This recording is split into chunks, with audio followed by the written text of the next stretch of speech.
Just when I thought I couldn't find my way out, yeah, I searched the God in me to find my way out. I know it can seem way out, but the Creator flows to and through me from way out. I'm talking way out, yeah, yeah, yeah. See, if you believe in the God in you, it's a better place. Creating the force and the power to live a better life. Just know that love and joy and peace is one in all of the same space. That you were chosen just like God.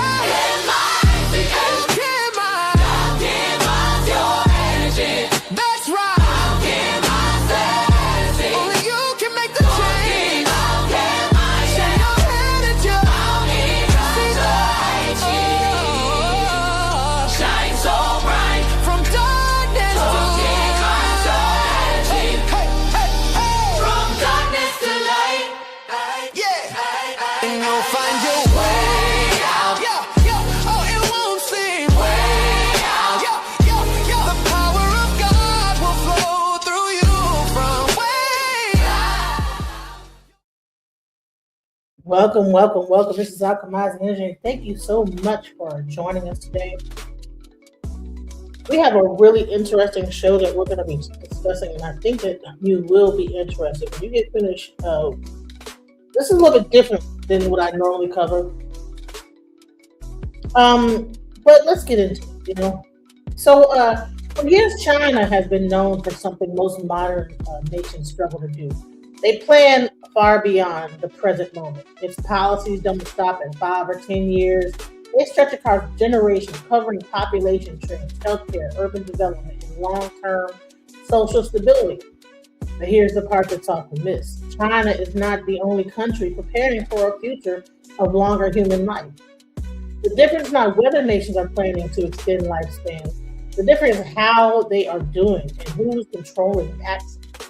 In China, planning is centralized, visible, and state-directed. In the United States, the same objectives are emerging through a very different pathway.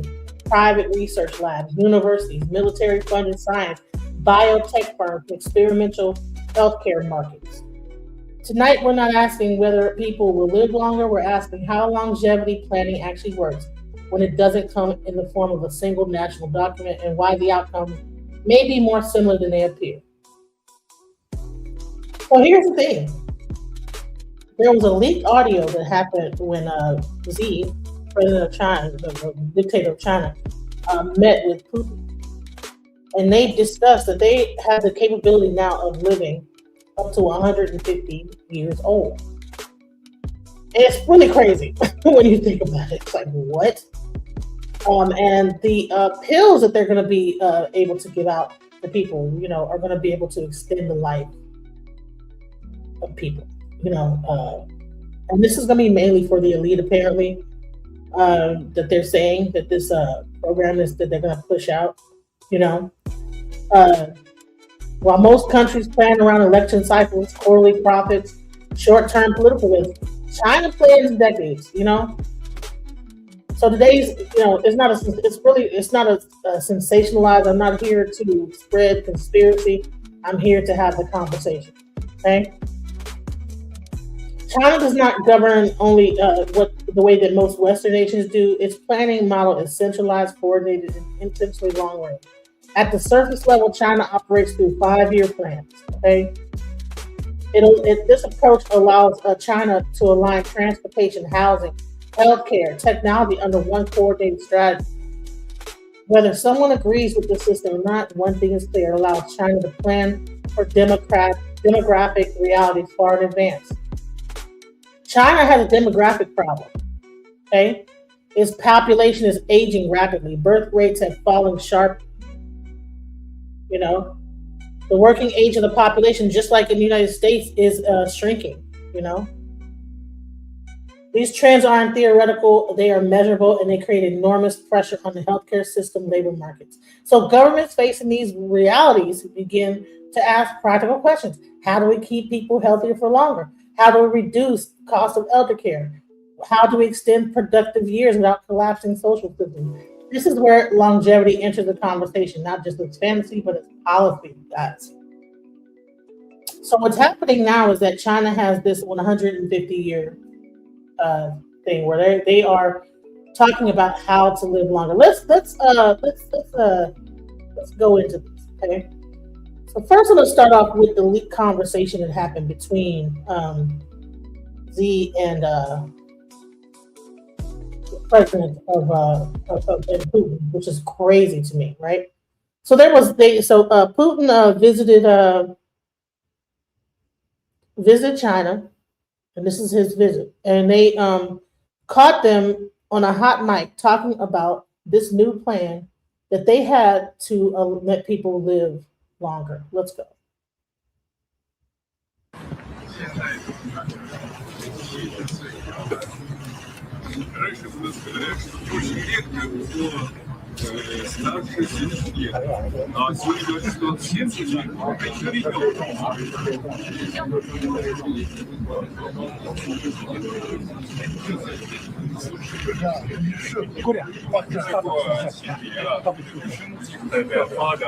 人类的器官会不断的移植，甚至越活越年轻，甚至会长生不老。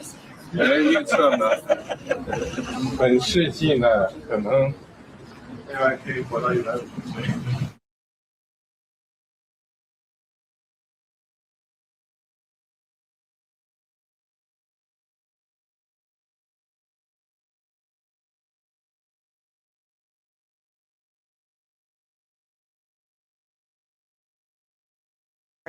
A secretive health program for the elite only, a goal to live to 150. China's Project 981 back in the spotlight after Xi and Putin caught on hot mic last week. A veteran China analyst says the Chinese Communist Party may be using forced organ transplants to allow party elites to live longer, industrial-scale organ harvesting. So actually, in 2005, under the then leader Jiang Zemin and Hu Jintao, there was a major upgrade to that program. The new element at that time was the development of the organ transplantation from a medical phenomenon into a inhuman industrial chain in China. A whopping $2.5 billion in U.S. tax dollars are aiding the Chinese Communist Party's military industry. That's according to a new congressional investigation. A U.S. congressman impersonated in a Chinese hacking scheme. The latest on how Representative John Molinar was targeted and why.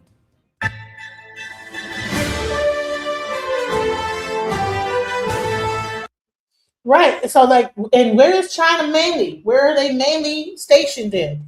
In Africa. They're also in the United States. So, what's scary about this, this organ harvesting, organ that is meant for the elite. And there's no telling. They could be getting these organs from anywhere on the black market in China. I don't think they care if they get where they get it from.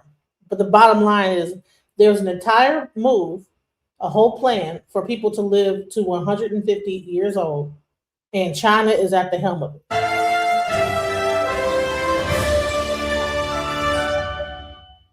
Behind the red curtain of power in China, the elite live by a very different set of rules. From food and clothing to housing and transportation, Chinese Communist Party leaders operate under a parallel system, entirely separate from the lives of ordinary citizens. One example is Project 981. It's a secret healthcare and longevity program designed exclusively for China's elites. The goal is to help leaders live to 150 years old. Organ regeneration is one of its key priorities. The program was first exposed in 2019 and is back in the spotlight now after a hot mic moment involving Xi Jinping and Vladimir Putin. At a military parade last week, they were caught discussing immortality and organ transplants.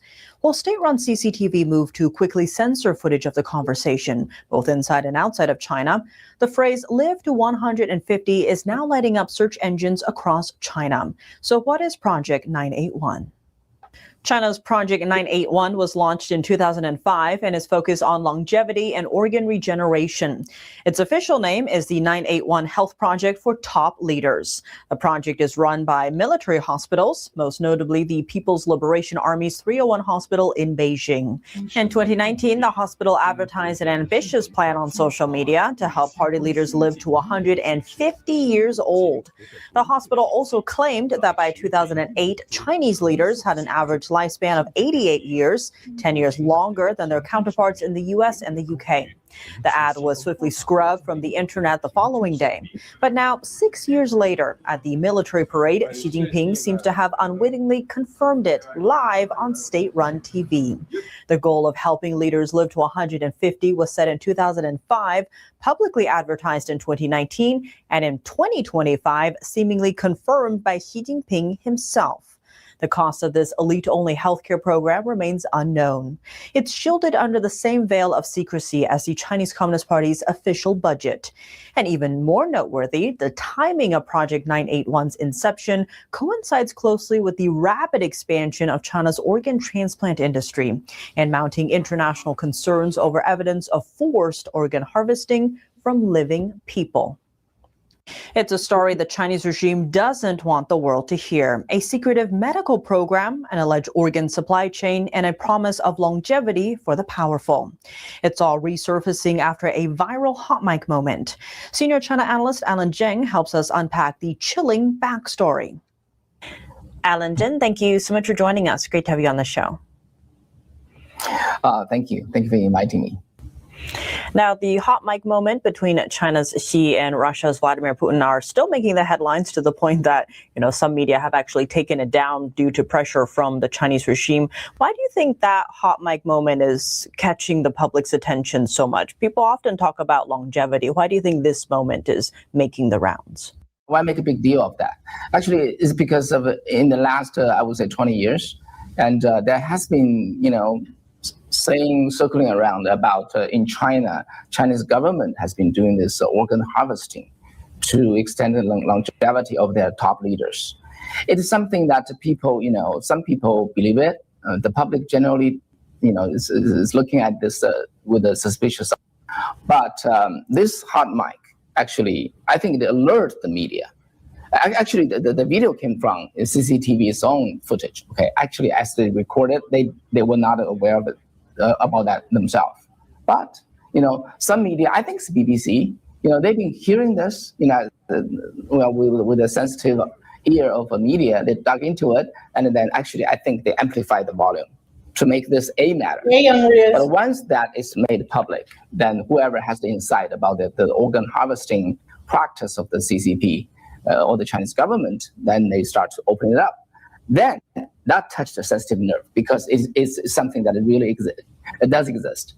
That's what I know. I've been reporting this for nearly 20 years, okay? And it does touch the sensitive nerve. So they jump up, try to cover it up. But it's like, water already spilled. They try to retrieve the spilled water. That's essentially what is happening. It's very, very awkward to them and only make this matter even bigger. A lot of people are asking, well, where's this organ supply coming from that they're talking about just continuously transplanting, right? Well, you need bodies for that. So who's providing all of these organs? Just shed a bit of light on that for us. Where is the bulk of this coming from? Okay, let's back up a little bit. There's a story behind this.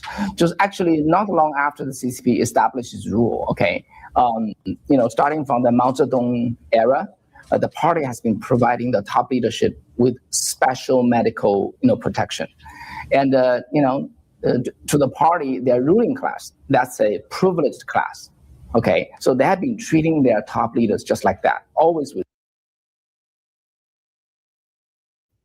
This is crazy, guys. That means that when a person goes into power, the elites of China will take a live living person and take their organs because that person's organs need to, whatever goes out, they find the actual living person to then take that organ from that person. Special treatment, special care.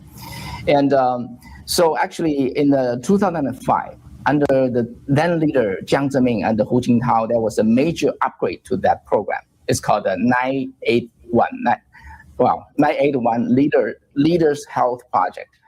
The most actually important, the new element at that time was the development of the organ transplantation from the medical phenomenon into a inhuman industrial chain in China. From the year 1999 to the year 2005, due to the persecution of Falun Gong, the CCP suddenly, they obtained a previously unavailable and to them a precious organ bank, basically detained Falun Gong practitioners. This is a meditation exercise group that is, viewed by the CCP as the enemy of the party. So they retain many of them, and they practice meditation. They're very healthy, okay? And they took their organ and then transplant them to restore the failing health of party leaders. And actually, in that 6 short years, the number of liver transplantation in China grew from an accumulative 135 before 1999 to more than 15,000 in 2006. That's an astounding 180-fold growth. That experience brought about this major upgrade of this to this. So let me just show you the similarities, right?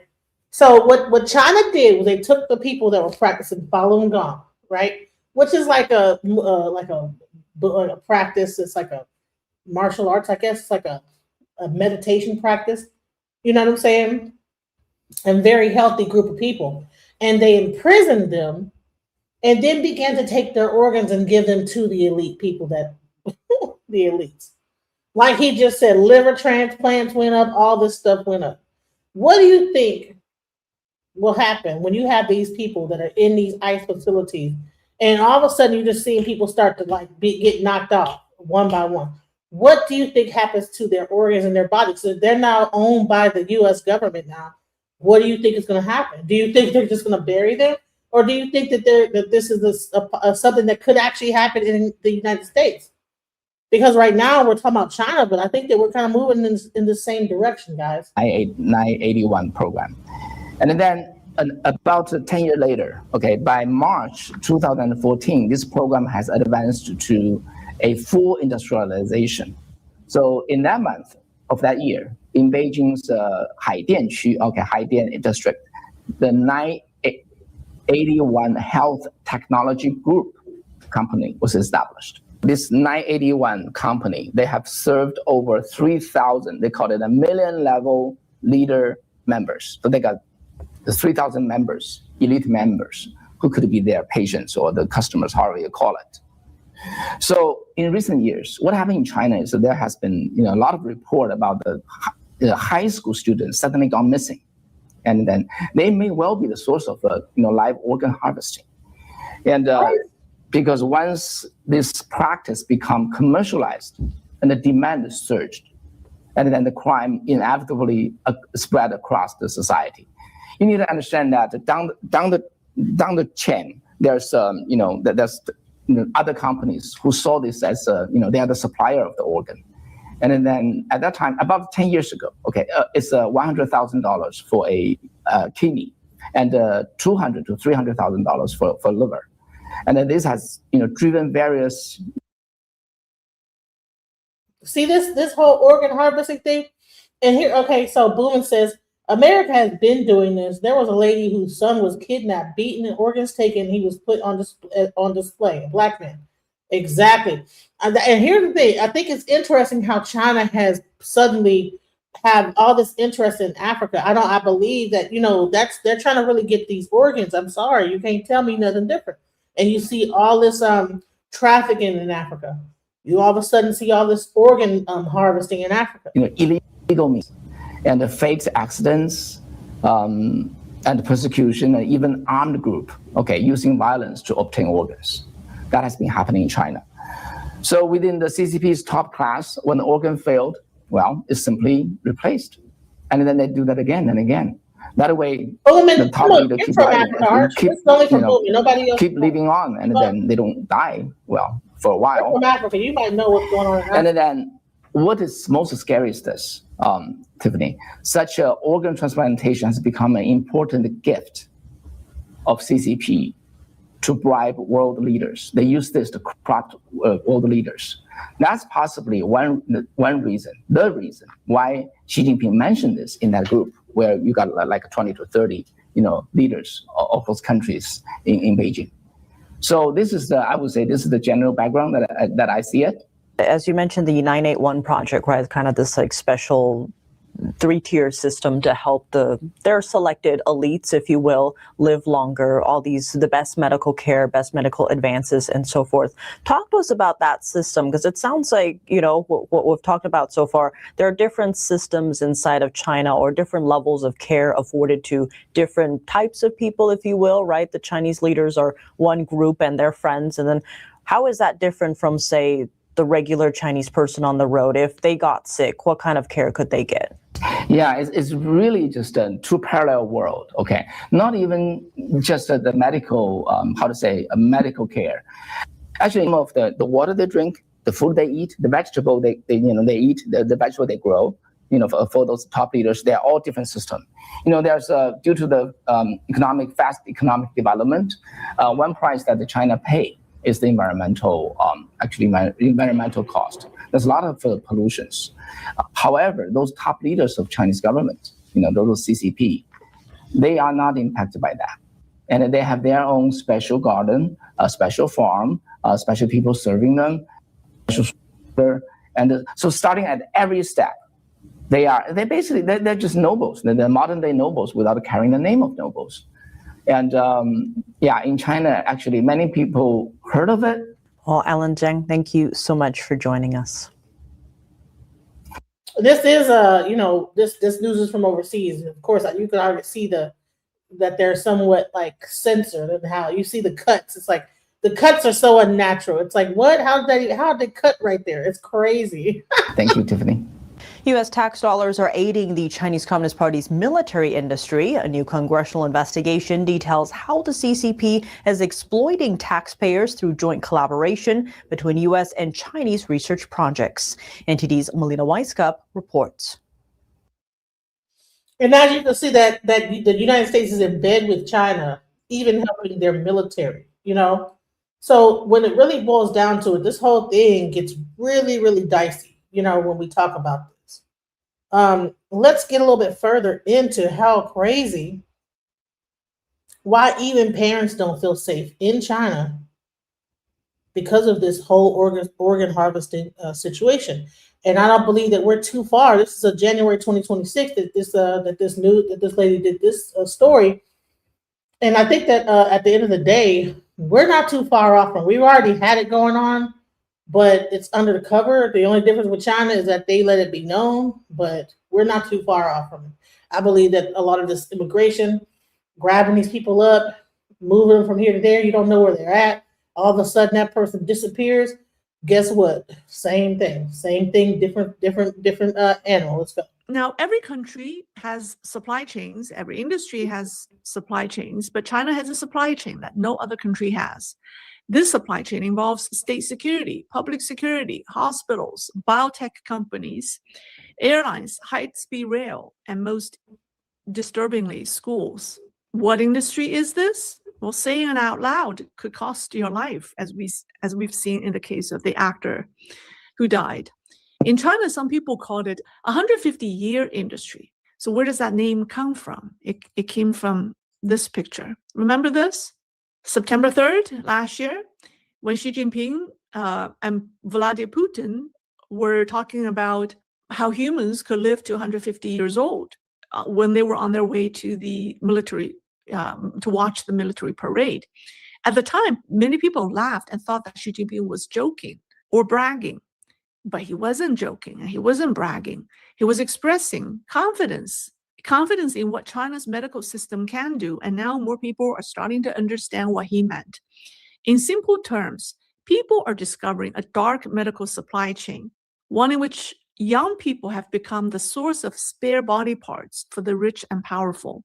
Schools, hospitals, police, and local governments are all complicit. Public discussion of this topic has exploded inside China as more people go missing. And the age range keeps expanding from toddlers to teenagers to young adults to now even middle-aged men and women, including people in their 50s. In fact, I told you last week that there was an official from Shanghai who told his circle of friends that nobody should go to the hospitals to do physical exams if they're under the age of 60, because as the demand for body parts soared, when a 90-year-old is in demand of an organ, a 50-year-old still looks good. But still, the biggest group affected is children. So just in 2026, right, as 2026 begins, reports of missing children across China have become noticeably more frequent. This is probably the biggest topic, the hottest topic that I've seen coming out of China. So right after the mysterious death of that 13-year-old boy in Henan, in less than a week, more kids disappeared in the region. He disappeared on January the 8th. Then on the following day, another boy went missing in a township 40 kilometers away from the Xinzai County. And then So is this? But are they getting these telomeres by grabbing up a human that's alive and then testing his DNA? And what's really happening? Is this, what is this that's even driving this? That's why I asked you to come up. I did put the link in the chat. I mean, Pam Mulatto, you want to come up here, but if you're going to make it about immigration, I don't want to hear it. We're not talking about immigration here. I'm going to talk about that a little bit later on in this conversation, but right now we're talking about this whole organ harvesting and things like that. I think it does tie to immigration. I think that when you have a whole bunch of people that you don't know who they are and they come up missing and nobody knows who they are, you can have a similar situation like this. So I think that China's just out in the open with what they're doing. January 11th, a 14-year-old boy, Yang Jiahao, went missing in Shangji Township. And then the next day, the January 12th, a 13-year-old boy, Wang Yiqun, disappeared in Heilong Township. And then that same day, a 14-year-old girl, Xu Mengyao, went missing in Dancheng County, Henan. Now, at the same time, helicopters began appearing repeatedly in busy urban areas, transporting what many suspect to be organs or organ harvesting victims. So at around 2 p.m. on January the 15th, the helicopter was lifting a white bag from a rooftop of a traditional Chinese medicine hospital in Xiamen, Fujian. Netizens immediately noticed something disturbing. The white bag appears to be moving, and many suspected it contained a child. And as online questions grew louder, authorities began aggressively censoring the footage. That there's a child. Somebody blew up the image and saw a child in that white bundle. So people were asking if it were a normal medical emergency, simply airlifting a sick child for treatment, then one question immediately follows: why censor the video? What's the big deal, right? And there are more footages. On January 17th, this is 17th in Qingdao, and a yellow helicopter labeled, it says Shandong Expressway, it landed directly at a major road intersection, blocking traffic for 15 minutes. 15 cars and pedestrians were forced to wait. And then an ambulance arrived. Items were transferred onto the helicopter, and it later landed on the rooftop of a medical facility. And so the comment sections under these videos were chilling. People were saying things like, freshly killed, parts have arrived, missing persons explained, emergency harvesting. Someone says whose organs were stolen. Yeah, and this one, I think it was in Guangzhou. This one is in Guangzhou at a medical school. It's at the campus of the Southern Medical University, and it was to pick up what the video uploader described as parts. And then the person who uploaded the video emphasized that it was the footage was completely unedited. Now, helicopters have since appeared in many cities, sometimes on roads, sometimes on rooftops, and leaving people unsure whether they were indeed rescue missions or something evil. Now, many of China's top-tier hospitals and regional medical centers already have or are actively building helicopter landing pads on their rooftops. And one netizen tried to post a video showing a landing pad being constructed at Jiangxi Children's Hospital, but the post simply would not go through. He was not able to upload that video. State media insist that these helipads exist to create green emergency channels for critically ill patients, but many people no longer believe that. They suspect these channels primarily serve the CCP elites, and that their real function is to transport freshly harvested organs, or even to deliver living donors directly to hospitals for immediate organ removal. Anger is spreading online, especially as disappearances continue across the country. Now, in a country with 700 million surveillance cameras, almost one per person if China only has 700 million people, why so many people cannot be found? And perhaps the most terrifying part is parents are not even allowed to search for their missing children. If they do, there's a new label for them. It's called malicious child seeking. That phrase alone has shocked the Chinese public. So people ask, if your child disappeared, wouldn't you look for them? What kind of malice would possibly exist in a parent desperately trying to find their own child? And that is why many believe the rapidly expanding organ harvesting killing industry spreading through society like late-stage cancer may ultimately become the final straw. It crosses a moral red line that ordinary people cannot accept. It's too much. It strikes directly at the parents' most basic instinct to protect their children. There are even worse scenarios. Now, on January 18th, another disturbing video surfaced online. It was in Shenzhen. It shows a young woman being forcibly restrained on a stretcher by two individuals dressed as medical staff and three men in black clothing. She fought back desperately, kicking at her captors and shouting that she did not want to die and that she felt extremely tired.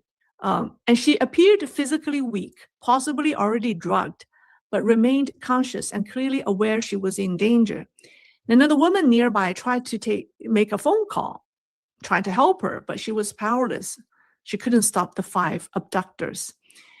A similar incident reportedly occurred the day before, also in Shenzhen.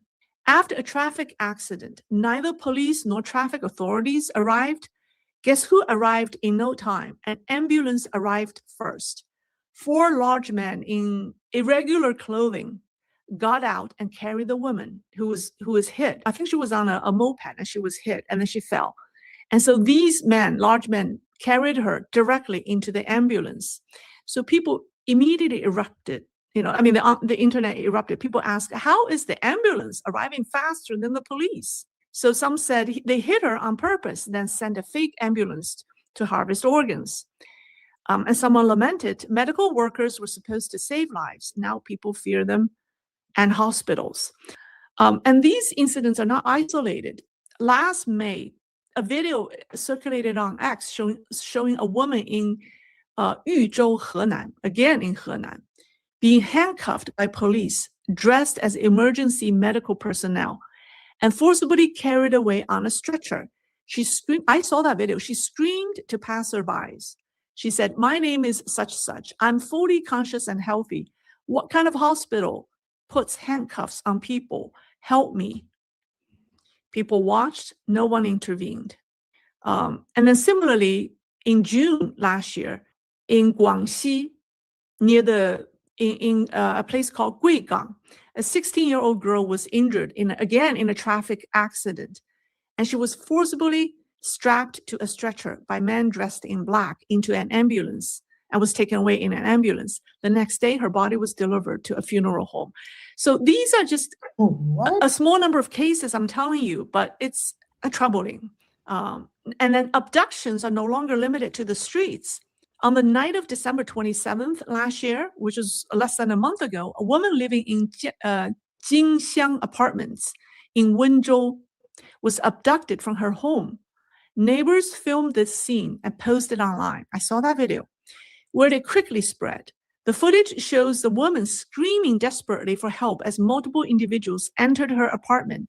Several uniformed men, suspected to be police, appeared in the hallway, along with a woman in a white coat. She is believed to be a medical staff. And the woman was eventually carried out by the three men and loaded into, again, an ambulance. She struggled violently, saying, "Save me, I do not want to die." A neighbor briefly opened his door to look, but did not intervene. It's chilling to tell you these stories. Now, meanwhile, the Chinese have found a large quantity of ID cards discarded in places that ID cards should not be found. Now, these are just three pictures I found. The one on the left is in I think a trash, near a pile of trash. You see scattered ID cards, and the one in the center was someone was fishing in a lake or in a river, and they found a bag of ID cards. And the one on the right was someone was trying to burn them. It was in a forest. Someone tried to burn a whole pile of ID cards, and they didn't all burn. And here are more. The one on the left is in a trash bin, ID cards, and the one on the right, they were scattered. And the Chinese media even reported this. They raised serious questions about the status of the ID cards owners, right? Where are these people now? And who were the ones destroying their ID cards? Well, in a place like China, these are forbidden questions. You won't get an answer. Organ transplantation has long been one of CCP's darkest industries. I would say I shouldn't say one of, the darkest industry. It involves public security, national security, judicial, medical institutions, now schools, victims, once largely limited to Falun Gong practitioners, the people who follow the spiritual practice of Falun Gong, and then later Uyghurs. Now they include ordinary citizens and many children.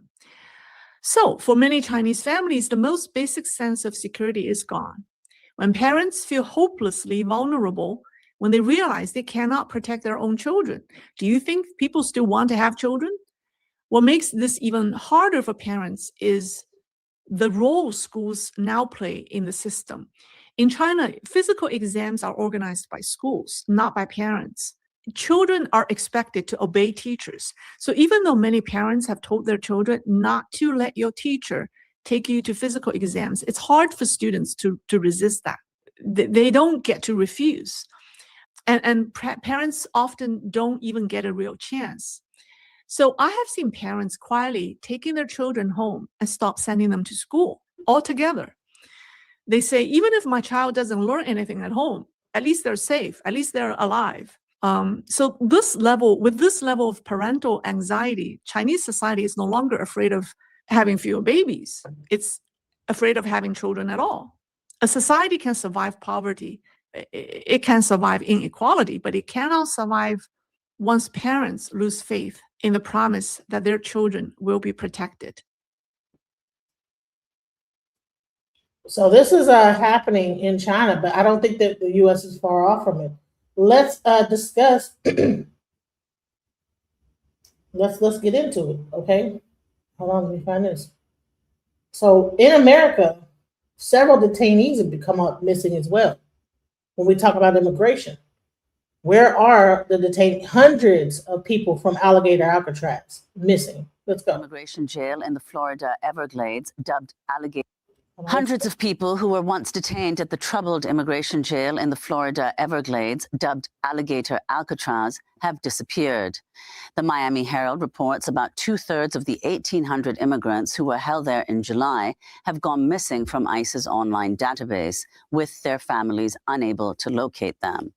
Earlier this month, a federal appeals court ruled the jail could continue to operate despite reports of abuse. Trump welcomed the news. I think Florida's done a great job by building it, and whether it's Alligator Alcatraz or anything else you want to call it, it's an amazing facility for what it is. It's not a hotel. It's not supposed to be a hotel, but they've done a great job with it. For more, we're joined by two guests. In Miami, Thomas Kennedy is a policy analyst with the Florida Immigrant Coalition. And in Washington, D.C., Shirsho Dasgupta is a reporter with the Miami Herald who co-wrote the new report headlined "Hundreds of Alligator Alcatraz Detainees Drop Off the Grid After Leaving Site." We welcome you both to Democracy Now! Shirsho, let's begin with you. You broke this story. Talk about how you got this information, what documents are available, how many people are missing or disappeared. So my former colleague, Ana Ceballos, obtained 2 rosters of Alligator Alcatraz detainees in July. And those rosters accounted for a total of a little more than 1,800 men who were held at the facility. After a month, around end August, when the facility was winding down its operations, we matched the detainees in the rosters to ICE's online locator system, and we found that around 800 of them had no records, and roughly 450 of them had a result called Call ICE for Details, which is a pretty vague notation. We spoke to attorneys who said that that notation can mean anything. It could mean that someone is being processed for intake into a facility. It could mean that someone is being transferred from one site to another, or it could also mean that that a person is about to be deported. Or And Shushu, they're can just you saying tell I'm us missing whether people, anyone one of them has that get indeed covered. contacted ICE to find out what's happening with these detainees? Yes, we spoke to the attorney and family members of one person who was held at Alligator Alcatraz. He's a Cuban national named Michael Borrego Fernandez. He was at the site for around a month, and in early August, he was shifted to Chrome Detention Center in Miami, which is a federal detention center, unlike Alligator Alcatraz. Then around Labor Day, his family realized that he has been sent to a federal detention facility in San Diego County in California, and they got this information through the online locator system. But he stopped calling them, and when his lawyer tried to contact him in the California facility, the staffers there kept telling him that we don't have anyone by that name, you should call ICE. And then the lawyer went to ICE, and ICE would just refer him back to the California site. And this went on for around a week until they finally heard from him. But by that point, he had already been deported to Mexico. And Shushu, talk about the significance of this. I mean, what is the distinction in practical terms? In other words, in the ways in which detainees are kept track of and processed through the immigration system in a federal agency versus a state-run facility? So if a detainee is in a federal facility, they will appear in some form in the ICE case locator, and attorneys will have access to them. It is a very complex process, but attorneys know how to navigate this process. They know who to call. They know how to set up interviews with these people. They know how to have private calls with their clients. But because this was a state-run facility, there were jurisdictional issues because it was a very rushed process in which this site was set up. There was issues surrounding legal access between attorneys and clients.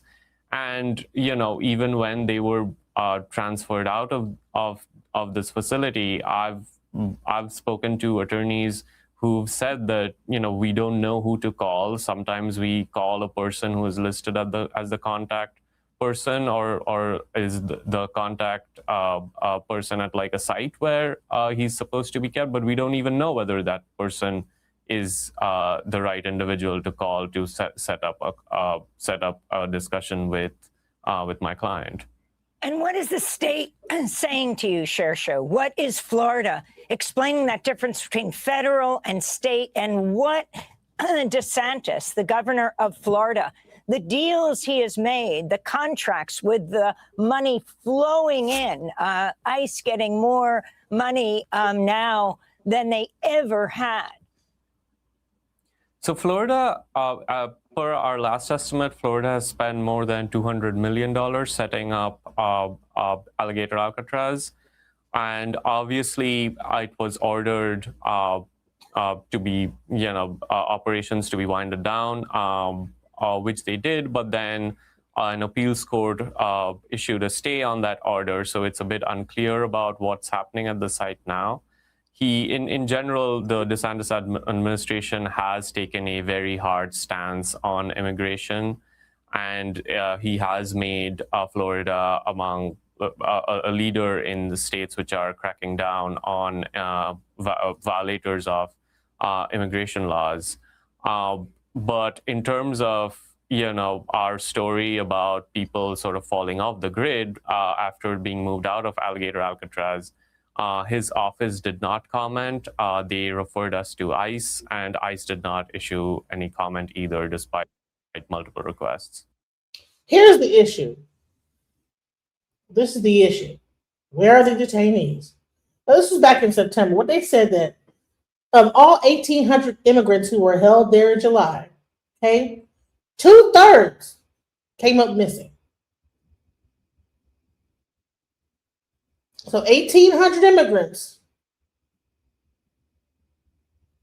2/3 missing from the database. Okay. This is the issue that I'm saying, is that like when you have a thing, when you have all this other weird stuff going on, you don't know where your family member is. People, especially if the person is from another country, you don't exactly have records. I saw back when people were coming into the country, they would leave their passports at the border.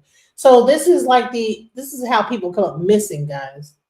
And this is like paving the way for where are these people? Some people are getting sent to other facilities. Some people, who knows where they are. Okay. Allegedly. I'm just saying. But it's interesting when you find out that there's this whole thing going on in China as well. In America, they can't be just as bold as China to do things the way they've been doing it, But let's go into even some of the research that they've been doing. It's really crazy, really dark. Let's go. Now, let me first introduce a celebrity who suddenly got young overnight. Some of you might recognize him. This is actor Jet Li, who is known for playing his role in Shaolin Temple. He is a martial artist. So last summer, Kung Fu master actor Jet Li posted photos from his hospital bed. He joked that his hardware was broken and that he was sent in to the hospital for repairs. But then by October this year, he looked like a completely different person, younger, healthier, almost reborn. So people began whispering, did he get his organs replaced? He denied it, even showing his bare torso to prove that he had no surgical incisions. But people weren't convinced because overnight he was jumping around like a kid. Now, not just Jet Li, there were two other actors, Sammo Hung, I believe from Hong Kong, and then a former news anchor, Ni Ping. Miss Ni was seen publicly as an old lady who couldn't even walk on her own. She needed help from her assistant, but now she appears rejuvenated and was climbing a mountain in Beijing. And these celebrities all showed the same sudden reverse aging, and it was so dramatic that people couldn't stop talking. Just as Chinese social media was drowning in conspiracy theories, a bombshell dropped. A series of videos promoting anti-aging services for the rich and famous went viral. Now enter Yu Wenlong, the woman standing at the center of the storm. She is a self-made billionaire in the medical aesthetics business, meaning cosmetic surgery. She claims she can help the rich and powerful stay young with what she calls youth blood. And she didn't whisper, she bragged. So in one video, she claims that at 55, she has the body of a young woman, healthier than her 25-year-old boyfriend. And her boyfriend even held up her hand to the camera, saying her skin was as soft as a 20-year-old. Okay, so here's this woman's picture over the years. She posted on her website, I think starting from the top left corner all the way to the lower right corner. I think that the first one, I think when she was 31 years old, I can't really tell the age, but it was in the early 30s, all the way to when she was 47 years old. I think she looked better in that black and white photo. At least she looked like a real woman, a natural woman. So she said in a longer video, there was another video that went viral on the internet. It was 7 minutes long. So I couldn't show you the entire video, but she said in that video, said, I'm 55 and still have my period. I can extend menstruation to age 80. That's our black tech. I change my blood every month. Each session costs 1.5 to 20 million. She even claims that some women.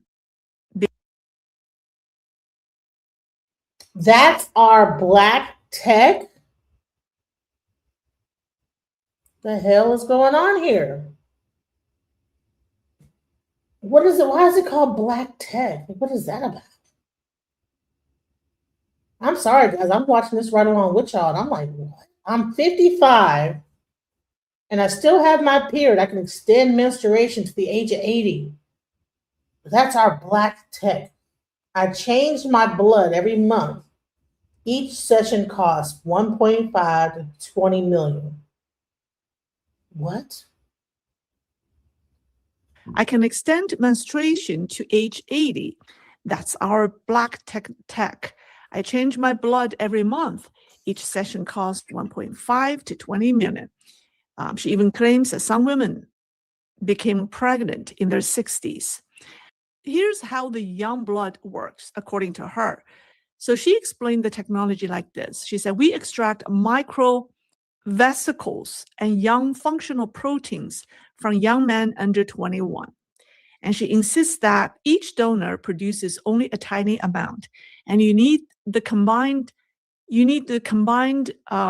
materials from many young men to treat a single client. So you can't tell me that they are not in Africa getting this stuff. Black tech and taking the stuff from young men and then it's making them younger. You can't tell me this ain't some wild shit coming out of Africa. Why is China all of a sudden interested in Africa? Why is there so many people in Africa coming up missing? What is going on? You think they're only like just getting them from people in China? Come on now, let's not be ridiculous. Her so-called blood replacement therapy is not drawing blood and using it directly. She says the blood must be extracted and processed, meaning this process requires massive pools of young blood donors. And she proudly claims her company owns massive pools. That's not like, and first of all, I'm not sure if you guys realize, do you know that the majority of blood plasma comes from the United States? Just FYI, we are the largest exporter of blood plasma. Just so you know. But however, also, they're also in Africa. People like that are like struggling, what do? They go over to the blood thing to get a little bit of $100, you know, and it'd be like, you know, people that's broke or whatever, they'll go to the plasma clinic and get some money, right? But the U.S. being the largest thing of plasma, what you're talking about is large pools of blood. That means damn near depleting the person, okay? Because this is not your average plasma pool. This is like they large pools of blood. That person's gonna be damn near laid out when they do that. From many young men to treat a single client. So they're taking large pools of blood, and she insists that, and then pumping it into her system and making her young again. Each donor produces only a tiny amount, and you need the combined materials from many young men. No, I think that's what they're telling us. They're saying that they have to like pull a small amount from. No, I believe they probably are draining the hell like vampires out of people. And this is the weird part about vampire, right? This is the whole thing. Remember we talking about vampires? This is real life vampire right here. This is vampirism right here. You're sucking the blood out of young people and re-putting it into yourself to be younger. Isn't that being a vampire? Let's go. And to treat a single client. So her so-called blood replacement therapy is not drawing blood and using it directly. She says the blood must be extracted and processed, meaning this process requires massive pools of young blood donors. And she proudly claims her company owns its own blood bank and has spent over 10 billion renminbi acquiring a blood product pharmaceutical company, all to secure young men's blood components from donors aged 17 to 21. So suddenly the puzzle pieces clicked into place for the public. Now they understand why China's blood banks are always running low. These anti-aging treatments depend on youth blood. And in recent years, China has been aggressively pursuing young people to donate blood nationwide. Examples, college and high school students forced to donate or risk not receiving diplomas. Parents of elementary school students told to donate blood or their children won't get good report cards. And local governments launching huge voluntary donation campaigns across the country. And people used to think this was for wartime preparation. I mean, I even believe so. Now the dots connect. Every class must discuss the social value of donating blood. Schools now push WeChat and Douyin content on blood donations. And blood center experts give lectures on campus. So over time, they've turned voluntary blood donation into what state media calls a warm and meaningful sight on campus.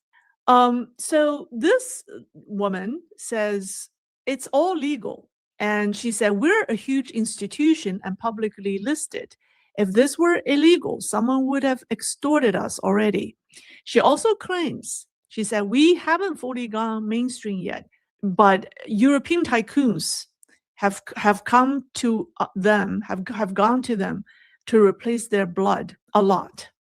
And she also acknowledged that her hospitals conduct organ transplants as well as treat cancer patients. And she named two of her major shareholders. Number one is Malaysia's richest man, Robert Guo. And number two is a subsidiary of Haier Group, China's electronic giants. So if true, that would be explosive. Now, here's the strangest part. These sensational videos are not censored, not moved, not even throttled. If in China, when something this sensitive goes viral unchallenged, it usually means someone far above is allowing it. But let me ask you, isn't it strange that videos on a topic this sensitive, organ transplants, young blood, anti-aging tech, European tycoons are allowed to stay online in China? Some people believe this is no accident at all. The regime wants these videos to go viral. They say these videos are CCP's marketing campaign, a way to quietly promote China's new longevity industry. And so they say that the Jet Li video or Jet Li's sudden return to youth videos were not an accident, but a strategic advertisement. Why? Because this industry is not meant for ordinary people. It's built for the rich and the powerful globally. Think about it. If China offers youth their young blood and blood products, if China offers longevity, if China offers a way for global elites to stay powerful forever, why wouldn't they come? So this becomes a new tool of influence, a new kind of soft power, except it's not soft at all. So some believe this is how the CCP secures among the world's elites. And this woman's boldness, her confidence, her uncensored videos, they all suggest one thing. She believes she has protection from the highest level. Her backing, corporate, regulatory, political, leads straight to the biggest shadow of all, the CCP top leadership itself. Now, people suddenly realize when Xi Jinping talked about human living to 150, he wasn't joking. He wasn't fantasizing or anything. He was probably advertising. Now, just as people were beginning to question Ms. Yu's claims, they also say that they're using this blood, they're using these organs, they're using other stuff just to be able to strike deals with foreign leaders. So you notice that all these foreign leaders, all these people that are at higher levels are all old as F, you know? So if China, people want to live, you know? They want to live longer. You know, you see Trump, like everything that they're saying that he's old as heck. Everything seems to be breaking down. And it's interesting how China seems to be the leading thing in age reversal and this whole thing. You know, I'm not sure about what their blood type is, if it might not be compatible, but I'm like, okay, wouldn't be surprised if you hear about Trump taking a trip to China at some point. And another video hit the Chinese internet, and this one sounded like a full-blown horror movie. And on October 14th, a man who spent years undercover inside Southeast Asian scam compounds posted a live stream that stunned us. He introduced himself as an anti-fraud blogger or investigator who has been in close contact with those scam parks in Southeast Asia for a long time. And so for safety, he covered his face while delivering the news. He revealed what people call the darkest secret behind the CCP's longevity project. Okay, so according to him, one major group of trafficking victims in these scam parks are women, especially nightclub workers and prostitutes. These women are easily targeted and are often the most miserable victims, whether they are trafficked to Cambodia or to Mewadi in Myanmar or other parts of the world. Once in one of those scam parks, young pretty women are forced into sexual exploitation, serving as escorts and prostitutes. But what happens to women over 40 is even more horrifying. They're forced to sit in front of computers to run online scams. And at the same time, they're forced to become surrogate mothers, not through natural pregnancy, through direct embryo implantation, IVF style. Why? Because natural pregnancy produces one child. But with IVF, these women can be forced to carry 2 or 3 embryos at once. And this, he says, feeds into a shocking business known as, I have trouble saying it, the piglet baby industry chain. It's an industry designed to exclusively produce babies for profit. One piglet baby, he claims, sells for 3 million renminbi. If a woman is forced to carry 3, that's 9 million renminbi a year for the traffickers. 9 million renminbi is about 1.2 million US dollars. The babies are then sold to nearby biotech parks. And let's be honest, biotech parks in Cambodia and Myanmar, we all know they aren't run by the locals. These are Chinese-run facilities placed deliberately next to the scam zones to process these young beings as quickly as possible. So according to this masked blogger or whistleblower, I should say, these babies are not used for bone marrow transplants. I mean, their bone marrows are used. So they're processed into what he calls regenerative stem cells, which are then infused into wealthy clients. To make someone look younger, he says, you don't replace organs. You just inject stem cells with growth factors extracted from these babies. So what happened is medical people drill into the baby's spines, extract bone marrow, and cultivate blood-forming young stem cells, which contain the highest level of growth factors. And babies produce the most potent blood-forming stem cells. And once sold, these babies are kept in a room, not crawling on the floor, but placed in glass boxes like lab mice. Only during cleaning are they taken out to crawl for a moment. And then comes the profit. So they draw bone marrows from these babies every 6 months. 1 tube of bone marrow yields 3 tubes of regenerative stem cells. Each tube sells for 5 million renminbi. So that means 1 tube of bone marrow generates 15 million renminbi. And that's about 2 million US dollars every 6 months. Do you guys have y'all heard of this? That there are these people that call piglet donors that have a bunch of children through IVF in China, They get put into these, like, incubators or whatever, let to crawl every few minutes, and then their bone marrows extra. This sounds like something out of a horror movie or a sci-fi movie, guys. And you can't tell me ain't somebody in America ain't doing this. But if they, I don't know that if they are, but this is crazy. What?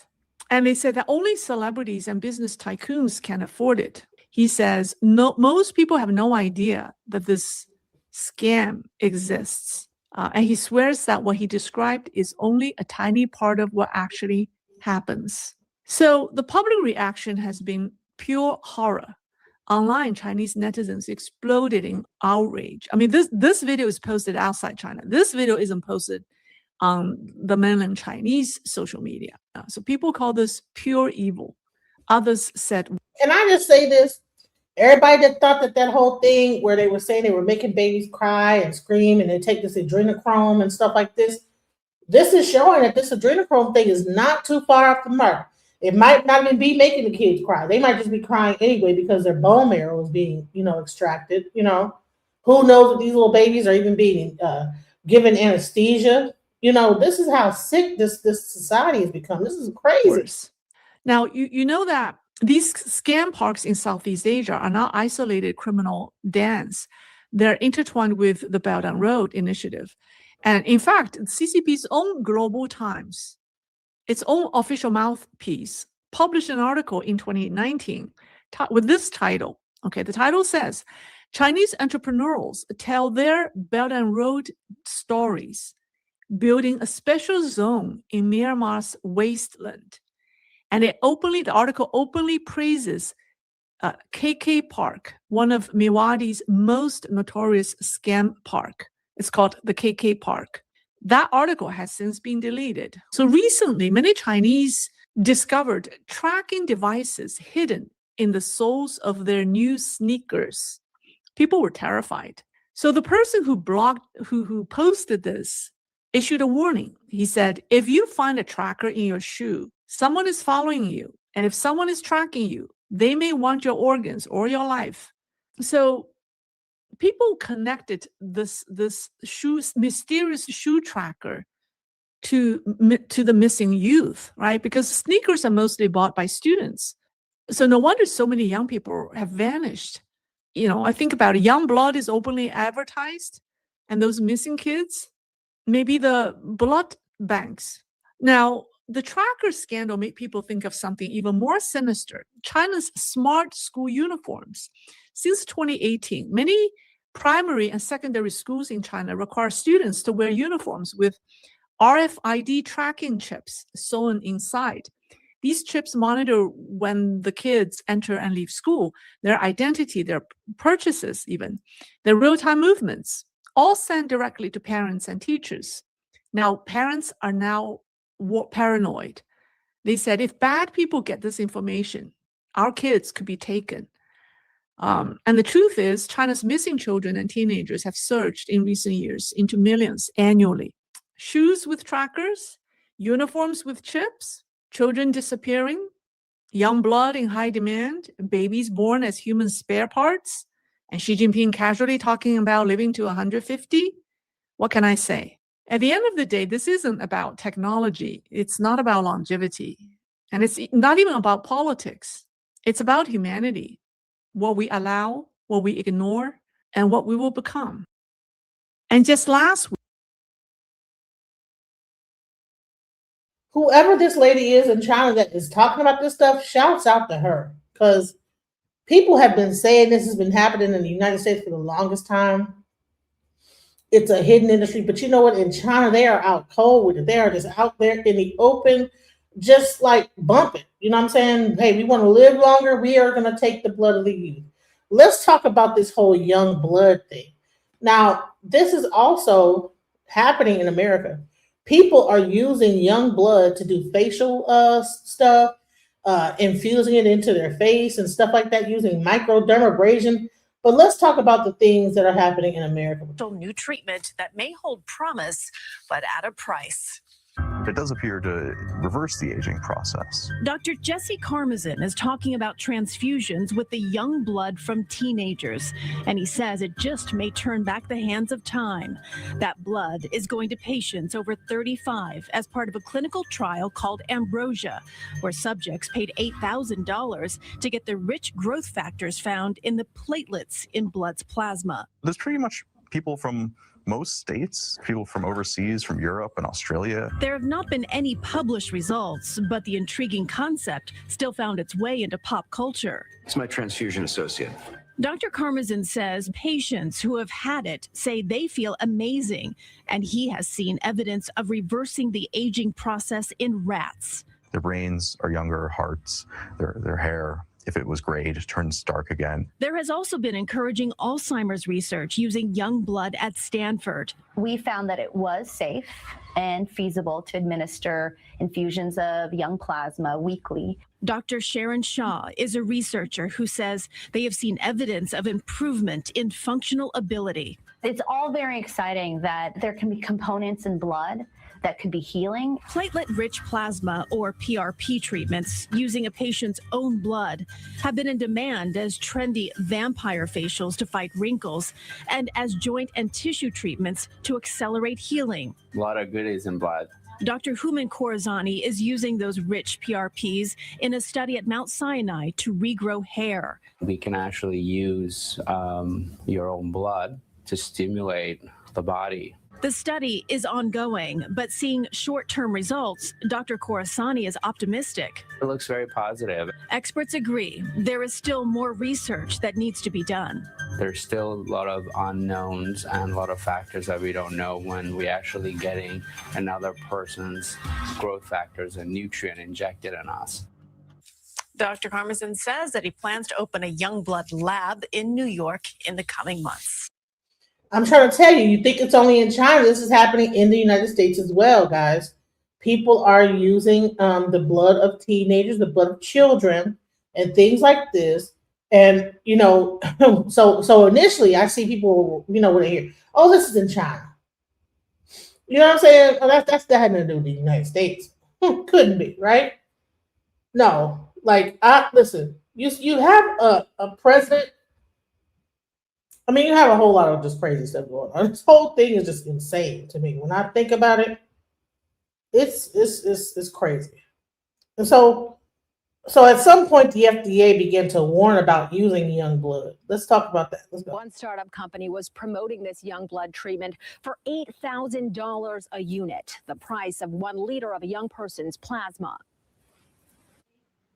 The FDA is going on record saying there is no evidence infusing a young person's plasma into an aging body is helpful. The risk really outweighs the benefit in this regard. We are not surprised at all. Researchers admit there is science to suggest there may be factors in young blood that affect aging and aging-related disease, but stress those are studies done in mice. The FDA says treatment in humans comes without any clinical evidence young plasma infusions are effective. There is also no official regulation on dosing, frequency, or recommended monitoring, and there is always significant risk with any blood transfusion. The blood that you get from somebody, the blood products you get from somebody, their antibodies and their immune components in the blood you're getting can react against you. In this case, plasma, the clear liquid part of blood containing proteins to help blood clot. There's some good science at the heart of it, but then other people with potentially a profit motive and people who are desperate for cures and preventions, that all comes together into a perfect storm. One startup company called Ambrosia promised a number of benefits for treatment using plasma from donors 16 to 25. But cures, remedies, and a retail price of $8,000 per unit was replaced with this message on the Ambrosia website Tuesday. In compliance with the FDA announcement, we have ceased patient treatments. We should not shy away from the science because it does provide hope for therapies in cancer and Parkinson's and Alzheimer's and so on, but we've got to do it right, and this is not the right way to do it. So what happened is that, okay, you had a company that is basically doing the same thing that China has been doing, but the FDA halted it and said, you know what, no, we can't be doing it, right? But the bottom line is that I'm sure that they said, okay, well, let us control it, and we'll control who gets this. We're probably the elite, probably have to spend more money for it. They had to put a halt to it in America. So it's interesting what is it. Well, even in China, these are the rich people, the elite that get this treatment. So I'm sure that Ambrosia has not stopped their operation. All they did was not make it for the general public to consume. That startup we mentioned, Ambrosia, was founded by a Stanford Medical School graduate. The company was infusing patients across 5 different cities, including San Francisco. Y'all hear this crazy? This is insane, bro. Just look at this. This is crazy. What? Now let's talk about this. The people don't want to. People just don't. They want to be God. Let's go. Be able to interact with things. I always worry about is being dependent on somebody. And health, continue to be engaged and productive. To become an old, young, active person. Over the course of human history, most people died before the age of 10, with an exceptional few living into their 60s and 70s. Around 150 years ago, a remarkable shift occurred, and the average length of life began to increase. Every decade, about 2 years were added to average life expectancy. This trend continued in Western Europe and North America until, by the close of the 20th century, life expectancy had doubled for most people in the developed world. And those additional 30 years of life that we added in the 20th century, we call the first longevity revolution. It was primarily improvements in public health like clean water, sanitation, indoor living and working environments, controlled air temperature. These are all the things that created very harsh conditions for people in the early part of the 20th century. We wanted to live longer. We didn't want our children to die. We succeeded in doing this. And we got exactly what we wished for. Today, the numbers of people living to old age and to super old age are rising around the globe. To live a long life is a monumental achievement, and longer lifespans are precious gifts for everyone. But there is another side to this story. 50% of the children born now will live naturally to over 100 years. But if we don't increase health span, what it means is that individuals are going to still succumb to cancer, heart disease, diabetes, and neurodegenerative disease at some point between their 40s and their 70s. Developed nations are spending a growing share of their total wealth trying to hold back a fast-approaching silver tsunami of chronic diseases and disabilities of aging. Baby boomers who were born post-World War II are now aging into what we sometimes refer to as retirement age, post-65, and we're seeing this in some of our social programs. And the upheaval that that's going to cause to society is tremendous. See, here's the problem, is that they're trying to keep up with Africa. See, Africa has one of the youngest populations. Most of their population is from 18 to 30, right? But in America and in other countries in the whole Western, whatever, all the most biggest countries, their population is aging. And so they are desperate trying to, because they're not repopulating fast enough. But the thing is that I thought that's what they wanted. They wanted people, they wanted to get rid of people. They were saying that it was too many people on this earth. But now they're beginning to scramble because now that they're realizing, oh crap, we did something wrong. We tried to control the population, but now we are facing extinction. So now what they're doing is they're creating this vampiristic, bloodthirsty situation, and then taking the youth, even having babies called piglet babies, where they're making a person give birth to 5 and 6 children at a time, and then taking those kids and put them in into facilities where they're just withdrawing their bone marrow. Honey, listen, they talked about the whole adrenochrome, but this is way more crazier than that. This is really crazy, Let's go. This is referred to as the silver tsunami. And it should also be said that this is not a phenomenon that's unique to the United States. We're seeing this around the world in many countries. Escalating costs of health care and long-term care for growing populations of older people are driving government spending to new heights. A tide of chronic diseases born of the longevity revolution is what lies at the heart of the European debt crisis. a harbinger of what may await many nations, including the healthcare system of the United States. One of the major concerns with an aging population is that Medicare costs are spiraling out of control. They're going up by tens of billions of dollars on a yearly basis, and it's threatening to break our federal budgets. Right now, we're spending 19% of our GDP on healthcare, and it's going to keep going up. We live in a world that's exquisitely designed to support young life, and we need to very quickly develop a culture that supports us all the way through. As a geriatrician, I have seen people coming into the office, and I think it's an experience that all of my colleagues have experienced, who have multiple things going on, what we call multiple chronic conditions. And all of those things combined make for a real challenge to optimize quality of life and health for that individual, and to manage it in the constraints that are provided in the current medical environment. Magnified by hundreds of millions of people around the globe, the illnesses and infirmities of old age are a gathering storm of dependency, leading to lower quality of life and towering social burdens. Taking on the bulk of this burden are members of their families, the majority of whom are women. For families and caregivers of frail older individuals, there are real challenges to quality of life. The individual who is requiring care doesn't have the autonomy and independence that they're accustomed to. The caregivers are often very stressed, and that stress translates into problems with their health, challenges with maintaining employment, challenges with being properly reimbursed. It gets to be a real conundrum. With age, people face multiple threats at the same time to life and health, which means that even total victory over cancer, cardiovascular disease, or dementia would not extend high quality of life.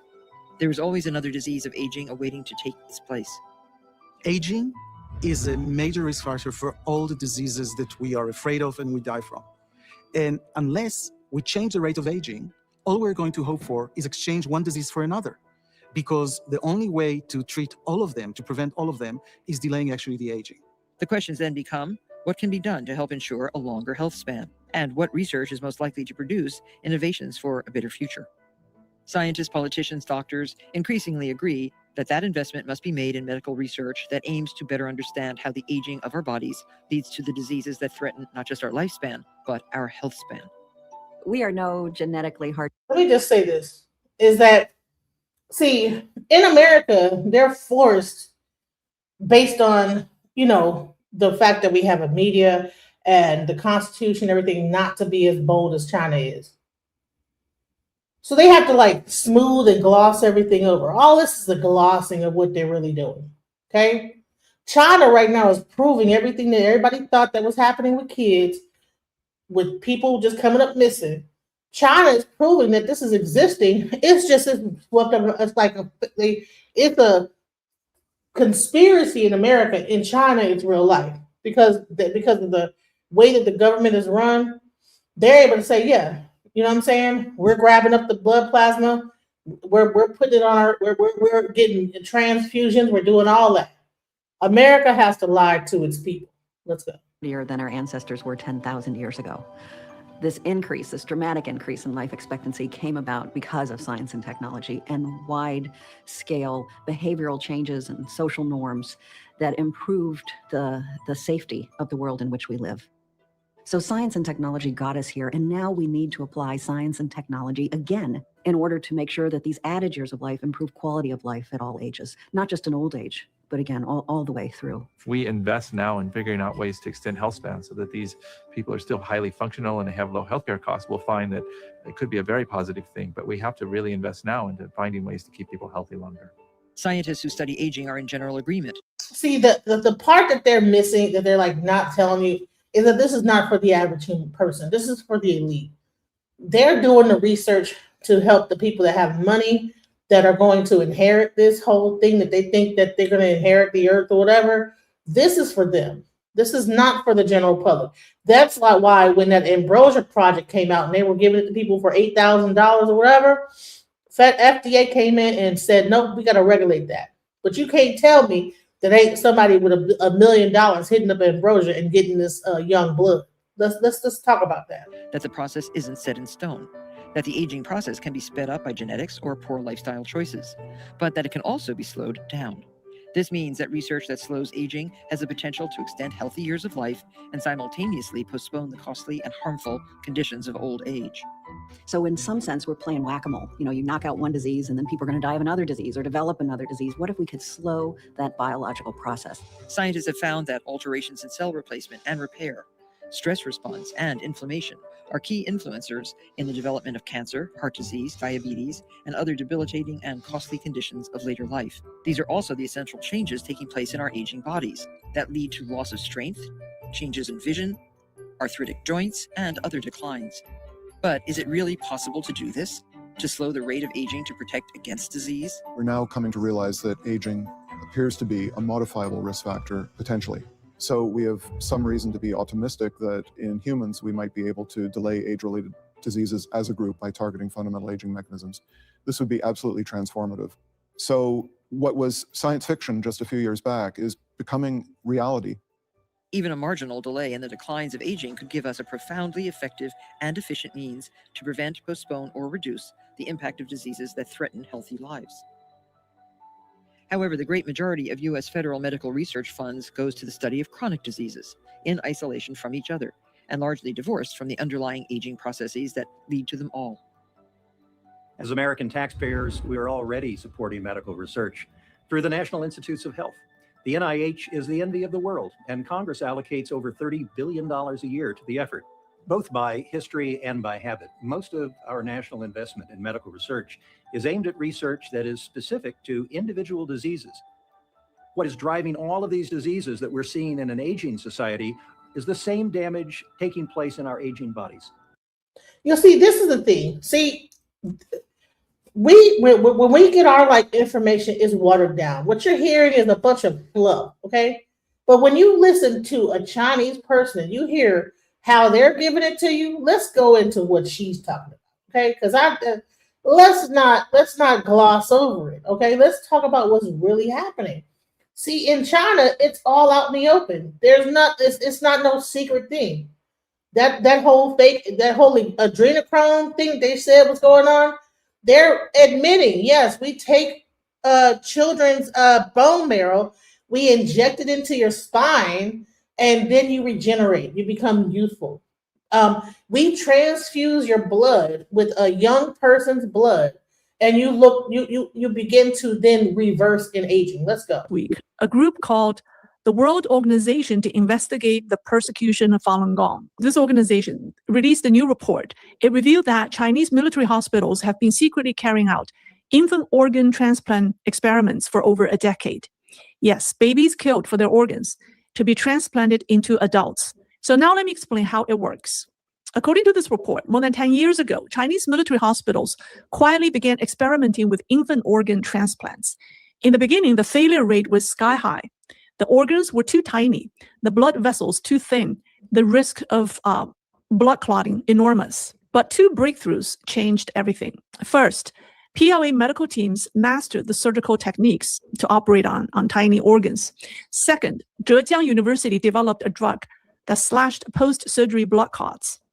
And just like that, infant organ transplants shifted from experiments to promotion. So now let me talk about why babies. Well, the answer is brutally simple. In the world of organ transplants, infants are seen as the ideal donors. First, their organs may be tiny, but they grow and adapt. Once placed inside an adult, infant kidneys can literally expand and function as if they've always belonged there. Second, man, what? So you can put an infant kidney into a person as a kidney transplant, and that thing will expand out big enough for an adult to be able to use it based on the new technology they have. You guys, listen, I just had a child and he passed away. And I was wondering, like, dude, what? You know what I'm saying? He did what? What happened? They was like, what? I don't even know. It was crazy. Listen, y'all listen. There's a reason why you hear all this stuff going on in these hospitals. See, in China, they're out cold with they like telling you what they're doing. But the thing is that we can't pretend like this is not happening in America. We cannot pretend like this ain't happening. It's undercover, but they're doing it. Please don't think that China is the only one doing this because they're out with it. They're telling you, okay, yes, we're taking the blood, we're doing this, we're taking the organs. Babies, stem cells, all this stuff. They're taking their organs, you guys, and they're putting it into a person. How much for a baby kidney? How much for a baby? And how many babies die? Premature babies, whatever, in after you have that baby in America, and what happens to their organs? Have anybody thought about this? Second, infant cells are young and resilient. The rejection rate plummets. The recipient's immune system is far less likely to attack the organ. Third, because these organs are fresh and regenerative, surgery success rates soar, survival rates go up, and long-term outlooks look better. Put it all together, and for the wealthy people who are desperate to extend their lives, baby organs look like the perfect spare parts. And there's another reason that makes it even more horrifying, which is that the supply pool has slid downward step by step. 20 years ago, when this first started, organs came from prisoners of conscience, mostly Falun Gong practitioners, later Uyghurs. Then it expanded to mass population. See, Falun Gong is a group of people. They go into the park and they're very healthy. They know how to do their chi or whatever. I don't know what they know how to use. I think it's a Tai Chi, some kind of like martial art thing that they're doing, where they know how to move their life force energy around, and they are very healthy. They live to a very old age. I wish I knew how to explain the Falun Gong system. You know what I'm saying?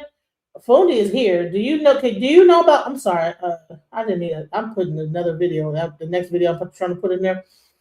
Can you come up and explain Falun Gong to the people? Because this was the original group of people they were taking organs from in China.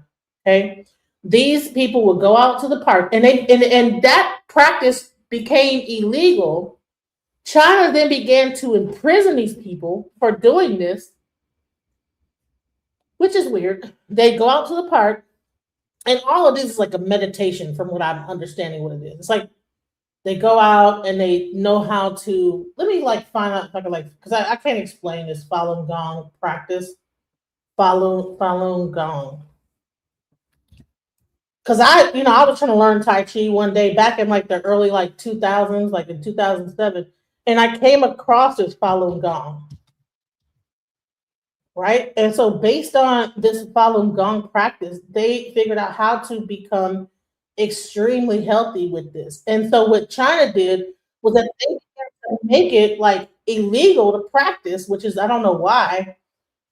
I don't know why they began to attack them. But let's go. Let me just play this real quick so you can understand, just like they are going against immigrants here, right? That's the thing, immigration, right?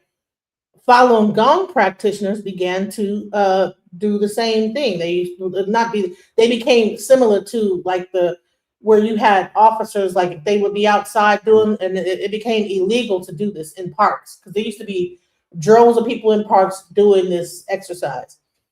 And the whole lifestyle of this group, was very healthy. They ate a certain way. They were very, very healthy people. Let's go. This mysterious compound in upstate New York.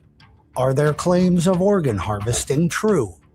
Are the people inside members of a persecuted religious movement, or an evil cult whose leader said aliens are trying to replace humans?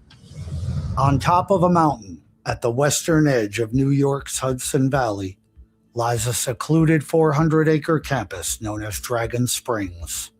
This location is the headquarters of a spiritual movement called Falun Gong, the law wheel practice.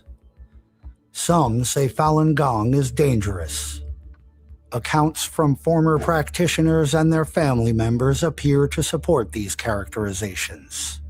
You are absolutely not allowed to have any kind of medical treatment. It means you are a bad practitioner. It means you do not fully trust Master Li. Often described as secret. But hold on. See, they're trying to make that evil. You should not have any medical practice. You shouldn't be going to the doctor and this, that, the other. Hey, what's up, Fundi? I'm getting into your realm of understanding here, and I don't know everything about this, and I don't want to be saying the wrong or putting the wrong stuff out here. I'll just type this thing in here, and this is what he's talking about. I don't really know if he's right or wrong about what he's saying. So I wanted to at least have someone up here who knew, because I don't want to like give that practice a bad name. Go ahead. Yes. And for people who don't have a reference on who these people that you are talking about in particular are, some of y'all might know them here in America as Shin Yun. And that's that show that comes to America that talks about ancient Chinese culture and the communists. And it's so beautiful and it's so gorgeous. And yeah, they and had all of them, they work in unison. Those are the people you're talking about. Oh my God! That play I've been trying to go see it because I heard it was absolutely beautiful, like the actual play itself, Shin Yu. I heard it was beautiful, so I've been trying to catch it when it does come because they come here like at least once a year. Once a year. Yep. But yeah, so Shin Yu. Okay, all right. So that's a. Could you explain about the whole tradition? Because this thing is talking about it's an evil cult, and is it evil? It turned it. It's like I don't want to do that. Everything's an evil cult. And you're dealing with communist China, so everything's an evil cult that doesn't go with the Communist Party's regime, which is another reason they come to America and do these shows about ancient China, because the communists are trying to erase ancient China. They're not trying to keep it, they're trying to erase it. And these are the people who are trying to keep those traditions alive. And in keeping those traditions alive, they are also in the meditations that they have to do, the way they have to eat, the way they have to drink, the way they have to exercise, the way they have to stretch, the way they have to meditate. It sets the body up in a particular way. And yes, after that, they are perfect for harvesting. I would also like to point out, for those of you who watched the movie Him that had Marlon Wayans in it, they were adrenal mining as well. It doesn't necessarily have to come from children, although children are a clean slate. What we learned from the movie Him, on the other hand, is that it does not have to necessarily be blood from children. It's not on Netflix. Where's that movie at? Where can we see it at? Him just got out of movie theaters. Y'all might actually be able to find it in movie theaters. I know a couple, where'd that allergy come from? Sites that you can go see it on, but go watch the movie Him. Him is about 500 years of adrenal mining of Black people at the height of their athletic careers. What? Wow. Yes. You know what else I think also gets mine is when you talk about plasma. You might have a person that say, a drug addict, right? They go to these plasma clinics, they don't get turned away. So it doesn't matter if you have some cocaine in your system. They will still take your blood. Yeah. Along with all of your information. I'm gonna bring something to a lot of people's attention. Y'all remember in Atlanta when all of those young Black folk went missing? Mm-hmm. Do y'all really think that one Black man did it? I need you to also remember that Atlanta has a CDC right there. Atlanta has research facilities for the CDC right there. If they're telling you, isn't the headquarters of the CDC in Atlanta? yes, and please take organ donor off of your license today. Yeah, yep. If you have donated blood, you're already in the database. You better hope you get an allergy. And I'm telling you that as a professional phlebotomist. You better hope you got an allergy. Wow. See, and here's the thing is that, I'm not sure if you got to see the earlier part. I've been like on this like for an hour. So did you get to see the earlier part where they were talking about how they take this young blood from people that are teenagers in China? And that this lady, she was like 50 years old and she actually got her period back and everything. She now can like have children once again. Like what? And she has a 25-year-old boyfriend and her skin looks better than his. She gets a transfusion every month or however many times or whatever. And it costs her like anywhere from like 1 million swing or whatever it's called to like 20 million or 8 million, some kind of crazy thing. And that's like, okay, but it takes like droves of like this, like of blood from all these different sources. I'm like, okay, you can't tell me that they're not draining, that they don't find a person and drain all of its blood and then they'll do that. It's not just a groups of blood from all these different people. You know what I'm saying? When I used to do blood drives, one of our favorite places to go was high schools.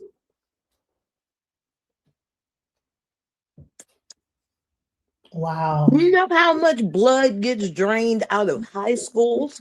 And you know what we had to ask them? One of the special questions that we had to ask high schoolers in particular, the girls, we had to ask them if they had had their period yet. And the boys, we had to ask them if they were athletes. And you know who else drains a lot of blood too? The military. They make you have to go and give blood in the military. You know that? Better yet, the Red Cross. The Red Cross is the one organization that does not have to tell you what they do with their donations.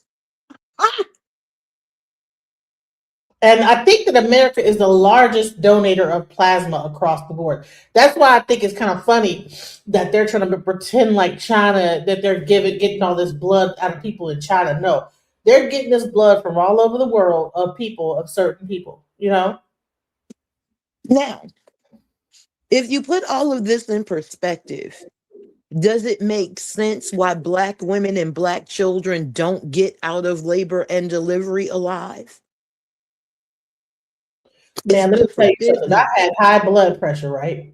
They drew every time my blood pressure, because I have O, right? I have O positive. Every time my blood pressure was like high, and it just maintained to be high after I had my baby, because that's why they had to prematurely like take my baby, out. So every time my blood was above like what it was supposed to be, they drew about 8 vials. I mean, they had to give me a blood transfusion at some point because they were drawing so much blood. It's like I was not getting a blood transfusion because of me bleeding out from me giving birth. They were taking so much blood from me, they had to actually give me blood. That was the craziest thing. Not crazy. Not crazy when you think about it medically and we take our feelings out of it and we start to be strategic about what's happening. You are a birthing mother. You have stem cells running through your body from that baby. That baby is just one big stem cell. It would be the perfect time to take your blood and give you something inferior for you to make something else out of.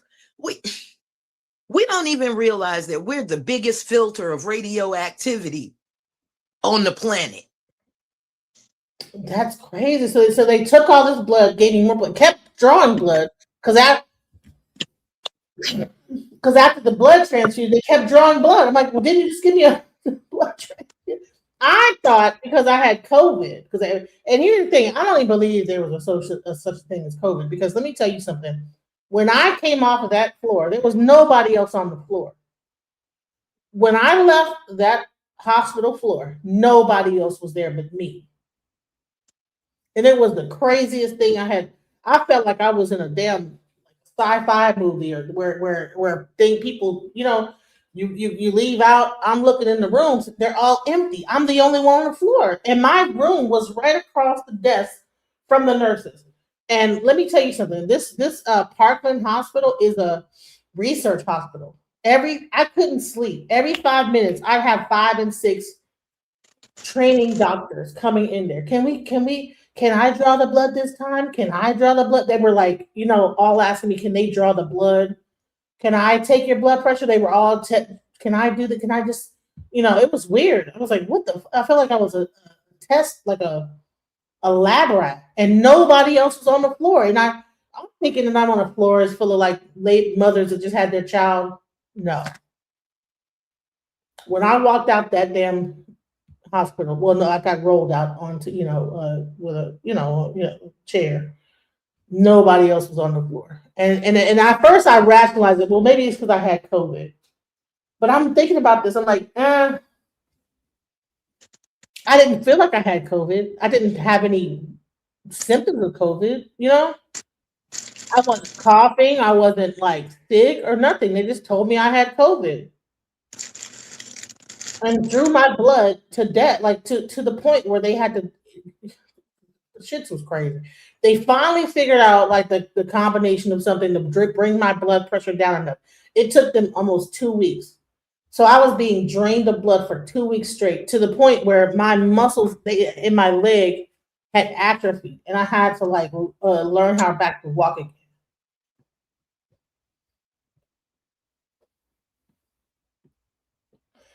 That's how you take care of people. And the thing is that like the thing with COVID is that you couldn't have no visitors. That's another thing. When COVID was going on, I had the baby. I couldn't have anybody up there. Nobody could come visit me.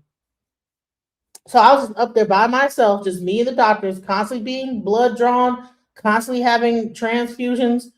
I had just one transfusion, it's just blood drawn, and nobody could come and visit me or nothing like that.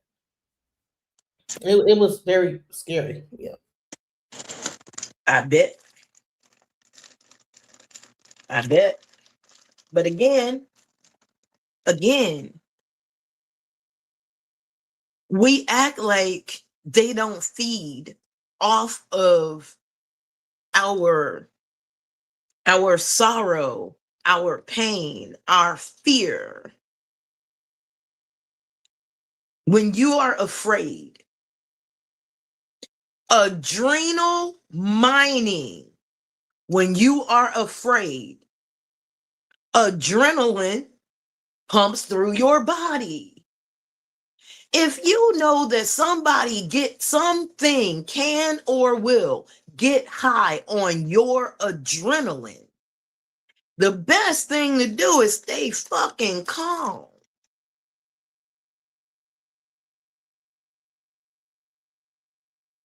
But Black folks' emotions run the highest. And y'all still don't y'all still be feeding the beast. Right.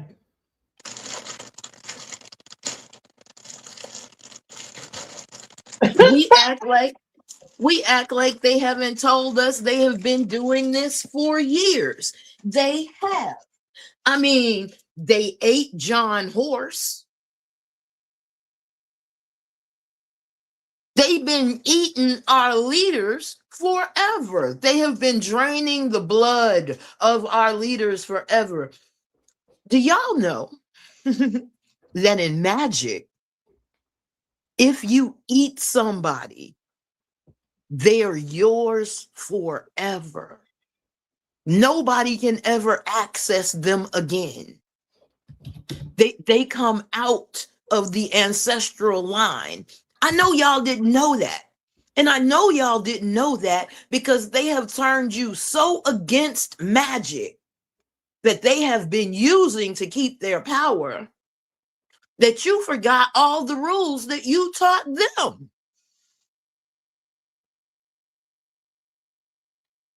You delectable Negro. Mm-hmm. Yeah, I brought that up. Here we go. Let's look at The it. Delectable Negro, Human Consumption and Homoeroticism Within U.S. Slave Culture is a 2014 book by Vincent Woodard. The book explores the homoeroticism of both literal and figurative acts of human cannibalism that occurred during slavery in the United States. Woodard examines the sexual nature of documented instances of flesh eating and details the various manners of consumption whereby Black Americans were metaphorically or actually eaten. In the book, Woodard defines consumption as a range of parasitic practices, including institutionalized hunger, seasoning rituals, and sexual modes of consumption. The Delectable Negro draws on Works Progress Administration interviews, advertisements for runaway slaves, and slave narratives. The book includes textual analyses of the works of Harriet Jacobs and Frederick Douglass as well as an example. Wait, is that why they call it eating cootie cat? Yes. Yes. They eat the coochie. They literally was eating it. They were literally eating. And the penis. And the breasts. And the white meat. And the dark meat. Because humans have white and dark meat. Wow. Examination And of the when treatment you, of Nat Turner. I'm sorry, go ahead. You took a and long when time. when you consume someone, they're no longer in the ancestral line to be communicated with. Now he was just about to say they ate Nat Turner. They did. Hold on. They ate Nat Turner. Wait a minute. Hold on. Wait. Keep going. Nat Turner, whose flesh was turned into medicinal grease. Woodard died in 2008 and never saw The Delectable Negro published. Thank you for watching. What? They ate Nat Turner? They ate a whole lot of us. I mean, I hate to say, where do y'all think all them burgers are coming from? You didn't listen to The Matrix?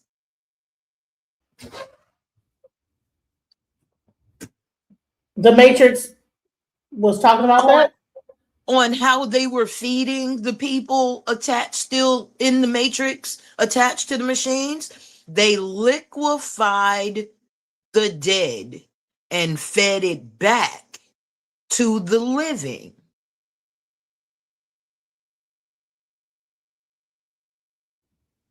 No, I didn't know that. I need to rewatch The Matrix. I didn't. Oh. It's right there. It's not like they're hiding it. And that's the thing.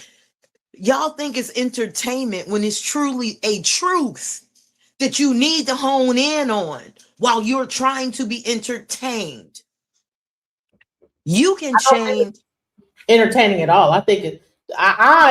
When I saw this about China, I was surprised at how out cold and how out in the public, like in China, they're like, oh yeah, this is what we're doing, and yeah, whoop whoop, and yeah, you're gonna take these parts and the blah, and I'm like, so they're out in the open in China with it, but we're so which society is the more freer because they're able to like say, hey, at least you know. If they come up with a helicopter, come down on the ground, a motorcycle accident happened, you know what I'm saying? All of a sudden, ambulance in black come and grab that person. At least they know it must have been another organ harvesting. We are just blind. We don't know that this is even happening. We're not. We're not blind. We're not listened to. Again, you got to remember, y'all, we have to remember the predicament we are in. The police are not there to serve us. Our mayors are not here to protect us. Our governors are not here to protect us, and neither is our president. So when we find one of our sons upside down, wrapped in gym mats with his shoes off, nobody knows what happened, even though there is video in this gym. And when his mama get him to the morgue, they find out he is stuffed with newspaper. Where was the outrage? We did have outrage, but it wasn't heard. It was like, you know, exactly. The news barely covered it. And let me tell you something. Even a story close to me. By 10, my child's father. When I went, so by 10, you know, he was in the group Slum Village. He was always known for wearing a turban on his head. So at his funeral, I was given the thing to put the turban on his head. Do you know that they took his brain out of his? I don't know what else they took out of his head, out of his body, but I know his brain was gone. And I think his eyes were gone. It was a lot gone. What do they do with all that? They sold it. Why are we asking questions we know the fucking answer to? You are worth more in parts to a hospital than you are worth alive. Why do you think they don't want y'all having babies anywhere else but at the hospital? The placenta is worth more than that baby is for the rest of its life. Why people having babies outside the hospital, when they come in to get the baby checked, the first thing the hospital asks is, where's the placenta? Oh, and you mean $250. My last child that I had, may he rest in peace, I asked for the placenta. They said, no, you had to have asked that like weeks ago, and you would have had to have paid $250 to have it. Correct. Right. Even though that's yours, that came out of your body. You made that. And you have to pay them to keep what you made. Think about that.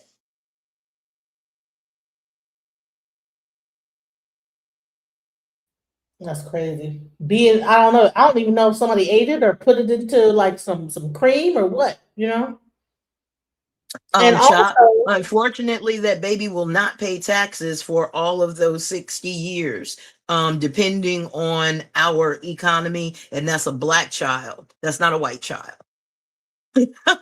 Y'all calculate Black lives a lot differently than the system does. You tried it though. But I want to get into like this whole group, this whole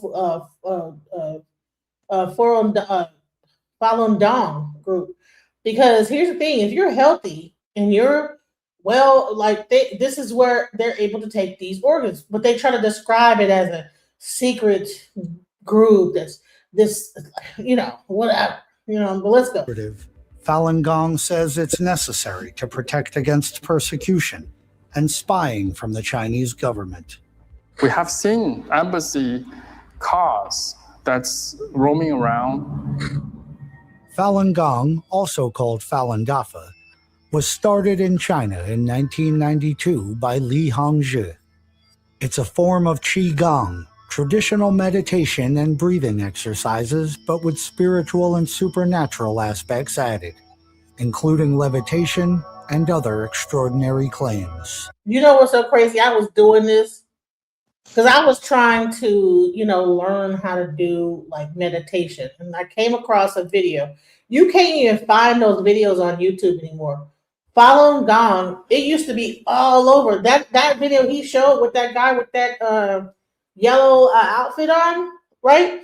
It used to be all over YouTube. You type in that and you can see the original. Huh? Chinese scrubbed it. You used to be able to see the original ones and actually do the exercises on YouTube. You can't find it nowhere now. And it was from some old tapes. Like they actually took the tapes, like because you could see it was from a VCR recording. These were like old like tapes. And I was doing it. I didn't even know what I was doing. I was trying to like learn how to meditate, and I found that, and it was actually pretty cool. Like I mean, like move the chi around, bring it back up. You know what I'm saying?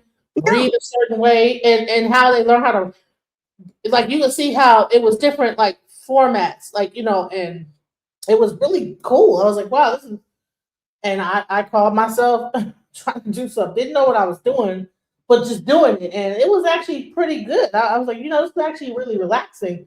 I had no idea like what I was even that this was like a practice that was banned or nothing like that. I'm thinking, oh, I'm learning this is meditation. It is. Yeah. But it's meditation that frees the mind. The Communist Party of China does not want that. And honey, apparently the party and the YouTube don't want it either because they sure as hell scrubbed those videos. Let's go. By the late 1990s, popularity of the practice grew, but estimates of the number of practitioners widely vary. The group claims its practitioners include as many as 100 million people in China, a figure disputed by the Chinese government. In 1999, thousands of Falun Gong practitioners staged protests throughout China. These demonstrations alarmed the Chinese government. Falun Gong was banned and labeled an evil cult. The government crackdown continued on members of the now outlawed Falun Gong meditation group. Beijing banned that group on Thursday after several days of silent protests. Falun Gong books were confiscated, websites were blocked, and practitioners arrested. A protest in 2001 involved 5 people setting themselves on fire in Tiananmen Square. Falun Gong denies these claims, and a year later, several members hijacked state-run TV to broadcast a video accusing the Chinese government of staging the self-immolation. Let me tell you what's crazy. I was learning this in 2007. That's in 2002. So I didn't know all this had gone on. Right after I had OR, that's when I began to learn this whole thing. Because I was trying to, get back into martial arts because I was doing that in the military. And I ran into this meditation practice.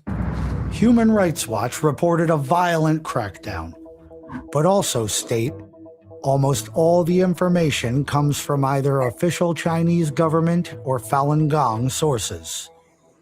There is no sure way of checking the information from either source, making it You going back and forth to China. Do you experience, do you run into any people, doing Tai Chi? Is that like,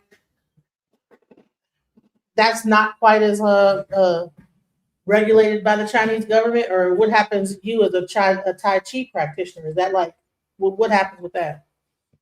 Oh, Tai Chi is very regulated by the Chinese government. Don't you think? The House of Sun, Yin, Yang, Wu, all are regulated. As a matter of fact, if you don't fall under those houses, as far as the Chinese are concerned, the Chinese government, you don't practice Tai Chi. The Shaolin. The Shaolin is so controlled by the government, it's not Shaolin anymore. It hasn't been Shaolin the way that we glamorize Shaolin for at least the last, 75 years? The Chinese government demolished Shaolin. It put all the real monks, to the bye-bye lands. And then they rebuilt it to glorify China. But the original Shaolin monk, they did not go for communism. That's not it. Well, they didn't care. Communism didn't care for them. You know what's so crazy is that when we have like a lot of these arguments about Republican versus Democrat, a lot of times, I mean, the people have come up to this thing like this is okay, you being Pan Africanist is similar to being a communist, right? Okay.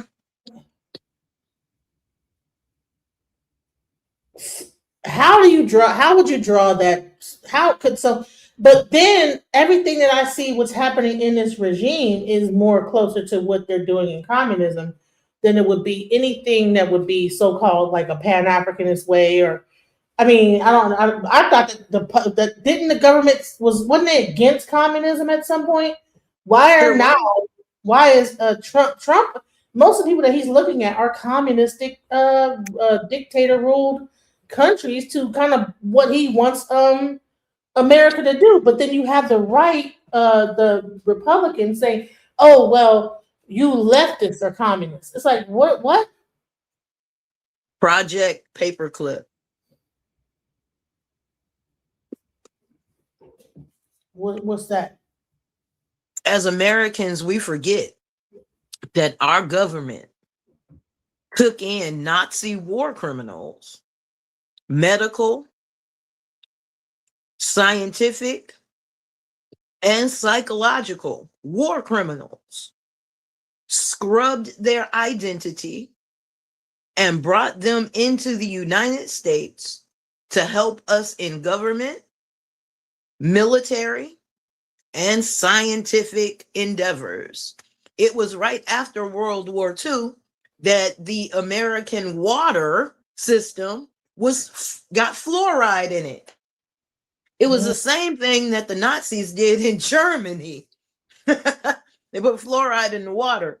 But here in America, they told you that it would stop the children from getting cavities. Cavities, yeah. Yep. Although your children still got cavities and nobody said anything. Right. But then you have, again, these Germans that came over, they got scrubbed. Do you think they lost their ideology just because they came to America and got scrubbed? No. What they did is they stuck their hands in. They had a whole nother generation and knocked that thick German accent off.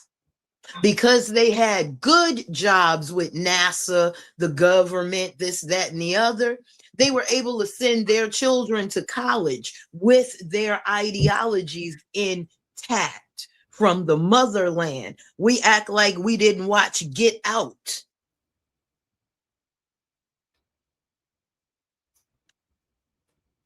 That's exactly what Get Out was telling us. And now they're on American soil without those accents, but still have the ideology. Because again, the Germans were acting like Southern white people because that's who they learned it from, not the other way around. So when they come back to America, guess where they go?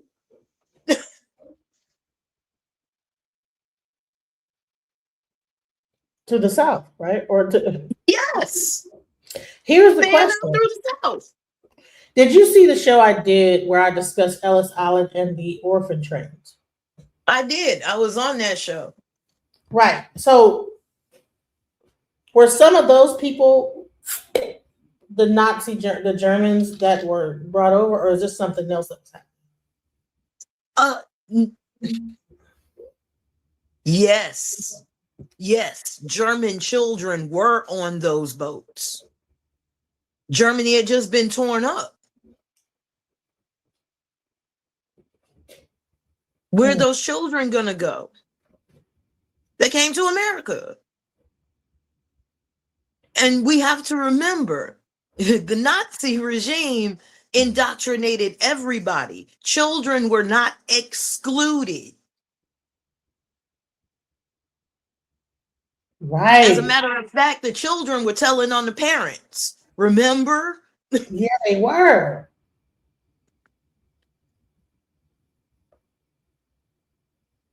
And Hitler about communism? Yes or no? Wasn't Hitler about communism? Yeah, okay. Power is power, no matter what you Well, the question, sanction on top of it. the reason why I asked that question, right, was Hitler like really trying to push communism because, or was he against? I thought he was more of a fascist, actually. Fascism. Okay, what's the difference between communism and fascism? A little bit on the ideology of where the money is supposed to go. Okay, so he was a fascist, and what? Russia was communist. Well, Russia was fascist at one point too. Well, Mussolini was a fascist as well. I don't fascist and communist. They all go hand in hand. It's an ism. Well, I'm trying to like get why somebody would make Pan-Africanism be a communistic movement. Because Pan-Africanism wants to include everybody and wants everybody to have some. That would be communal, which would be communistic. Get it? Okay, all right, I see what you're saying. Okay, and then they also would label people that are so-called democratic or the left, you far leftist leaning, or you are a what is called a liberal, right? We have this liberal. Yeah. And then they can compare liberalism to communism. But at the same point, on the other side, you have the people, the fascists, the Antifa. Well, Antifa is communistic, and then on the other side, you have the conservative. Well, see, I didn't pledge allegiance to any of that shit. Right. The reason why I'm asking that is because I'm just trying to clarify. Because I don't agree with any of it either. I'm like, hey, what is all this? I don't believe in all these labels of this and that or whatever. I think it's all bullshit. The farther you go on either side, you're gonna get the same looking stuff. It sounds the same to me. You get to the same bird. Too far over this way, it sounds like it's the same thing that happens when you go too far over that way. I don't see the difference. But I get like a lot of flack for so-called being a Pan-Africanist, but I'm like, okay, well, that was a part of my, history growing up into the conscious community, and the people that I like listened to and watched, they were Pan-Africanists, and so I really agreed with that standpoint that we should come together, right? Okay. Able to communist and this, that, the other, but it's okay, But now that I'm getting into this type of information, it's interesting that all those people I don't see them in the chat right now. Why? You would be disproving them. It's kind of like when Kim Kardashian shows up with blood all over her face, and everybody's like, oh, the new vampire facial. My question, where's the blood coming from? Right. What's the source of the blood? No, people are so daggone gun-ho. They're like, I want one too. Without knowing the source of the blood? Of where you got it from? Exactly. Is it your blood, her blood, stored blood? Is it mixed with something? Is it a kid's blood? Is it fetal blood? Is it umbilical blood? What kind of blood is this? And from whom? Whose blood? Are they alive? Are they alive still? And how do you keep the blood to keep it going? You know what I'm saying? You have to put it into a thing and keep it going to make sure that if it's red blood, because that's way harder to maintain over time. Plasma. Oxygenated blood? Yes, it is, because it was bright red when I saw it, and I know the difference.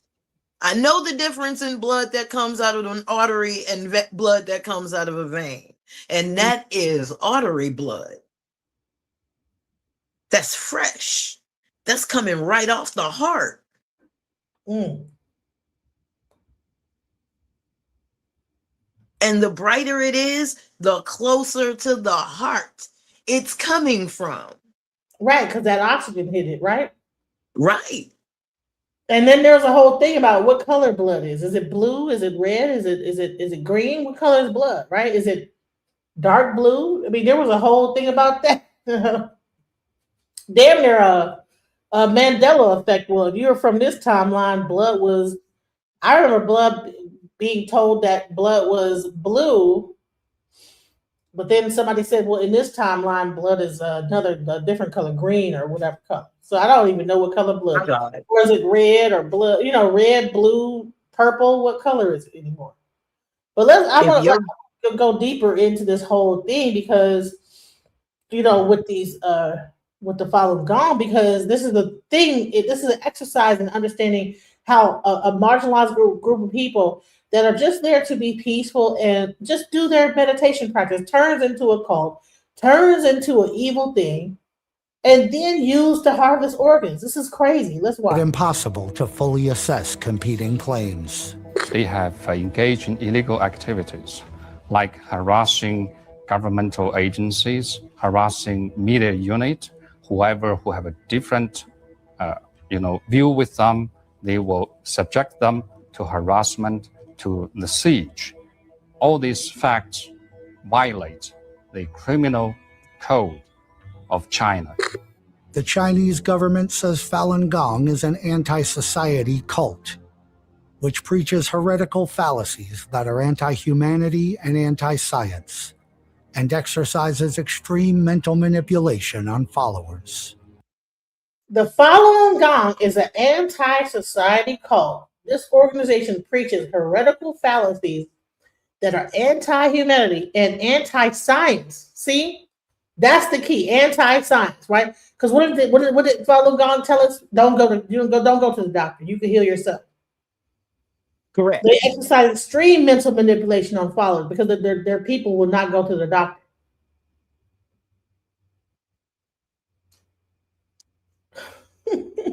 This stuff gets real crazy as time when you think about this whole thing. Let's go. Falun Gong practitioners outside of China have since established their own media to shape the narrative in their favor. This has led to what feels like a propaganda war, with sensational claims on both sides. I believe it's important for people to know the truth of Falun Dafa because the free world is at stake. According to the Falun Dafa website, practitioners can achieve supernatural abilities and develop a powerful law wheel that sits in the lower abdomen. The law wheel can both heal sickness and eliminate evil for others, rectifying all abnormal conditions. Falun Gong's leader, Li Hongzhi, has also said that science was passed down to humans by alien beings for the purpose of controlling humankind, and that the moon was constructed by a humankind in the past, which was destroyed because its karma became too massive. Falun Gong also involves proselytizing, or spreading the message to convert people. Falun Gong practitioners refer to this as clarifying the truth. I had been many opportunities to come across people from China at work, and I always try to clarify the truth to them about Falun Dafa, because I found that almost always a lot of Chinese people had misunderstanding about Falun Gong. One example of clarifying the truth from a Falun Gong website says that the mark of the beast mentioned in the Bible is the oath people make to join the Chinese Communist Party. Opposition to the Chinese government seems to be a large part of clarifying the truth, and can be found in speeches by Li Hongzhi and the numerous media outlets associated with Falun Gong. So, I mean, I don't know if this is a pro or against, or what do you think about this guy and his, what he's saying? Let me just play some more. Maybe it'll get better. The Falun Gong has several media arms. One is the Epoch Times. One is NDTV, which is their television production company, which they make tons of weird interviews and they do YouTube shows. And then the other is Shen Yun. So that's their media arm. And they represent Epoch Times as the new conservative player on the block. But really, this is a decades-old media arm of a anti-Chinese government propaganda outlet. Epoch Times representatives deny an affiliation with Falun Gong, despite the two groups' clear financial and organizational ties. Li Hongzhi, the leader of Falun Gong, has repeatedly referred to Epoch Times NTD TV, and others as our media, and answered questions from his disciples about these outlets at Falun Gong conferences. He also mentions that promoting these media outlets serves as clarifying the truth. Falun Gong adherents have endured 20 years of brutal persecution in China, including forced labor, torture, murder, and live organ harvesting. Possibly the most prevalent message from Falun Gong is the horrifying accusations of forced organ harvesting by the Chinese government. The allegations are that hundreds of thousands of Falun Gong practitioners are in a vast network of labor camps across China and are being put on lists for organ extraction. China denies all accusations of organ harvesting, saying, "The so-called forced organ harvesting in China is a big lie, fabricated by the Falun Gong cult and some anti-China forces to smear China, deceive the international community, and conceal the nature of the cult." China admits it used to take organs from executed prisoners and claims it stopped the practice in 2015. China saying we stopped harvesting organs from prisoners in 2015 is hardly the defense I expected. But the claims from Falun Gong are also uncorroborated. In 2006, U.S. officials visited a facility claimed to be used as a detention center for as many as 6,000 Falun Gong prisoners, and found no evidence that the site is being used for any function other than as a normal public hospital. You can't use that. You can't. Come on now. A U.S. Why would the U.S. officials be given access to a hospital that Falun Gong people would be in a communist country that they could control? They could just get them out of there and say, "Okay, go to this facility." What are we doing here? And then I don't understand why this guy would even. Come on now, what? Hospital. Similarly, a government response from Australia states, "We are aware of the statistics which allege that there are a very large number of transplants occurring in China, but we do not have any basis for accepting that those statistics are accurate." With This is how you know they're all in on it. This is what's crazy. both China and Falun Gong engaged in a media war with sensational accusations, it's hard to know where the truth lies in all of this. On May 15th, thousands of Falun Gong practitioners are marching in a parade from near the United Nations building to the other end of the city, passing right in front of the Chinese consulate. Some of the claims are so over the top that it almost sounds like the plot from a science fiction movie. A spiritual group with supernatural powers, including levitation and the ability to heal themselves, is being targeted by an evil, oppressive government that is harvesting their organs. The secretive nature of both sides makes it hard to know what to believe. Looking through Falun Gong websites, it's easy to see where anti-science accusations and other criticisms come from. I think the truth. Oh man, wow. That is crazy. It's like we even have our own people in our government that are pushing against the Falun Gong people. I'm sorry, I'm just now realizing this. I'm watching this in real time. I didn't know what that guy was going to say or was going to, but that is crazy. Wow, this is insane. What are your thoughts, Mundi? I'm blown away. I'm not. I'm not. And I'm not because, and not to say that naivete is a bad thing. I'm not saying that. I'm saying experience makes your ass cynical.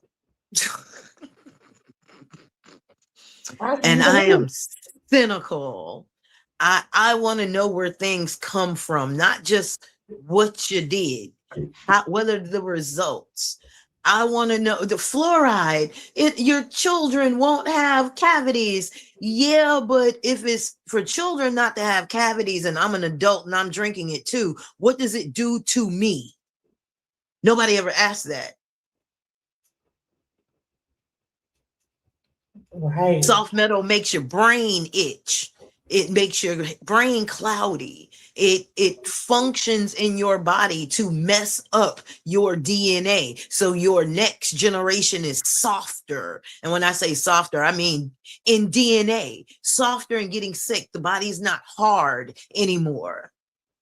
It's compromised. But we don't ask questions here in America because, quite frankly, we're not educated enough to ask questions. We're educated enough to work and be entertained.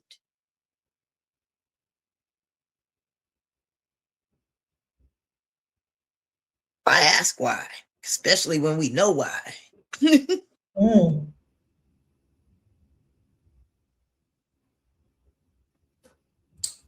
So here we go. Organ harvesting in China. We cannot think that this is not happening here, guys. This is very much a real thing. I'm just using China as an example of what is really happening in the US, but is being hidden. Let's go. Far less likely to attack the organ. Third, because these organs are fresh and regenerative, surgery success rates soar, survival rates go up, and long-term outlooks look better. Put it all together, and for the wealthy people who are desperate to extend their lives, baby organs look like the perfect spare parts. And there's another reason that makes it even more horrifying, which is that the supply pool has slid downward step by step. 20 years ago, when this first started, organs came from prisoners of conscience, mostly Falun Gong practitioners, later Uyghurs. Then it expanded to mass population, college students, missing teenagers from poor or rural areas. And now it's gone all the way down to children and newborns. And now they even offer to manufacture your own child and then kill him or her for the organs. So this isn't medicine. It's something darker than that. And only in CCP China could such a system exist. So how does this blockchain actually operate? Investigators. She's saying only in CCP China could this exist, but no, it happens all over the world. It's just that they don't say it out loud. Right now, you have the Chinese, whoever Z, that he's willing to say that this is happening. Period. So what? It is what it is. You can live to be 150, okay, and we're selling up these organs, and come and get them. This is what's happening. Let's go. Mapped out 3 steps. First, caged women. Some women are kidnapped or bought, forced into repeated pregnancies. They aren't treated as mothers. They're treated as machines, baby-bearing machines. Their babies are born not to live, but to go straight to the operating table. Step number 2, artificial conception. This is the darkest part. Sperm is taken from the patient himself or from his direct family to create a baby through IVF. Because that baby shares blood with the patient, the transplant is almost guaranteed to match. Specifically, an aging CCP official could literally use his or his son's sperm to make a custom baby, but that baby isn't meant to be raised. The moment he's born or she's born, he or she is rushed not into the parent's arms, but into an operating room. Organs cut out so the powerful man can live longer. That's not medicine. That's killing your own child for his or her organ. Even animals don't do this. Step number 3, forced preterm births. So to speed up supply, many babies are delivered early by C-section. Doctors don't care if the babies survive, only if organs are intact. So the organization of VOIF even named 3 main supply bases. They are in Shandong, Henan, and Sichuan. They're all provinces with high population. Surrogacy groups, even sex trade gangs, are pulled in to profit. So it's horrifying. And this isn't some rogue operation. The report says it's backed by military hospitals and protected at the highest levels in the leadership. It quoted one former vice president of a PLA hospital said that he attended what was billed as a baby organ transplant seminar But in reality, he said it was a black market networking event. Hospitals coordinating supply and demand. Why do they do it? 2 reasons. First, profit. Transplants are the most lucrative business hospitals have right now. So due to population decline, many Chinese hospitals cannot stay afloat, but organ transplant business is booming. So the first reason is profit, and the second is demand. The CCP elites massive wealth and obsess with longevity, drive the market. So for them, infant organs are the ultimate human gold mine. So now let me give you some real cases. 12 years ago in 2013, Shanghai's Changzheng Hospital, which is part of the Second Military Medical University, openly performed 3 infant organ transplants. The donors were 33 days old, 50 days old, and 40 days old. Lead surgeon was Dr. Zheng Li, who bragged that across China, only his team could do transplant surgeries like that. And he said publicly that infant organs are not useless, they are treasures in medicine. And that was in 2013. Fast forward to 2023, the American Journal of Transplantation published a paper from Shanghai Renji Hospital. The paper is about 2 newborns, just one day old, and another 3 days old, had their kidneys removed and transplanted into not babies, but 2 adults aged 25 and 34. And here's the red flag. Normal organ matching takes at least 1 to 14 weeks, and it's longer for newborn kidneys. Doctors say it can take months for newborn kidneys to match. Yet these babies were only days old when their organs were removed. That means the matching had to have been done before birth, way before birth, through genetic testing or amniotic fluid. So these were not unexpected donations. They were pre-designated custom donors. And the numbers prove it. The Renji Hospital, the hospital admits on its own website that it has completed 22 infant kidney transplants. Not 2, not 3, 22. In one hospital. This is systematic. There's no way a hospital could have this many premature babies who die and happen to have a matching recipient waiting at the time for a kidney. It's just mathematically it's impossible. So some people may say maybe these premature babies couldn't have survived, but experts disagree. The same journal published a letter from a professor at the Louisiana State University Health Science Center. He pointed out that one of the babies in the Chinese paper wasn't terminal at all. Low blood pressure, that's normal. Weak light reflux, normal before 30 weeks. So his conclusion was, he said, we can question the decision to withdraw life-sustaining therapy. So his question was based on the assumption that these were normal babies. In plain English, his question basically was saying that the baby wasn't dying. Life support was stopped deliberately to free up the organs. And doctors in Taiwan reacted strongly to that paper. They were horrified by the cases. They'd explained that premature babies at 29 weeks are very strong and have a 90% chance of survival. So extracting organs from these premature babies is a crime. And there's a gynecologist, her name is Ling Qing-yi, who was formerly the Deputy Minister of Health in Taiwan. And she said that just typing about her remark made her sick. She'd explained that in her entire career delivering premature babies, she never once, not for a second, thought of them as organ sources. She said, we hold these fragile lives like cracked glass. She said, to even imagine using them as donors is unthinkable. And yet in China, it's happening not once, not twice, at least 22 times at a single hospital. What are your thoughts on this, Uli? We can't stop them. Do you think this is happening in America? Yes or no? Yes. On a scale that you could not fathom. I think the fact that the Chinese government is out with it makes it more that they're going to have less, but in America, they're less likely to be open with it. So I believe it could be more than is even happening in China. What are your thoughts? Yes. And it's about time that people start waking up. And when I say people, I mean people.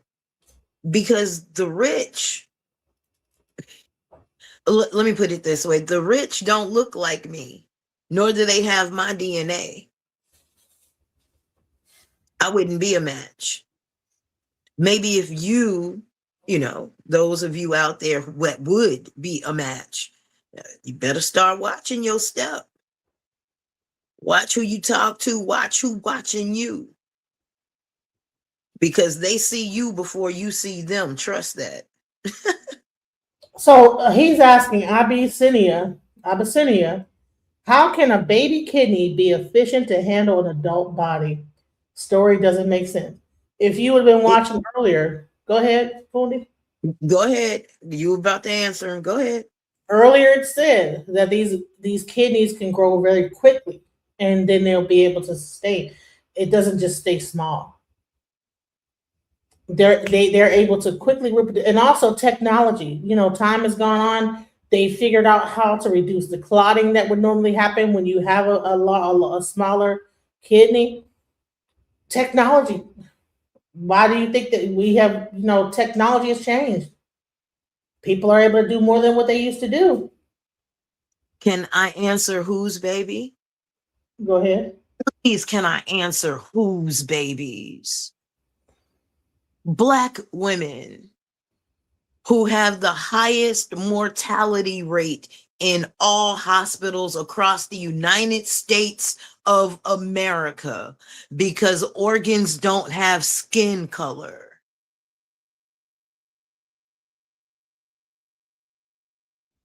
And once a doctor has pronounced you dead, ain't no coming back. And Black women have been telling you they die at an unusual rate in the Americas. Where you think that melatonin comes from?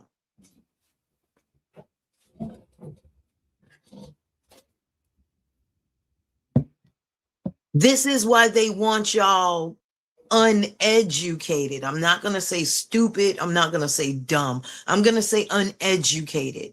Because when you are not educated, you don't even know the right questions to ask.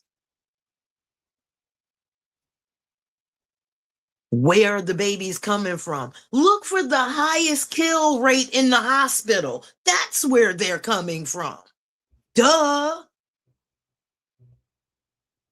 Ask the young men around town that come up missing with their organs gone, where their organs come from. Ask all of these babies that go to these parties and come up missing where the organs come from. And I want to say this. See, in China, they're really cool. They'll tell you exactly where their organs are coming from. They actually have people that have babies to be killed. If you rewind back.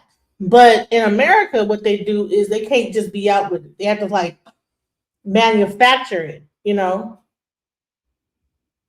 But remember, America has laboratories in China too. Because the things that they can't experiment on here, they might get busted for. They go over there and do. Hello? Where are these babies coming? Some of this guys, this is old. All the news reports, body part hospital center. I don't know exactly what that says. This might be a bot because I don't even understand what it's saying. He's saying it's old news. Organ harvesting. It is old news. But people don't pay attention when they should have. Now, here we go. Here we go. Black women were telling y'all that we were dying and your children were dying in the hospital, unusual rates. And not a Black man or another Black woman did a damn thing about it. And here's the thing, is that these Black men will impregnate a Black woman because they don't want to be the father. That Black woman will be in the hospital by herself, delivering that baby. And Lord knows what they're taking from her and everything. And from the baby, and all of that. And he won't give 3 motherfucking goddams that he can now be cloned at will, Tyrone. Clone. You didn't talk about that. Let's go into how they can clone. Let's talk about that. But again, this is why they love the uneducated, because the uneducated do not connect dots very well to make pictures.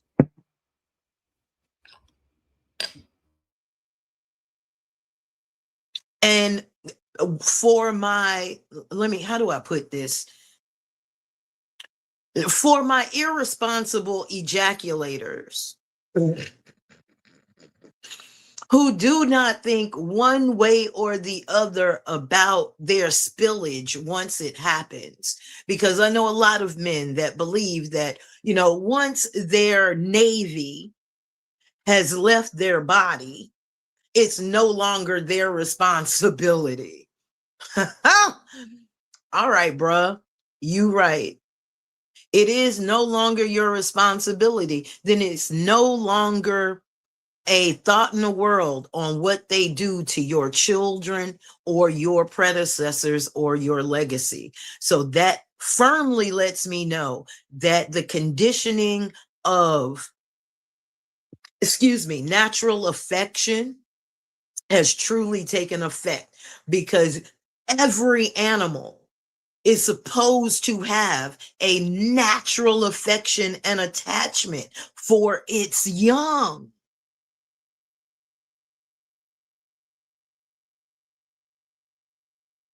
So not to say all men, not to say all black men. I'm not saying that, because I know some black men that go hard for theirs.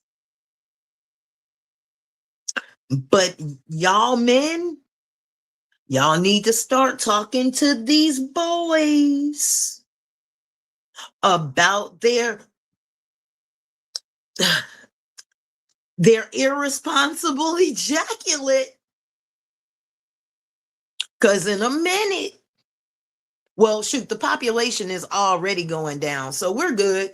We're good. All they had to do is really tell women that they can't get abortions anymore. And boom, legs got closed, ankles got crossed. All kind of crap happened. Then boys started going, oh, I can't get any more. You should have controlled your ejaculate, sir. But, that's just a simple answer to a really complex problem.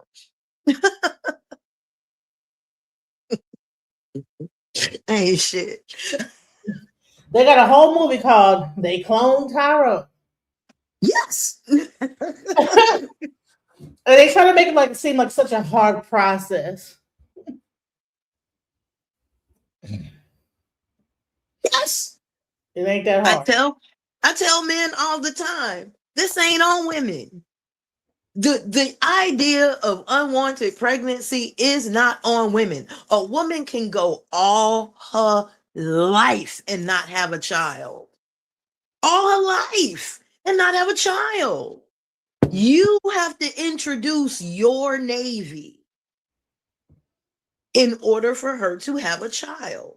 So if we want to control our population, brothers, you got to learn to control your ejaculate, or we're in trouble. You can have all the sex you want if you can control that part.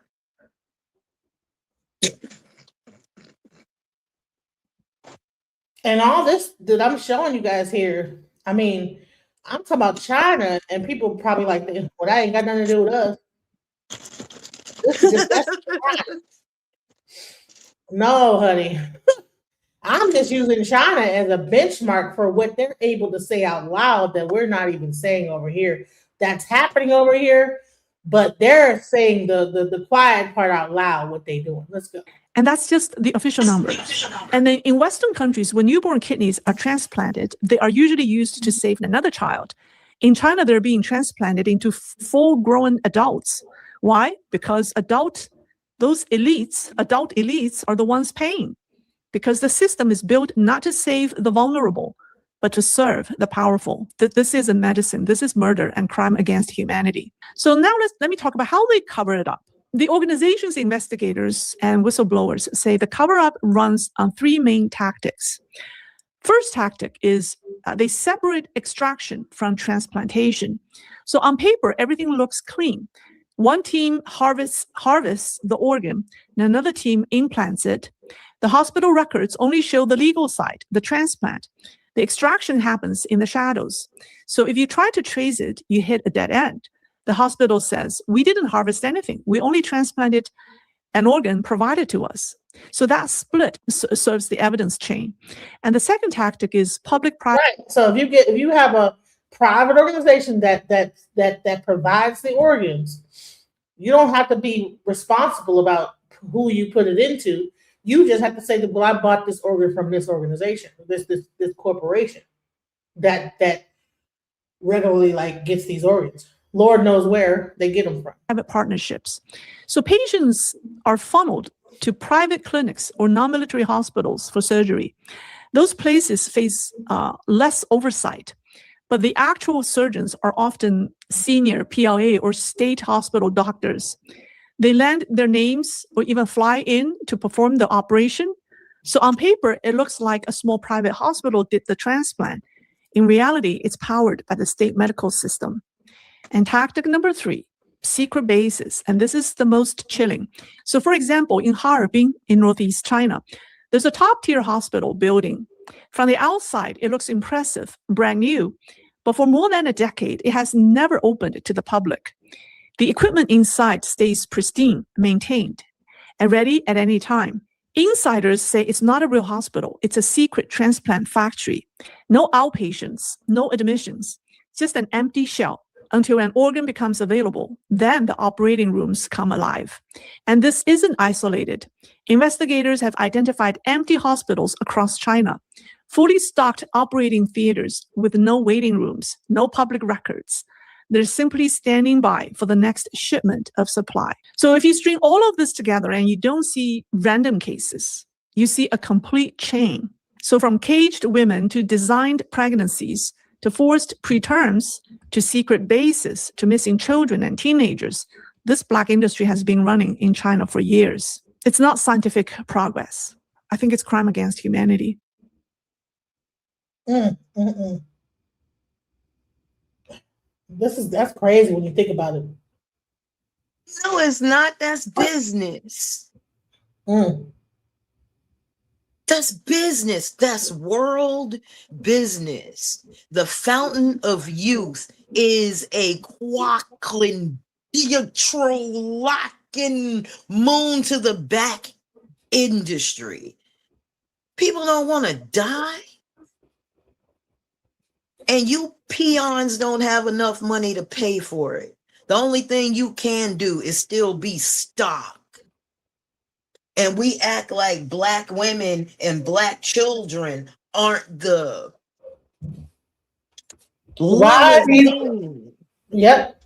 of body parts. Why do you think that China's in Africa? And all of a sudden, now that China's in Africa, all of a sudden there's this huge like thing where people are coming up missing in Africa. No. I got one better. The Chinese men are going to Africa, getting African women pregnant, waiting till they have the child, and then kidnapping the child back to China. What do you think is happening? What do you think is happening to that baby? They just told you they can make designer parts. What better way to make a designer part than to go somewhere, impregnate somebody with my DNA, wait for them to have the child, take the child back. I got my organs. I can help anybody in my family now. We got a whole body.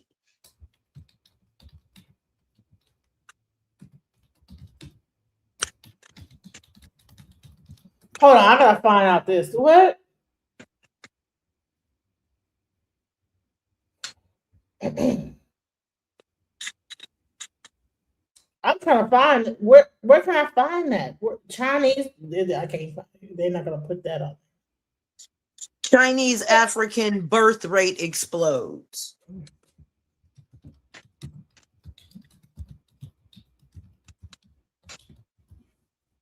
But they're also taking the babies and bringing them back to China? Yeah.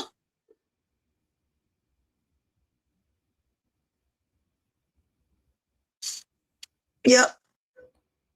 Because they're having a low birth rate. So they have to go they got to go into Africa to even give birth. Who has the strongest DNA? They keep telling y'all you ain't strong. They can lie to you. DNA does not lie. They are not strong genetically. Nobody on the European continent has strong DNA.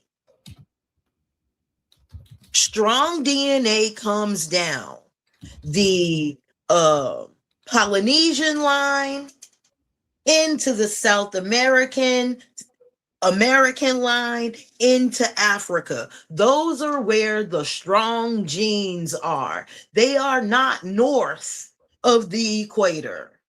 Strong genes are found along the equator. And everybody knows it, except the motherfuckers on the equator that keep getting conditioned that they're the softest thing on the planet, even though everybody is coming back. Even the royal family dipped back into black, just in case nobody noticed.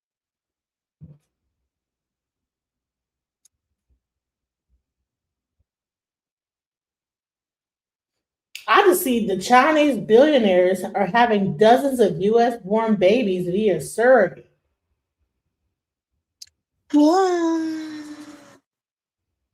We act like trafficking is not the number one thing that has always happened around the United States, around the world. Moving people from one place to another, either by will or by force. Y'all want to know what happens to all of those orphans that came up missing? How about that bus of black girls that came up missing? They can find your cell phone, but not a bus full of black girls, right? Sure. That's crazy.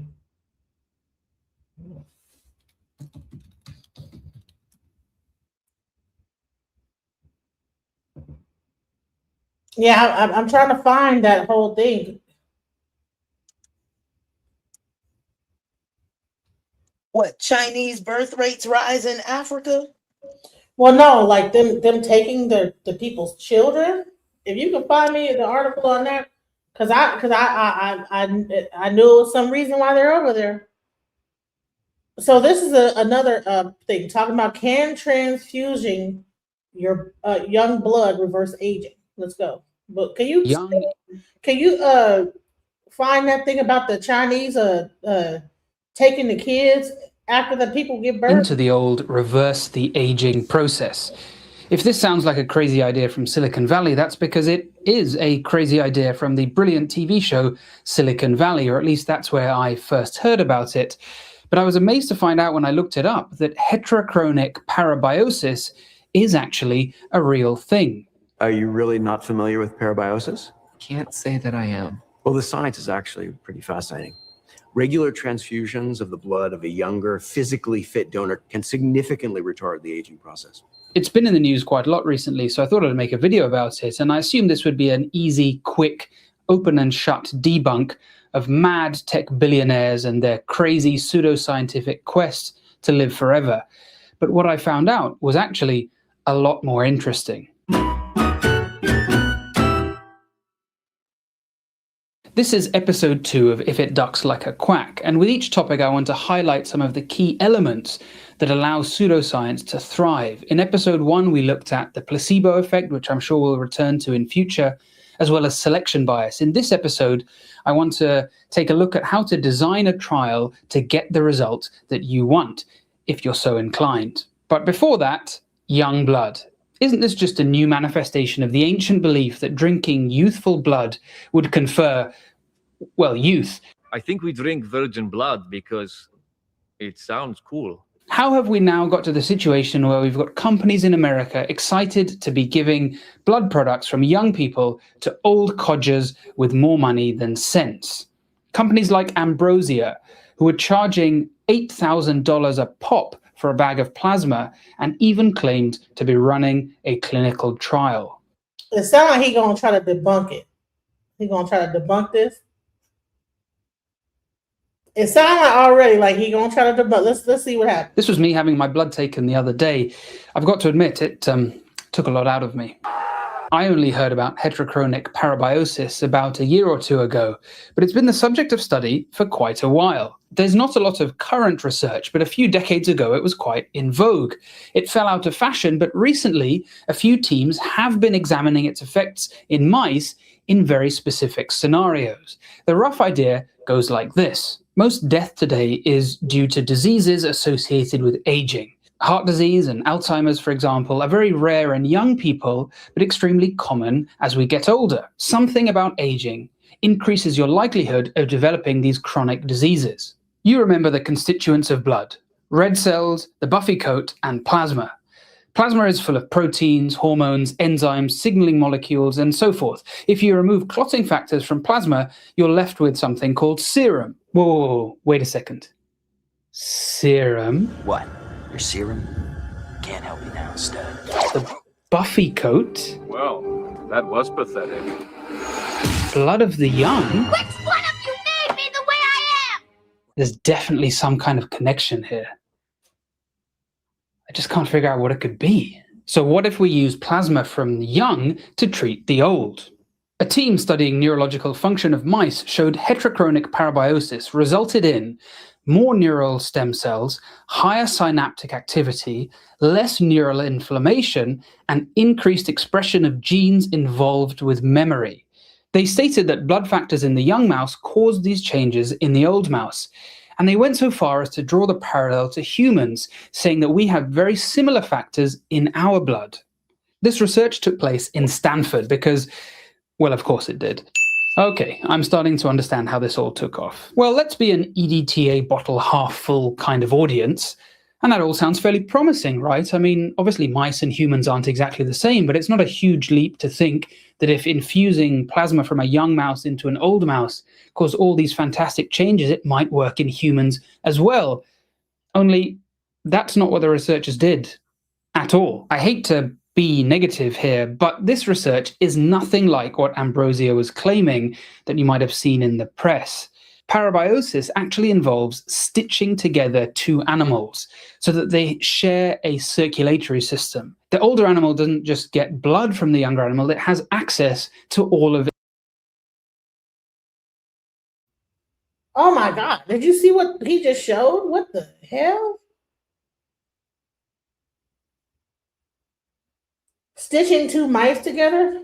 Its organs as well. They essentially become conjoined twins. Or perhaps for a more accurate analogy, we could look to the legendary Walt Lillehei. One of my medical heroes, the father of modern cardiac surgery, Lillehei, developed cross-circulation before the cardiac bypass pump was invented.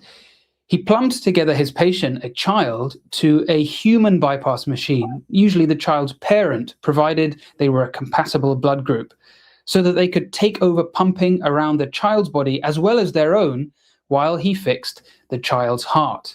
But that was nothing to do with rejuvenation. It was a desperate measure to try and save sick children. Outside that particular context, the idea of stitching two humans together is rather ghoulish. So already we can see that startups working in this field are using a very different idea. They're just giving infusions of donated plasma. In fact, researchers have discounted the possibility of studying transfusion-based therapies in mice because the amount you can safely remove in terms of volume is tiny, maybe 150 microliters. Jesse Karmazin, the CEO of Ambrosia, is a qualified medical doctor, although not currently practicing, and has been the face of this new industry with heavy promotion, boasting earlier this year that the company was operating in 5 cities. Remember when I said that doctors that promote pseudoscience particularly wind me up? Karmazin has made a lot of bold claims. You know what's so interesting is it's called pseudoscience. But when you go into like China, it's not pseudoscience. Well, you have the actual president or whatever of China, the dictator of China, say they're doing this. But when you look into like Western, they're going to call it pseudo. Thoughts? They have to make it sound ghoulish so that when you hear this from China, this is propaganda. So again, you think that China is the ghoul, not America, though. It can't happen in America. But again, what's her name? The Mama Kardashian. Do y'all think she looks like that because she went under the knife? I'm just asking. And do you think they're far removed from like actually connecting their blood to a living person and then having that other person's blood run through them as they lay on it? Come on. I don't put nothing past elite people that are just desperate for longevity. I'm sorry. Didn't they just show you that they could take a child, hook it to the parent, and have the parent's heart pump for this child while they work on the child's heart? Didn't they just tell you that, like, to your face? They just told you they can do that, right? Now, my question is, old, right? That was old as hell, right? That was an old thing. do you think at any point in time that father's blood and that child's blood didn't intermingle? Yeah, I wouldn't. Of course they did. Of course it did. Okay, now the question becomes, what happened to the father after he got some of the blood from the daughter? I want to know what happened to him because the daughter was sick, but she was young. I want to know what happened to him. Did he get sick or did like? You see, you're understanding what the lines that I'm thinking along. I don't think he got sick. I think that he got some of those stem cells that she had. They figured out how to like be able to merge that blood, and then they healed each other. Like it's some kind of weird Makes sense to me. that happened. That they were able to like didn't even know, right? Right. Hey, But it's stranger weird, things have happened. Pseudoscience. Here we go. He seemed to earn credibility from many in the press who were apparently stoked to hear that he was running a clinical trial, although that's really a very loose definition of the term. Let's take a look at the clinicaltrials.gov page because it's a good example of how not to design a trial. There is one arm, meaning that there is just one group of patients, those receiving the therapy. As you heard in episode 1, unless you have a placebo arm or an arm comparing another established therapy, you can draw very little useful information from a single arm study. These were also paying customers. They weren't randomly selected patients. Now, that's perhaps a bit of an unfair criticism. A lot of medical trials have patient populations that are not at all representative of the wider population, but it does give the impression that Ambrosia have retrofitted a trial onto what is actually a business model. Next, the endpoints. Just take a look at all these. This is a shopping expedition. Send off this many tests, and just by chance, you might get the following results. These ones go up, these ones stay the same, and these ones go down. Make sure you only tell people about the ones that went down, and hey presto, you've got a positive trial. And look at the time point, 1 month after the infusion. 1 month. What is that going to tell us? You don't need to be a hematologist to know that infusing 1.5 liters into a circulating volume of 5 liters is going to transiently alter the makeup of your blood. And nobody's been able to demonstrate how long these changes last, even in mice. This is an example of choosing a favorable endpoint, something that is highly likely to give the result that you want, even if it's fairly meaningless. What are your thoughts on what you just said? As a phlebotomist. He's right.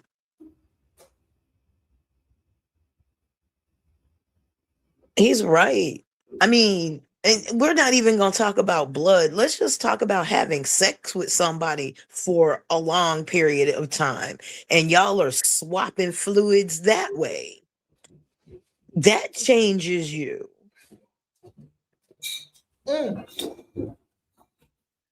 Of course, getting a direct blood infusion does. Isn't that what being a blood brother or blood sister is about? You having your blood in me and me having your blood in you, right?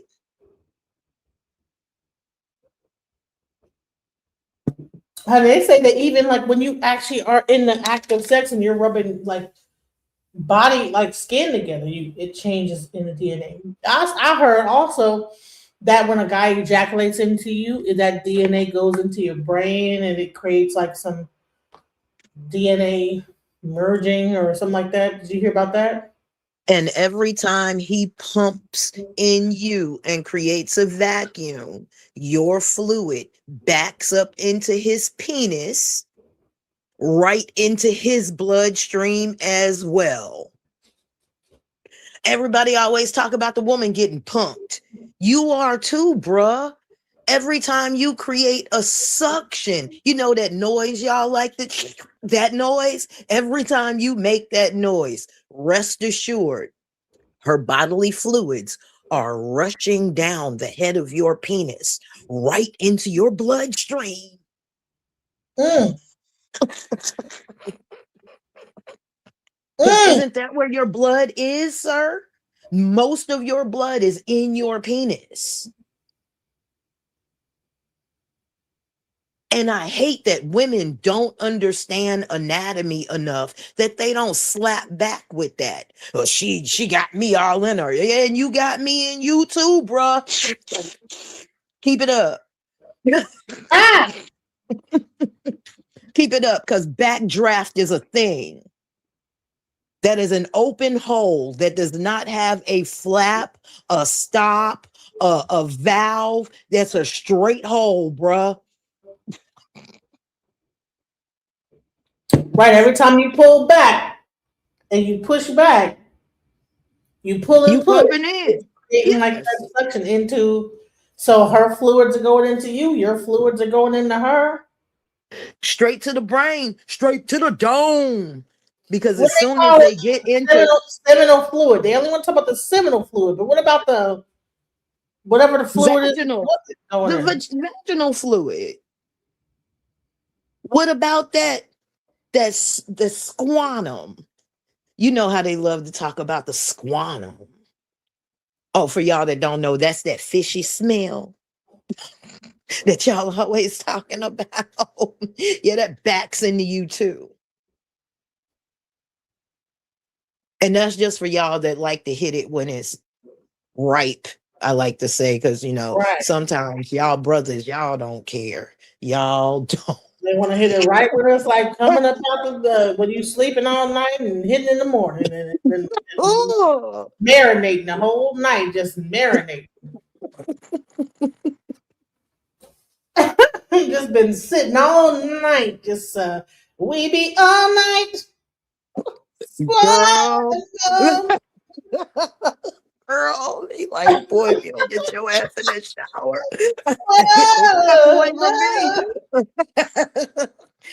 That's it.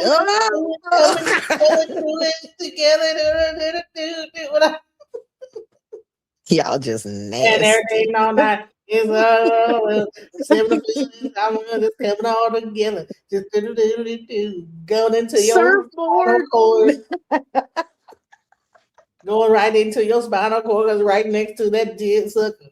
You know what I'm saying? I'm just saying.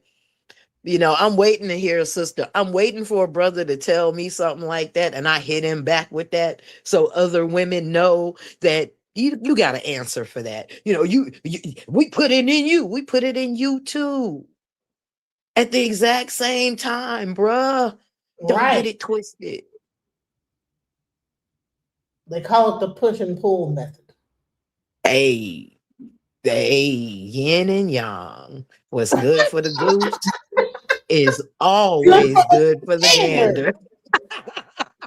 Right. Well, you the one. We the one. We put it inside of you. See, we the one that give all the life to you. See, the seed gets planted into the woman, and then the woman, and then she just incubates it.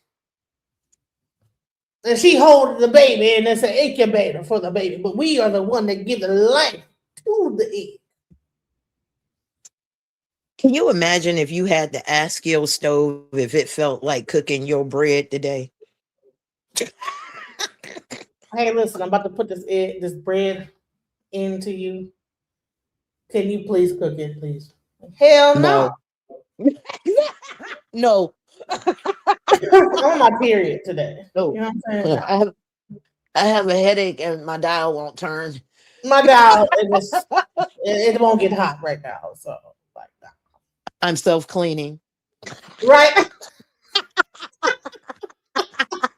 Yeah, I'm in self-cleaning mode. You can't cook. Yeah, catch me in 3 days. Right. 3 days, then I'll maybe. But you know what? There might be some leftover dirt. So it might be some little still, you know what I'm saying? So, you know, if you still want to, then you could probably still put it in me, but I don't know if it might. What Hazel Lee say? That might get on the bread. You know what I'm saying? Do you hit stoplights? Might be a longer than run. Might get on the bread. You know what I'm saying? You can go ahead. Ew, like that boy wouldn't hit a stop. Like I'm like Hazel, stop. Ew. Ew. Okay. And measuring a blood test is a surrogate marker for actual health. There's no evidence that the majority of these tests that they've sent are actually reflective of overall health. Nobody takes a pill or starts a diet to improve their blood test. They do those things to be healthier. The bleeding edge of technology and medicine is a very exciting space, but we have to rein in our natural tendency to get carried away. My video on the Apple Watch touched on this. Another fantastic example is the famous Theranos case. But it seems that young blood is not going to be another chapter in the medical technology chronicles, as the FDA made a bold statement on the 19th of February advising young plasma should not be transfused as there is no proven clinical benefit, and importantly, there is real chance of harm. You know what's so funny is that, you know, the FDA says that, but China's doing it. That's the part. See, American government's like, oh no, it could be some harm to it. There might be some harm to it, but honey, China is eating up that blood. I don't know if they're vampires, but honey, they eating up the young blood. They making pills out of the young blood. They doing all kind of wild stuff with the young blood. You know what I'm saying? Young blood, blood, blood, blood, blood, blood, blood, blood, blood, young blood. Yeah, young blood. You know what I'm saying? They eating it up. But over here, they want to keep it a secret. And that is that segment where I wanted to like explain to y'all that there's a such thing as people taking little babies, harvesting their organs, putting into adults. They got the you know, and you know, it could be a whole like thing where someone's trying to use this to make themselves seem more like, you know, advanced than American science. I doubt it. Anytime you have them having a fucking mic, the mic got like when he told the guy we could live up to 50 years, 150 years old, and then we could take these organs and you know what I'm saying, when one organ go back, just go ahead, get the child, put the organ into you, now you're doing good. This is what the dictator of China was telling Putin in a leaked mic. It was not even meant to be heard. It was the CCTV. Somebody got a hold of that, and then they leaked it out to the public, and it became a whole viral moment, guys.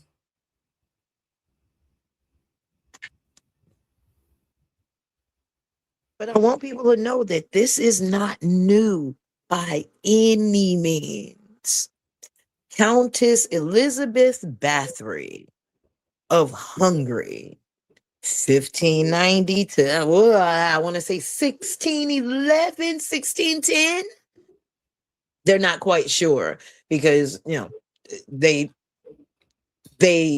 walled her up in her own castle for her crimes, but she would lay out the maidens of her in Hungary, and she would bathe in their fluids to keep herself young. None of this is new. Everybody has known that blood is the key to life. Everybody.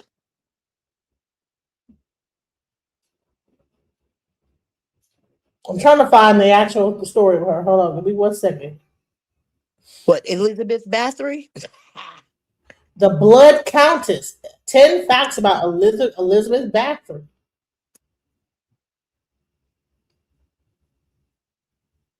Okay. Hungarian noblewoman. Serial killer of hundreds of young women, 16th and 17th century. Born in a prominent nobility, married 29 years. More than 300 witnesses gave testimony. Her victims were mainly girls.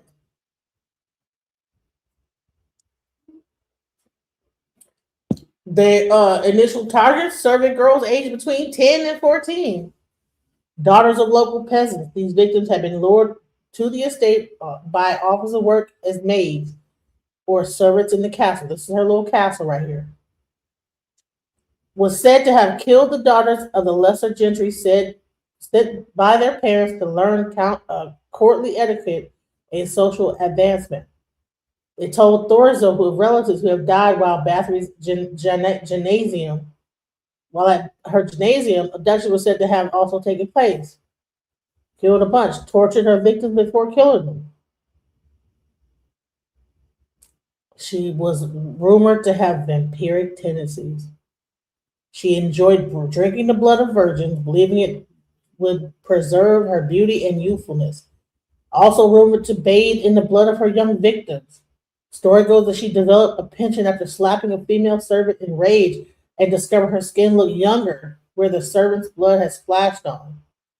Stories attesting to her vampiric tendencies were recorded years after her death. Modern historians claim that these stories originate from the widespread disbelief that women were not capable of violence for its own sake. Arrested but spared from execution. Servants were arrested under orders by Thorzo. The servants were put in the trial at 16 and 11. 3 were executed for being Bathory's accomplices. Never tried. She was never tried, despite King Matthias' wishes. Trial and execution would have caused a public scandal and led to the disgrace of a prominent and influential family that ruled Transylvania. So despite the overwhelming evidence and testimony against her, Bathory was saved from execution. She was imprisoned within the castle of Seat in the upper Hungary and now Slovakia. That's where you get your vampire stuff. She was named the most prolific female murderer, often compared to Vlad the Impaler. Brutality has been questioned, but bottom line is that, this goes back in history.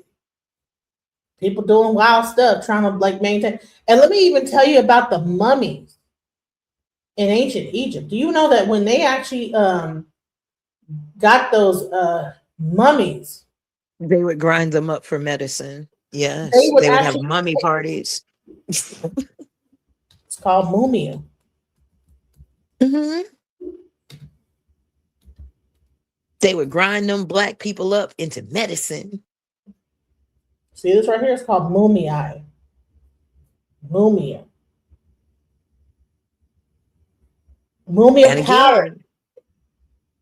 When they consume you, you are no longer available to the ancestral line.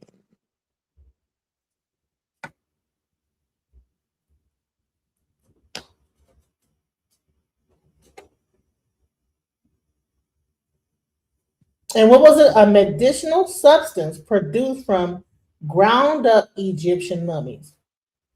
Now, some people would say, "Oh, okay, maybe it was because." Now, people were getting high off of it also as well because they did use formaldehyde. I think back then, and formaldehyde is closely like that PCP. Yep. But also, what they would also do was they would make a drink out of it, like the powder, and it would Yes. heal them. So you got like that bone marrow that they talked about that they got from the kids.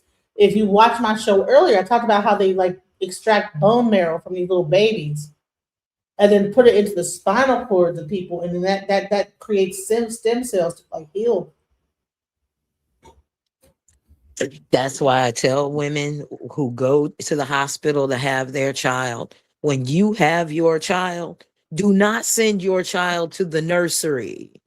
You can keep your child in your room. You can keep him in the basket next to you. You can keep him next to you. That baby never has to go to the nursery. And if they do, make sure they are not there long and get your behind up if you can and follow your child. Get up out, yep, get up out of there. That's why they're promoting more C-sections. They want to have you all like, you know what I'm saying? When you have a C-section, they show you that baby for like 2 seconds. They hurry up and whisk that baby away into wherever. Well, you're cut in half now. Ain't nothing you can do. You are cut in half. And guess what also happens when a person has a mama has a C-section? Guess where the father goes with the baby? Meanwhile, they are torturing that mother. Mm-hmm. They're giving her less anesthesia as they sew her up. I went through it. Trust me, 3 times. It's horrifying what they're doing. I'm screaming. You know what I'm saying? Nobody can hear me from miles away because I'm in that whatever. They always have that operating room in the basement of the fucking hospital. Nobody can hear it. Honey, even in Texas, we don't even have basements. I think I went down to the basement. They don't even have basements in Texas. But honey, when it came down for me to get my surgery, they went down to the basement to do the C-section. Boom, I'm screaming. Nobody can hear me. The father, he's all the way in the room, oogling over the baby. Oh, the little baby, no. I'm in the C-section post-operation, post C-section, screaming. I feel every stitch. I'm like, can you please push some anesthesia through this? What the fuck, bro? I'm screaming. Nobody can hear me. And I'm like, how many people go through this? And why is this normal? Like, is this normal to scream and be in this much pain? And no one's there. You're only just the nurse. It's okay. And then you're shaking because I don't know what it is. I think the hospital room is so cold. It's cold. Yep. You're screaming. It's not the baby shakes. Baby shakes is one thing, but this is something else because you are shivering. The cold that you feel is so like the most from the depths of your soul cold, where you're just like your teeth are chattering cold. And then they put a little fan by your face. Like that shit ain't doing nothing. Put that shit down by my organs that are freezing cold that you're trying to sew up. Goddamn, that you took out to get the baby to come out. My intestines, whatever the hell they do. I don't know what they do because they have they have to cut through 3 layers. They have to cut through skin, muscle, then into the placenta. Let me tell you how bad they did me. Let me tell you how bad they did me. I've had 3 C-sections. First 2, they cut across. This last one, he cut up, like in the 1970s and 80s. Oh, bitch. Okay. I think that's his way of saying no more babies. Because once they do that, if you have another C-section, you risk hemorrhaging. Right. And then listen, let me tell you how bad they did me. Up until that point, I was like, no, like I don't want to sign to get like my tubes tied. Mm-hmm. They started all that pain, whatever, cut down the anesthesia. One last time. Do you want to get your tubes tied? I couldn't even sign the fucking paper because I had an epidural when they do that. And I was like, okay, because there was so much pain that they put me through. This is how brutal that shit is. But by the time that's happening, everybody's gone out the room because the baby's been born and you're just in there by yourself with the doctors. Don't leave your loved one in the room with the doctors because they will end up, if you said, I don't want to do this, I don't want to, honey, they will, listen. It was horrifying, okay? Anyways, I'm just letting y'all know the shit that happens with all this stuff when it comes to our children, when it comes down to organ harvesting. Like I said, 2 months later, I lost my child, right? They didn't know what, they said, well, we don't know. They couldn't get in touch with me. They called the father. The father said that they could operate on him. They cut the baby, my child's stomach open, his intestines came out, and they couldn't put him back in. And next thing you know, that was it. And I had to sit there and watch my child die as they took the life support from him while his intestines were piled up on his stomach.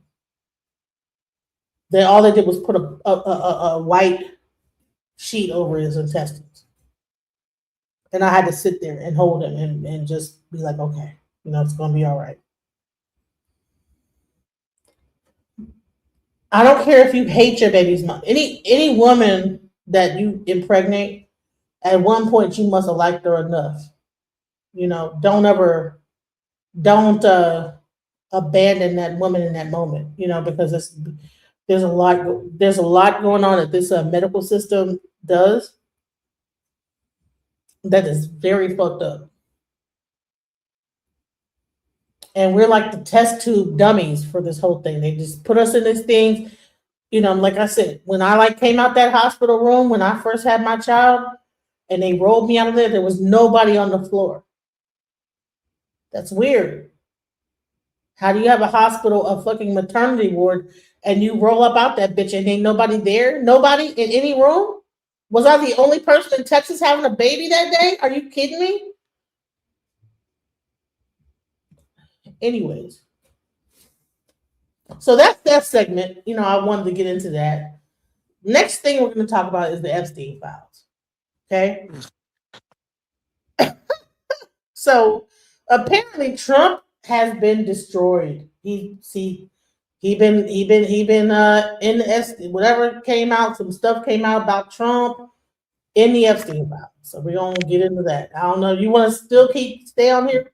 I don't know if you want to talk about this or not, but it's gonna get interesting. The Epstein files, Trump, some stuff that came out about him and these Epsteins. So let's go. DOJ has released more Epstein files, and Donald Trump is implicated in the worst way.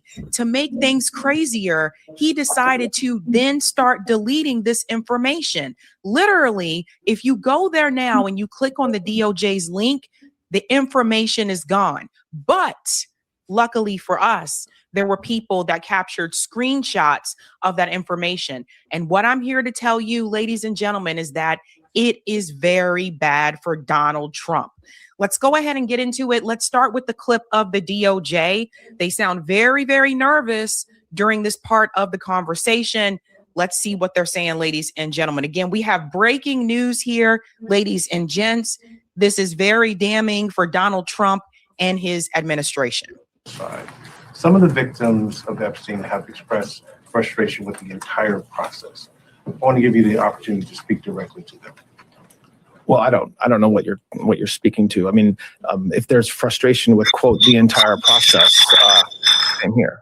I mean, you have a situation where for many, many years, nobody even breathed a word about Jeffrey Epstein. And then all of a sudden, it was all anybody would talk about going into the last spring and summer, culminating in the passage of the Transparency Act. And President Trump has said for years what I think everybody will find to be exactly true, which is detailing his relationship and lack thereof with Mr. Epstein and what he thought about Mr. Epstein. And notwithstanding what the department has been saying for a very long time. Now, remember, they are not showing you what I'm going to show you. Remember, the information was released and immediately deleted, but we got screenshots. Okay. Also, to this point that he makes that nobody was talking about Jeffrey Epstein, this is 100% false. Whitney Webb has been talking about this for a long time. Journalists have been talking about it. So I find it very interesting. He's like, oh, well, all of a sudden people want to know about it. No. People committed serious crimes, and you guys tried to cover it up to protect your buddies. And that is a problem. We're still where we are today. Listen, victims of Mr. Epstein have gone through unspeakable pain, and there's nobody that should say anything differently. And I to the extent that there's frustration, I understand where that comes from, just from what we know about Mr. Epstein. I hope that the work that the men and women within this department have done over the past 2 months hopefully is able to bring closure. I think that what we told our reviewers is that was the goal. You know, there's this mantra out there that, the Department of Justice is supposed to protect Donald J. Trump. And that's what we were telling. That's not true. That was never the case. It was the case. And notice how nervous he sounds during this press conference. It definitely was the case, but it wasn't just about protecting Donald Trump. It was about protecting some of these donors, the donor class, the billionaires, people that are very much in powerful positions. So it's not just about protecting Trump, but yes, they were trying to protect him. And when you see the information that was captured, I think you'll start to understand why. We are always concerned about the victims. When we said that we were not legally allowed to release documents, that's a fact. That was true. It remains true today. And then with the Act's passage, we are able now and directed to release documents, which is what we are doing. But so hopefully some of those frustrations are now eased. Listen, any victim that wants to speak with the department has done so, hopefully. If not, they should. The prosecutors from this case in New York have given hundreds, if not thousands of hours to working with victims. And that's what we do every day. And that's what we did in this case as well. So very quickly, can you show? So they have been running around the country, arresting everybody else. They've been going after protesters, demonstrators, the little guys, the people who don't have the funds and the resources to get out of this jam, except for someone like Don Lemon, who was just arrested earlier today. That's another story. But the reality is most of the people that they've been cracking down on, they have this whole like tough on crime mantra. Most of the people they've been cracking down on are not people that are in a position financially where they can get out of this situation and they have the resources to come out on the better side of this. In other words, they're going after the 99%. They have not been trying to capture those that are a part of that 0.01% or the 1%. They're avoiding people in powerful positions. They have been running cover, not just for Donald Trump, but for all of the billionaire class, the powerful people that were on that island. They have been doing it. And honestly, this has gone on for years. It's not just this administration. It's every other administration that came before it that chose not to go down this path. So the reality is, they have been trying to fool people into making you believe that they're tough on crime. Look at us. Look at us arrest this protester. Look at us arrest this person, the little people, but not going after the head of the snake, not going after people that run this global trafficking network because there is an attachment there to Israel's Mossad. And that's really what it comes down to. He said, you know, we know about Jeffrey Epstein, the things that he did to the victims was horrible, but it's not just Jeffrey Epstein. And he's still trying to gaslight the public by saying it's just Epstein. It's not just Epstein. Epstein had clients and none of those clients have been arrested. And Jeffrey Epstein is presumably dead that we know of. Ghislaine Maxwell's trying to work out a deal for herself. Corporate media was saying, and then we're going to show you what we have. Now, MS Now's Fallon Gallagher, Peter Baker, chief White House correspondent for the New York Times, and an MS Now contributor, and Dave Ehrenberg, former state attorney for Palm Beach County. Fallon, let's start with you. What else did we hear from Blanche? And I know we're still combing through this trove of documents. Yeah, Ariel, we learned a significant amount of information during this press conference, but the biggest headline is that the Department of Justice believes that they have met their obligation and that their work is complete under the Epstein Transparency Act, that this new drop of 3 million documents is everything that they feel that they need to deliver. Now, there is one caveat. They said that there could be a small amount of documents that we could get. They are working with the Southern District of New York, asking a judge to unseal the grand jury material related to the 2019 investigation and eventual indictment against Ghislaine Maxwell. But there are a number of headlines here. The biggest thing is that Todd Blanche is saying that there is no super secret tranche of additional documents, that this is everything. They said that any claims that the DOJ is working to protect the president is not true. We know that in this new trove of documents, which we are still reviewing, there are a number of them, is that they have decided to redact every single woman. This is a departure from something that we saw in the first trove of documents. There were women who were apparently not victims, who were not redacted. They then, you'll remember, there were some mistakes. They had to go back and remove some documents because they needed to redact them because there were concerns that they were releasing identities of victims. So this time they've decided to just redact everybody. And the one really notable thing there is that they are also redacting men if the men's presence in a photo or a video or anything otherwise makes it impossible to redact the identity of the woman. And so there is a possibility that we could see some men redacted in this new drop. But we also know that Todd Blanche is saying that there are probably not any new men who would be convicted of wrongdoing here. And that if they do discover any, they would, of course, prosecute them. But again, we are still going through these documents. It is a very large volume of documents, 3 million. This will take our team some time, but as soon as we have anything reportable, we'll bring it right to you. Ariel? Yeah. Let's go on a little bit more. Thanks so much, Fallon. I know you'll stick around for that. Lisa, we now have our senior legal reporter, Lisa Rubin, with us. Lisa, Blanche was adamant, as Fallon mentioned, that the DOJ is not protecting President Trump. I don't know if we have the sound that we can play there of him talking about this. We have it? Okay. In the meantime, it was or not okay. We have it. Anybody. I mean, I think that there's a hunger or a thirst for information that I do not think will be satisfied by the review of these documents. So essentially alluding to the fact that no matter what's released at this point, it's not going to satiate those out there that just want to see names, they want to see photos, they want to see all of this. What do you make of Blanche's comments specifically when it comes to the president and what we may or may not see here?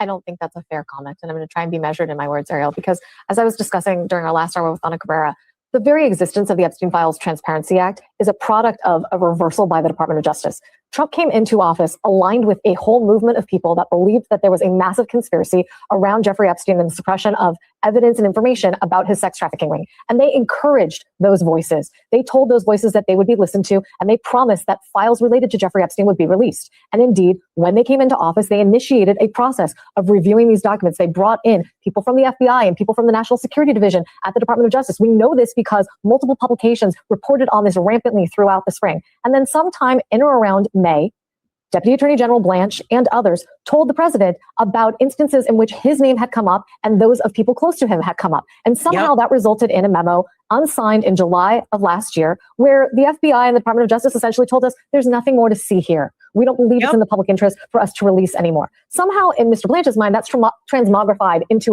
we were legally not able to release anymore until the Epstein Files Transparency Act was put into place. That's also not true. They did need judicial permission to release some small modicum of what we're going to see, things that were grand jury materials or otherwise produced in discovery in the 2 criminal cases. But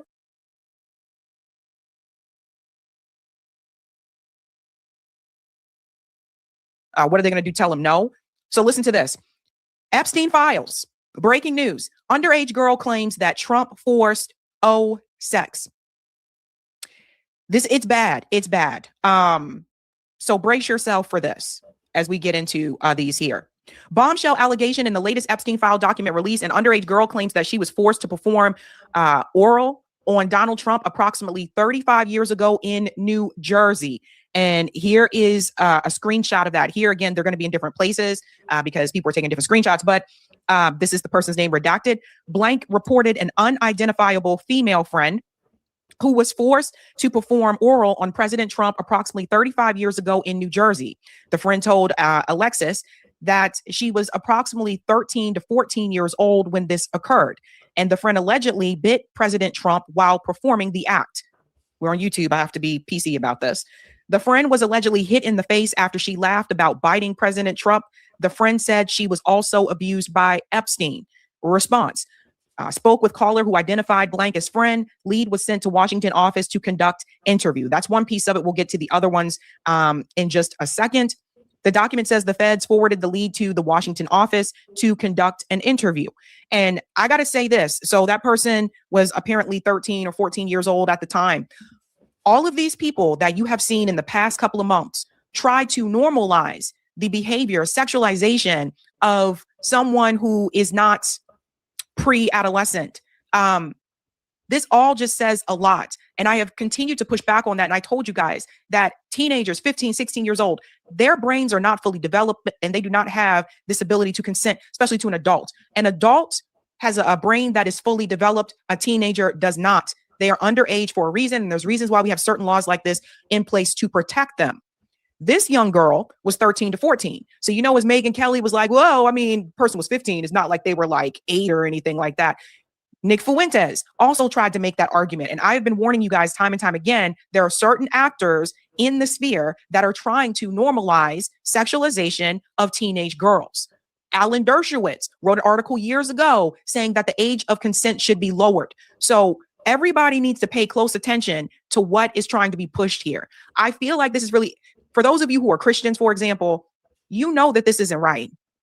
And you have people who are Christian that are trying to normalize this behavior.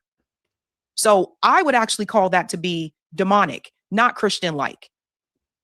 With young girls, older Victoria's Secret models, and celebs like Trump, Bill Clinton, and Robin Leach. Robin Leach is this guy. He used to host this show called The Lifestyles of the Rich and Famous, for the younger people who are not aware.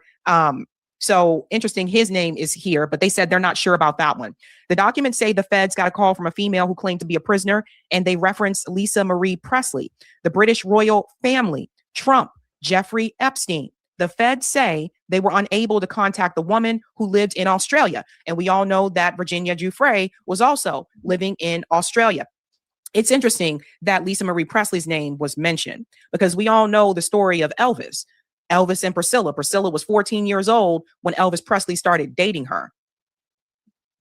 So interesting that she was mentioned there. Let's go on a little bit more here. Another allegation is from a woman who claimed she was 13 years old and pregnant in 1984 when she was forced to perform oral acts. She told the feds she was sex trafficked by high-profile individuals and that Trump regularly paid her money to force her to perform sexual acts. She also alleged Trump was present when her uncle murdered her newborn child. The feds say they are unable to contact the woman. Doesn't this sound similar to what was revealed in that alleged audio from Sasha Riley? Remember that we were talking about the Sasha story? One of the things that Sasha said is that there was some people who were killed, allegedly. Goes on here, a different caller who the feds were unable to make contact with alleged a friend thought that she had been assaulted by Trump in 1987 at the Trump Plaza. And as I said before, when you look at these pictures, these people weren't just acquaintances. These people were friends, and they were good friends to each other, right? They were closer than they tried to say that they were. Here's another one that's really interesting is the Calendar Girls situation. Another caller who the feds say did not leave contact info claimed that Trump had parties at Mar-a-Lago called Calendar Girls, where Epstein would bring children and Trump would auction them off. The caller claimed Trump measured the girls' private areas, you can see that there, by penetrating them with his finger and rating them based on tightness.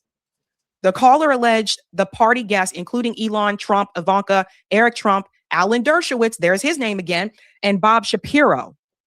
The caller claimed she and others were taken into rooms and forced to give oral to Trump. She alleged they were forced to allow them to penetrate them. She claimed she was 13 when Trump assaulted her and that Ghislaine Maxwell was present. And we all know Ghislaine Maxwell has been trying to find a way to lessen her sentence. So let's go on to some of these other screenshots here. Midas Touch, a bunch of people are sharing them. Thank goodness they were able to get these screenshots at that time. I just want to show you so you can see it yourself from the files. Here's the story about the Calendar Girls. Donald Trump, the president, had parties at Mar-a-Lago called Calendar Girls. Jeffrey Epstein would bring them in. Trump would auction them allegedly. And we've read this part here about, yeah, we don't need to read that again. I just want to show you the actual where these files exist. You can also see here's the one about the 16 years old. At 16, while modeling, caller attended 8 parties at Epstein's New York residence. On one occasion, the caller reported she was assaulted by Epstein. On another occasion, 2 twin brothers, Alan and Orrin, lured the caller and her friend upstairs, but they escaped back. Then who would allow their kids to be subjected to this? What is going on? Whose kids were these? Are they missing kids from off the mailbox? You know, the milk. You know what I'm saying? They used to have missing kids on the back of the milk cart. Who are these kids? Downstairs. Caller said that Orrin assaulted her best friend, and a third brother, Tall, assaulted a 14-year-old girl named Blank. The caller named other individuals involved in big orgy parties with her and other young girls, Victoria's Secret models, including Bill Clinton and Donald Trump. You see the second column here, it says notable names, so they list the names here. We talked about the Rancho Palos Verdes one. That's the one they said they weren't sure about. And here's another one. Complainant claims to have video of high-profile sex party dealing with cartels, having witnessed Robin Leach strangle a young girl to death at a party. So again, allegedly, Robin Leach, the guy who hosts the lifestyles of the rich and famous. So again, we're starting to see some similarities with what we heard from that alleged audio from Sasha, who was a boy at that point in time, that said he was also trafficked in this ring. It gets crazier. Let's go on more. I am so sorry. It's so tiny, you guys. And it doesn't let me make it bigger because it's on Twitter, but I'm going to do the best that I can here. Just coming right about here. Here's the one about Texas. Complainant reported his ex-girlfriend blank were victims of Epstein and one was murdered. There's another one that says someone was murdered. While working as a limousine driver, the complainant recalled picking up Donald Trump in 1995 to take him to Dallas-Fort Worth Airport. During that ride, the complainant recalled some of the things Trump spoke about on his cell phone were very concerning and described being a few seconds from pulling the limousine over on the median. It's the lane in between lanes on the road. And within a few seconds of pulling him out of the car and hurting him due to some of the things he was saying. The complainant noted Trump repeatedly stated the name Jeffrey while on the phone. One of the complainant's ex-girlfriends named blank told the complainant Trump assaulted her, as did Epstein. This is the part about Lisa Marie Presley, which we got into that part. Let's get to this one here. Complainant following up after a call with NYPD officer regarding her previous tip, reporting that she was forced to perform sex acts when she was 13 years old and pregnant in 1984. Complainant also reported there were high-profile individuals involved in sex trafficking and the murder and disposal of her newborn daughter. This is one of the ones I told you guys about before. Complainant reported Donald Trump participated regularly in paying money to force her to perform sex acts with him, and alleged Trump was present when her uncle murdered her newborn child. So we know about that story as well. Here's another one. Caller was taken by boat to Epstein's Island. Caller said it was complicated and involved Jeffrey Epstein and Ghislaine Maxwell. She said, it says the caller became a school counselor and had a meeting with the school principal. This is very real. Linda Kitts and a police officer, where the caller was informed there were pictures of herself with Epstein. The caller reported the school was mad at her for not being a Trump person and that the school wanted her to testify and say things against Andrew Cuomo. The FBI and Donald Trump were on the phone during the meeting. The caller believes the FBI has baby pictures of her with Epstein. So all these names that are being mentioned, Andrew Cuomo, right? And here you see the school was basically wanting her to protect Donald Trump. They wanted to protect him. You see how they cover for the wealthy and the powerful? Here's another one. Caller reported that in 1987, a friend, victim one, was out drinking and ended up at Trump Plaza. Victim one saw Donald Trump and wanted to meet him. An unknown approached her and offered to introduce her to Trump. The unknown man gave victim one a drink, and victim one woke up naked and sore with $300 on the bed. Victim one didn't remember how she got to the room. She remembered seeing a flash of Trump's face. Victim one called the caller and told her she thought that she had been assaulted. Victim one did not go to a hospital to have a kit performed because she didn't think anyone would believe her, especially because she was drunk. And this is also not uncommon. People who are victims of SA, the majority are less likely to report it. Doesn't mean it didn't happen. Let's go on here.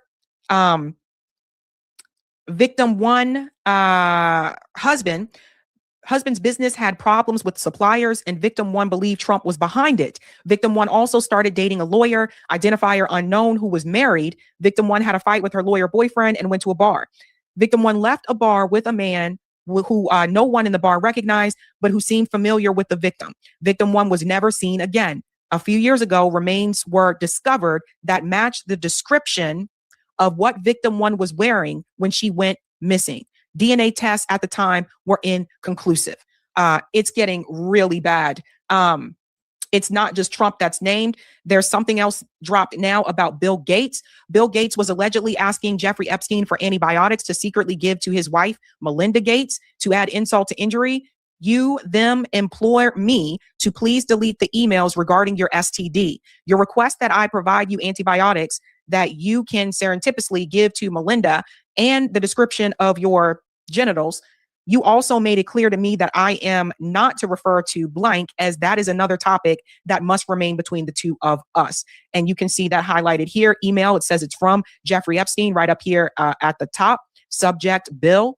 And you can see that's the text that I just read you. That's highlighted right there. So Bill Gates also implicated in this. However, what I thought was interesting, what Keaton said here, he said, love how MAGA is pretending Bill Gates' antibiotic story is a bigger Epstein revelation than dead sex slaves buried under Trump's golf course. This is another one. Complainant reported participating in orgies and that some girls went missing, rumored to have been murdered or buried at the facility. Complainant reported being threatened by Trump's then head of security that if she ever talked of what went on there or who she saw, he would end up as fertilizer for the back 9 holes like the other see you next Tuesdays. The audio from that was allegedly from Sasha doesn't sound too crazy now, does it? And like I said, they went to delete them, right? So when it was announced, again, we all clicked on the link and all of a sudden it was gone. The Justice Department has deleted these files, which had various allegations against Trump, including sexual assault and trafficking. A cover-up is underway.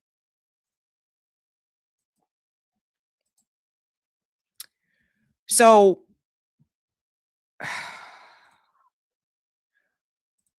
we have continued to say on this show, and others have said it as well, that Donald Trump was covering either for his friends, himself, or both. And as more information is revealed, you get to see that Donald Trump's hands are not clean. Now, if Donald Trump would have said, just release everything, and if he didn't make the statement and say there's nothing to see here, just let it go, it's a Democrat hoax, then you might be able to feel, you can say, okay, well, he wasn't trying to cover up the information. But because he came out with these statements that it was a Democrat hoax, because he then later said there's nothing to see here, just let it go and let's move on, you can't say he wasn't trying to cover it up. No, he's not the only one, of course, that is named, but he's the president of the United States, and he's named multiple times.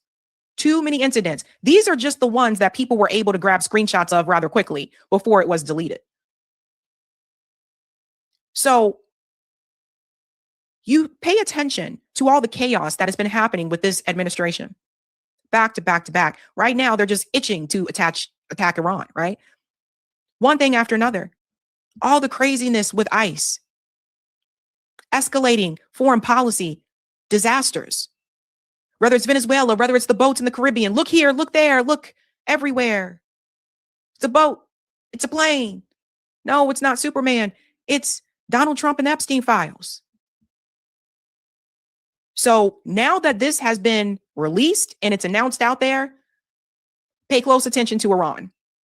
He's probably going to attack sometime soon. Donald Trump has been trying to get you to turn your head at every turn. And I always said, and I continue to say, don't forget about the Epstein files.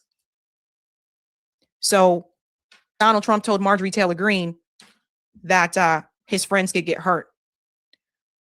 But I even said back then, he's probably talking about himself too. This is not good.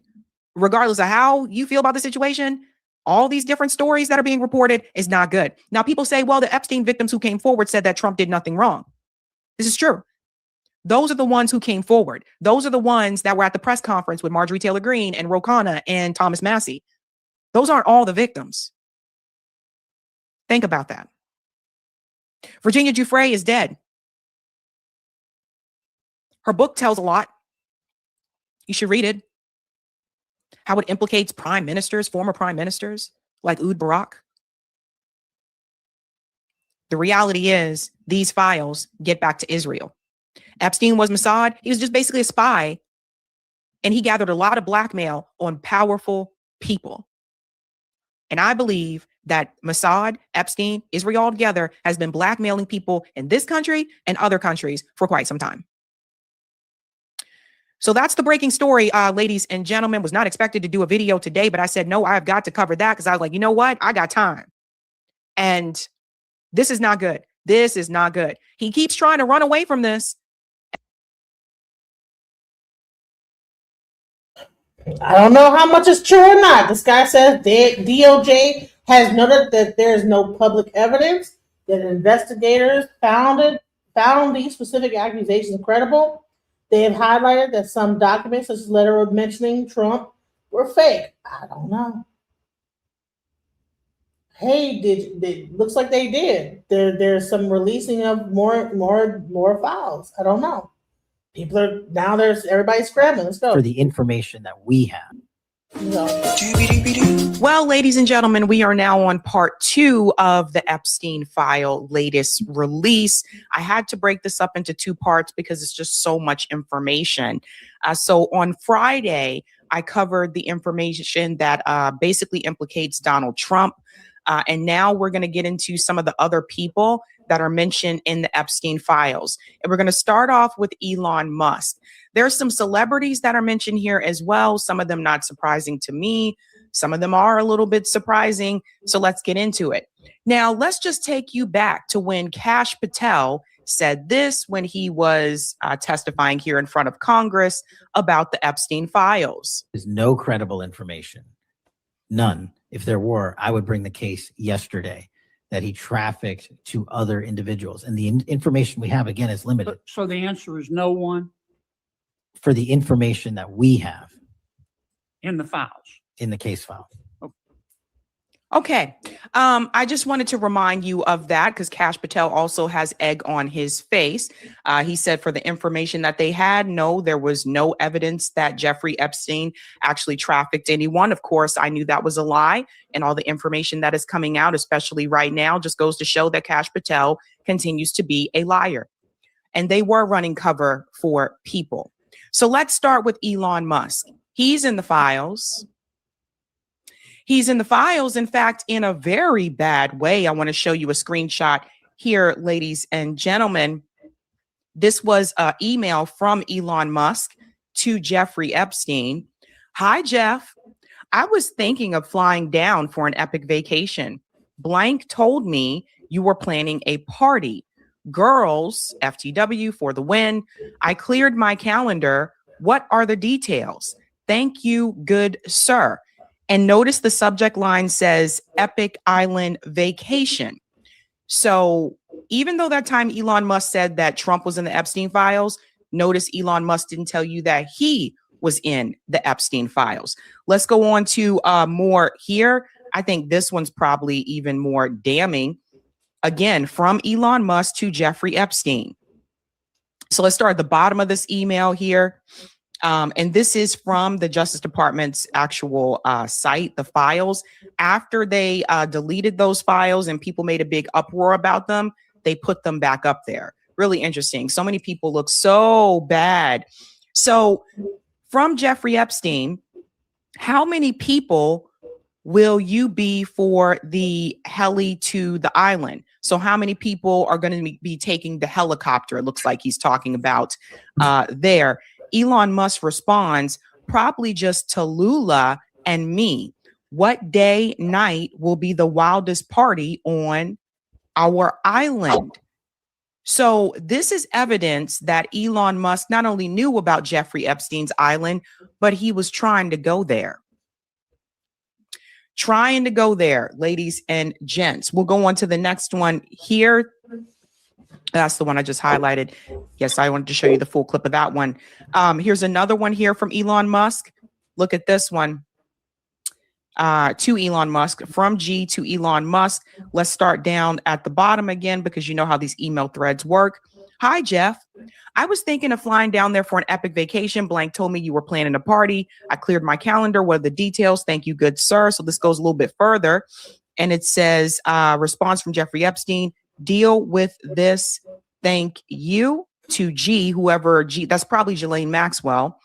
And then here's a response here from Ghislaine Maxwell. I'm so sorry, Elon. You just missed Jeffrey Epstein. He actually told me he was thinking of winding down the entire Little St. James operation. Bummer.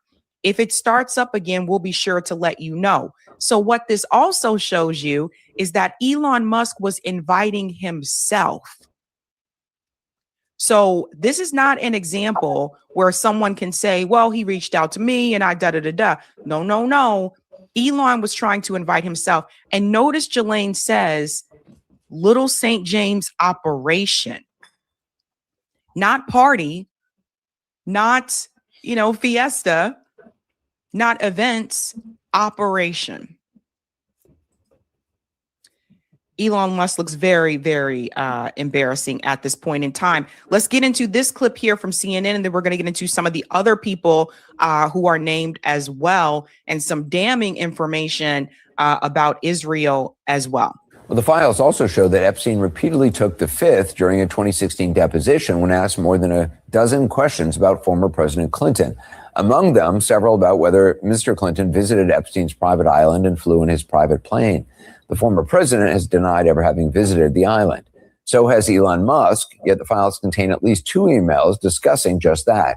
In one from the 24th of November, 2012, Epstein writes, "How many people will you be for the heli to island?" Musk responded the next day that it would probably just be him and his then wife, adding, quote, "What day/night will be the wildest party on our island?" A year later, Musk wrote Epstein saying, quote, "We'll be in the BVI St. Bart's area over the holidays." BVI's British Virgin Islands. "Is there a good time to visit?" To which Epstein replied, "Always space for you." It's unclear if that or the other visit took place. Representatives for Musk did not immediately respond to a request for comment about the new emails. And Musk in 2019 told Vanity Fair, quote, "He tried repeatedly to get me to visit his island. I declined." Now, Musk, you'll recall, famously posted this during his beef with the president this year, quote, "Time to drop the really big bomb. Trump is in the Epstein files." So we have to go back to what Elon Musk said before all of this was released, was that he declined and that Jeffrey Epstein was trying to get him to go. The emails that are released in these files show that that's not the case. Not only did he not decline, but he was inviting himself. So this is what's been going on, ladies and gentlemen. All these rich people, all these people who said, yeah, I knew him, but I didn't really hang out with him. Like, really? None of you hung out with Jeffrey Epstein? It's really, really damning. Pretty bad, folks. Minutes later, he followed up with, quote, "Mark this post for the future. The truth will come out." And keeping him honest, that's kind of hard to do. He seems to have taken the post down along with the first one. Also in the files, Commerce Secretary Howard Lutnick, who famously said he'd broken ties with Epstein in 2005, vowing to, quote, "never be in the room with that disgusting person ever again." The files, though, reveal Lutnick or his wife, Allison, were in touch with Epstein as recently as 2012. In an email from Allison Lutnick in November of that year, she writes, quote, "We are looking forward to visiting you," adding, "We are traveling on a yacht called Excellence, and I am CCing the captain." Again, Howard Lutnick is another one that's mentioned. If you did nothing wrong, why would you lie and say, I haven't spoken to him since 2005? This is getting crazy, guys. Now, someone is in my audience, James 8463. While the emails show Musk wanted to go, there's no evidence in the documents that he ultimately completed a trip to the island. A source close to Musk has maintained he never went. That is not the point. He wanted to go, though. Okay? And then the other one, he says, Department of Justice has stated that these specific, I think you're copy and pasting from an article. Department of Justice has stated that these specific allegations against Trump and the documents are unfounded and false and are sensationalist claims submitted to the FBI right before 2020.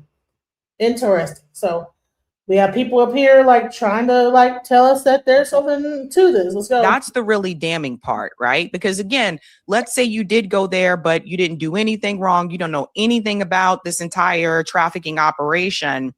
Why wouldn't you just tell the truth, which was that you also spoke to him in 2012? So this is the really damning part. And this is why they did not want these files to be released. And it gets even weirder. You have let's go. Let's talk. Of heinous crimes in the latest release of the Epstein files by the Department of Justice. But his crimes only barely scratch the surface of what's in these files, because his entire inner circle, his cabinet, his friends, his donors, his political advisors are infected by their ties and relationships and their actions with Jeffrey Epstein. Let's dive in and talk about how Donald Trump just isn't protecting himself in this cover-up. He's also protecting everybody in his orbit. Let's start by exposing Donald Trump's Commerce Secretary, Howard Lutnick, who is a billionaire who has been abusing his position for the better part of the last year. In 2005, he claims he cut ties with Jeffrey Epstein. Here he is bragging about it. And then on the flip side, I'll show you from the files how he's been lying. He opens the doors and there's a massage table in the middle of the room and candles all around and stuff. So I ask very insightful, cutting questions. I say to him, massage table in the middle of your house? How often you have a massage? And he says, every day. And then he gets weirdly close to me. And he says, and the right kind of massage. Ooh. Now my wife is standing here. So she looks at me and I look at her and we say, I'm sorry, we have to go. And we left. And in the 6 or 8 steps it takes to get from his house to my house, my wife and I decided that I will never be in the room with that disgusting person ever again. Oh, so I was never in the room with him socially, for business, or even philanthropy. If that guy was there, I wasn't going because he's gross. Oh. And so I look back at it as a gift. Yes. He gave me a gift. Yes. Of a voice. Yeah. So, yeah, that's my story. A one and absolutely done. There you go. A one and absolutely done. There must be nothing more to the story. Can't find anything there. He cut off ties. He did the right thing, right? Nope. Because with this administration, every single member is lying about everything all the time, and we should never trust anything that these people say. Here, my friends, is an email that was released as part of the files yesterday where Howard Lutnick is emailing with Jeffrey Epstein about having lunch at St. Bart's. So clearly, and by the way, this is from 2012. So Howard Lutnick claimed that in 2005, he had that creepy encounter with Jeffrey Epstein and his wife, and they agreed that they would never see him again, that they would never spend time with him, they wouldn't do business with him, nothing. And here he is in 2012, planning a lunch with Jeffrey Epstein. So it begs the question, if he was lying about that story, what else is he lying about?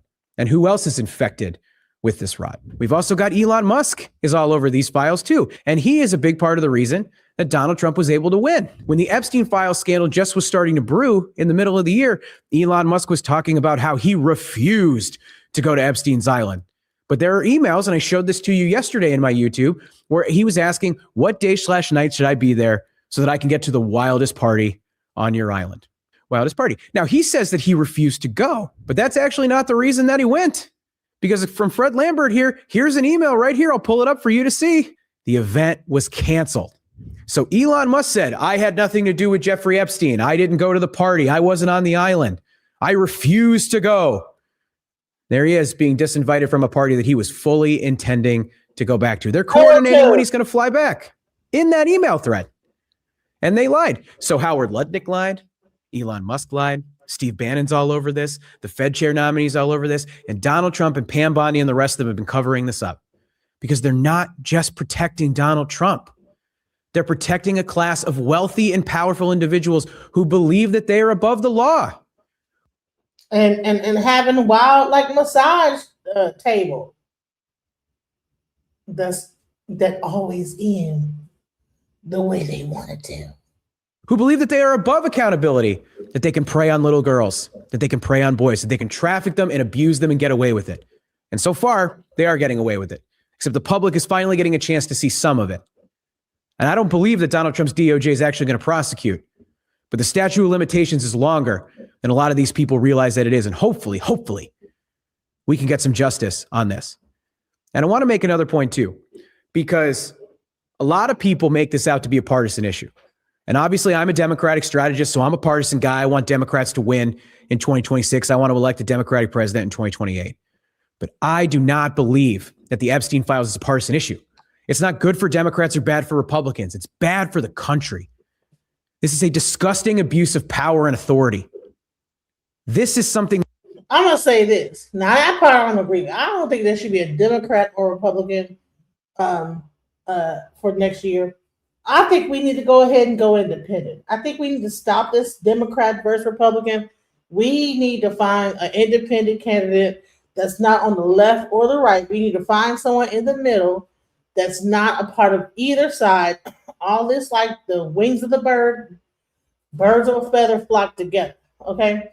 Wings of one bird fly the same fucking direction. Okay? I don't agree with any of this. I'm not Democrat. I'm not Republican. This guy says that he wants to be a Democrat thing. I don't believe in that either.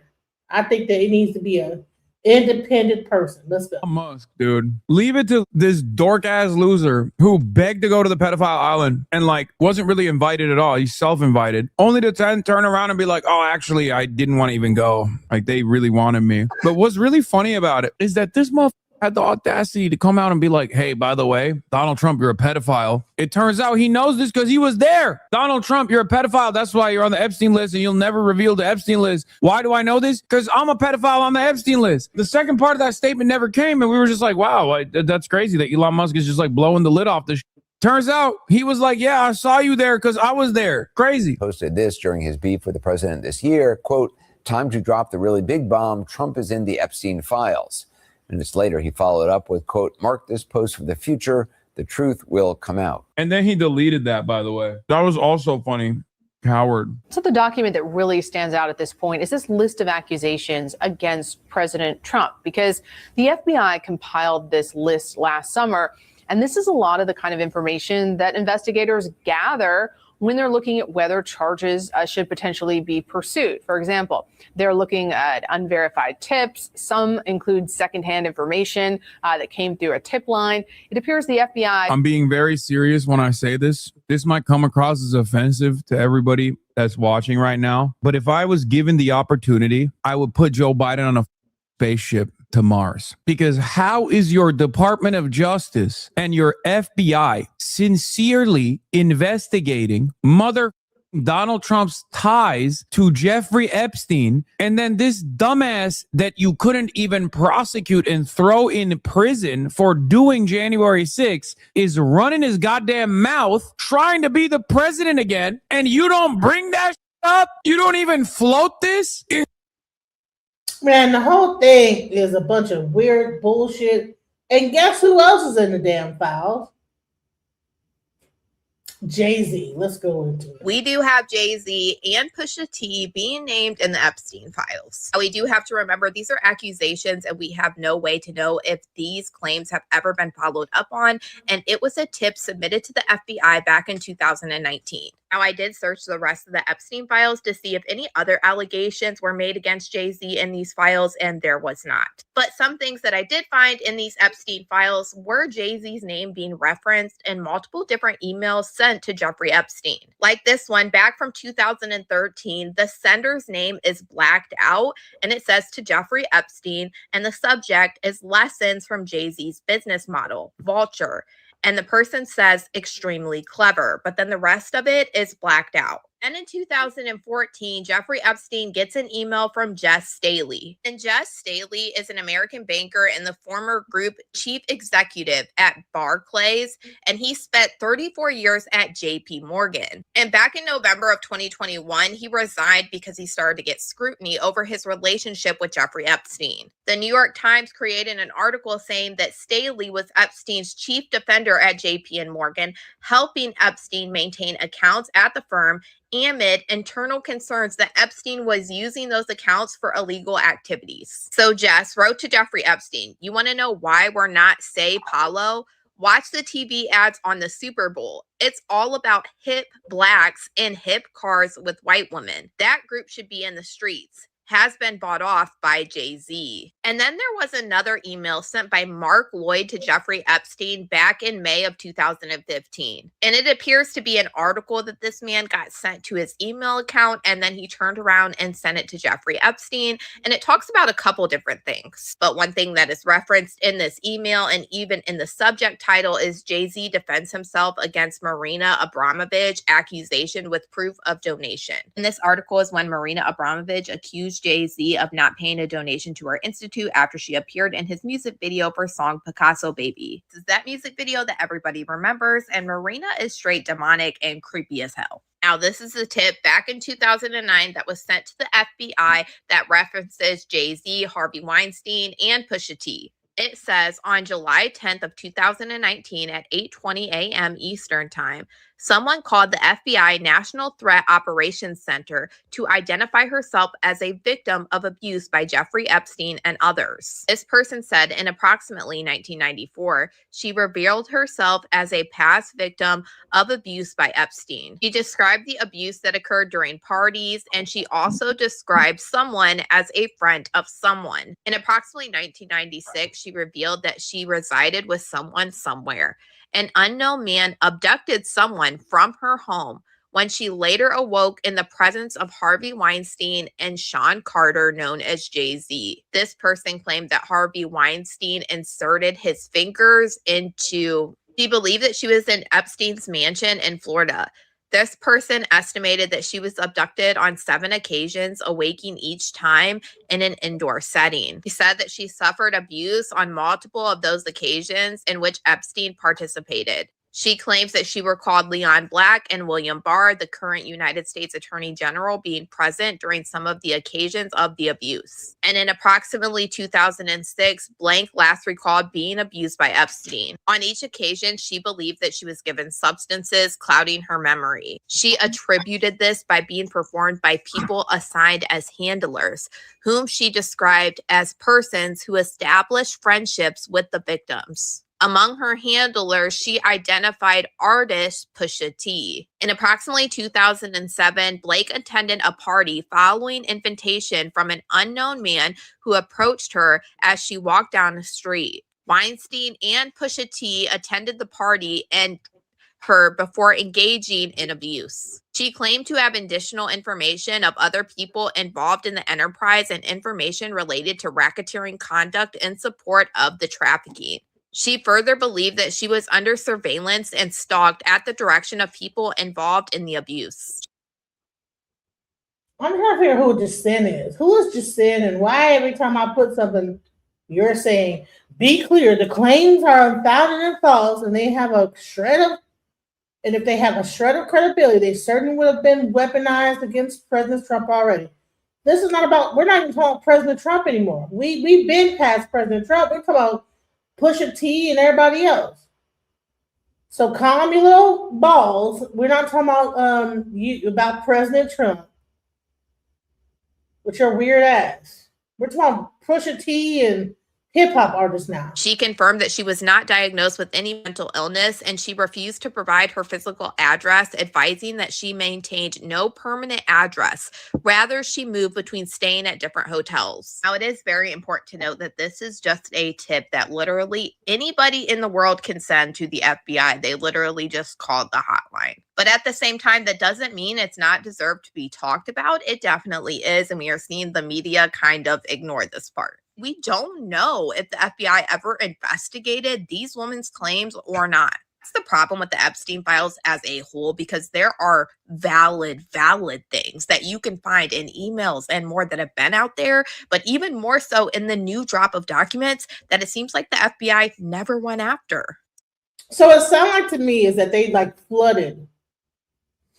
They got flooded with a bunch of information. They don't know what's true and what's not. So we're just going to go over what we find. Let's go. Longtime executive assistants of Epstein's are basically affirming what Justin Bieber's been trying to tell us for so long. Listen carefully. Hey guys, it's Murad Benali, daily and consistent content. Do subscribe to the channel. It's just one click. Join Murad Nation, daily videos, and let's get straight into this video. So, Jeffrey Epstein's guy's longtime executive assistant, his name is Leslie Groff, actually emailed Epstein's butler, whose name is Valsden Kotrin. And in this email, in my opinion, there is a direct relation and link to Bieber. He thanks Epstein's butler by thanking him for pizza and claiming it's yummy, yummy. This is a friendly reminder, guys, that Justin Bieber actually did a song like this, and the music video was entitled Yummy, and he kept on saying the words yummy, yummy continuously, and also was showing different forms of food. One of them was including pizza.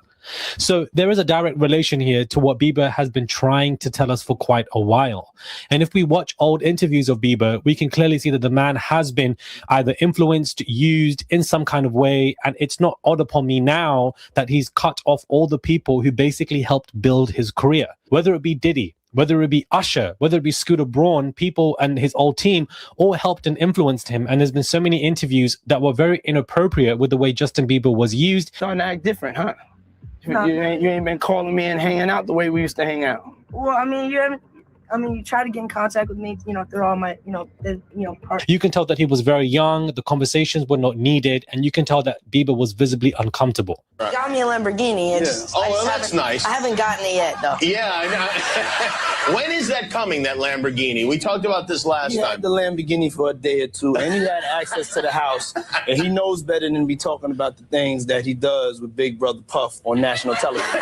So in these emails, you can see, your pizza is yummy, yummy. That merci beaucoup. Thank you for the pizza today. Really good XO. So, these buzzwords seem to be used quite often in these emails, which can relate back to, theories, conspiracy theories, whatever you want to call it, back from 2016. Well, these files that have come out no longer make things look like conspiracy theories to me anymore. But I think the conversation always draws back to Justin Bieber because he was one of the male pop stars that was upcoming that seems to have been violated by so many people around him, disrespected, no such things as boundaries. And that is why the man has grown up in environments where he seems to relapse, where he seems to take substances, where he seems to be having this, kind of being mentally unwell or just being upset or isolating himself or, in positions where he just feels sad about his life because he's unfortunately developed so many relationships where people have abandoned him. Being that young and being in the industry and not knowing where to turn and everyone, telling me they love me and, just turn their back on you in a second. Where people have just, misrepresented him, thrown him away, discarded him, and put him in unfortunate areas so that when he gets into his adulthood and wants to try to develop new relationships, it's hard for him to do so because of what he has experienced. Bieber was trying to warn us that, look, I've been used by people, whether it's Diddy, whether it's Usher, whether it's anybody else that we don't know their names of, and it's got something to do with, yummy, yummy, and it's got something to do with a type of food called pizza, and how these are code words for more sinister depictions that unfortunately we can't even talk about on here because it's just simply that dark. Like, now I feel really bad for Bieber because, his song was called Yummy Yummy, and he was just trying to warn us of basically what happened to him. There was an interview about him and Billie Eilish, and he would basically say that he would try to protect her. Being that young and being in the industry and not knowing where to turn and everyone, telling me they love me and, just turn their back on you in a second. So if she ever needs me, I'm going to be here for her. But yeah, just protecting those moments because people take for granted encounters and I just want to protect her, I don't want her to go through anything I went through. I don't wish that upon anybody.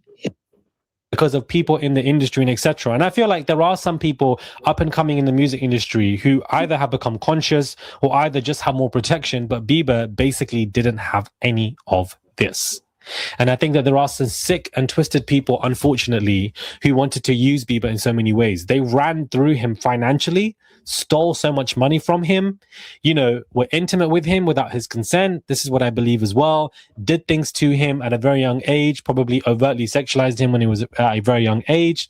And he unfortunately can't really say much about it because perhaps it would also expose him, but also because these people are heavily tied to him. The money, the donors, everything is all tied. And that, if he would try and do something or say something, they would simply just eradicate him because they've done it to other people and they've done far less to eradicate other people. So Bieber probably knows all of this.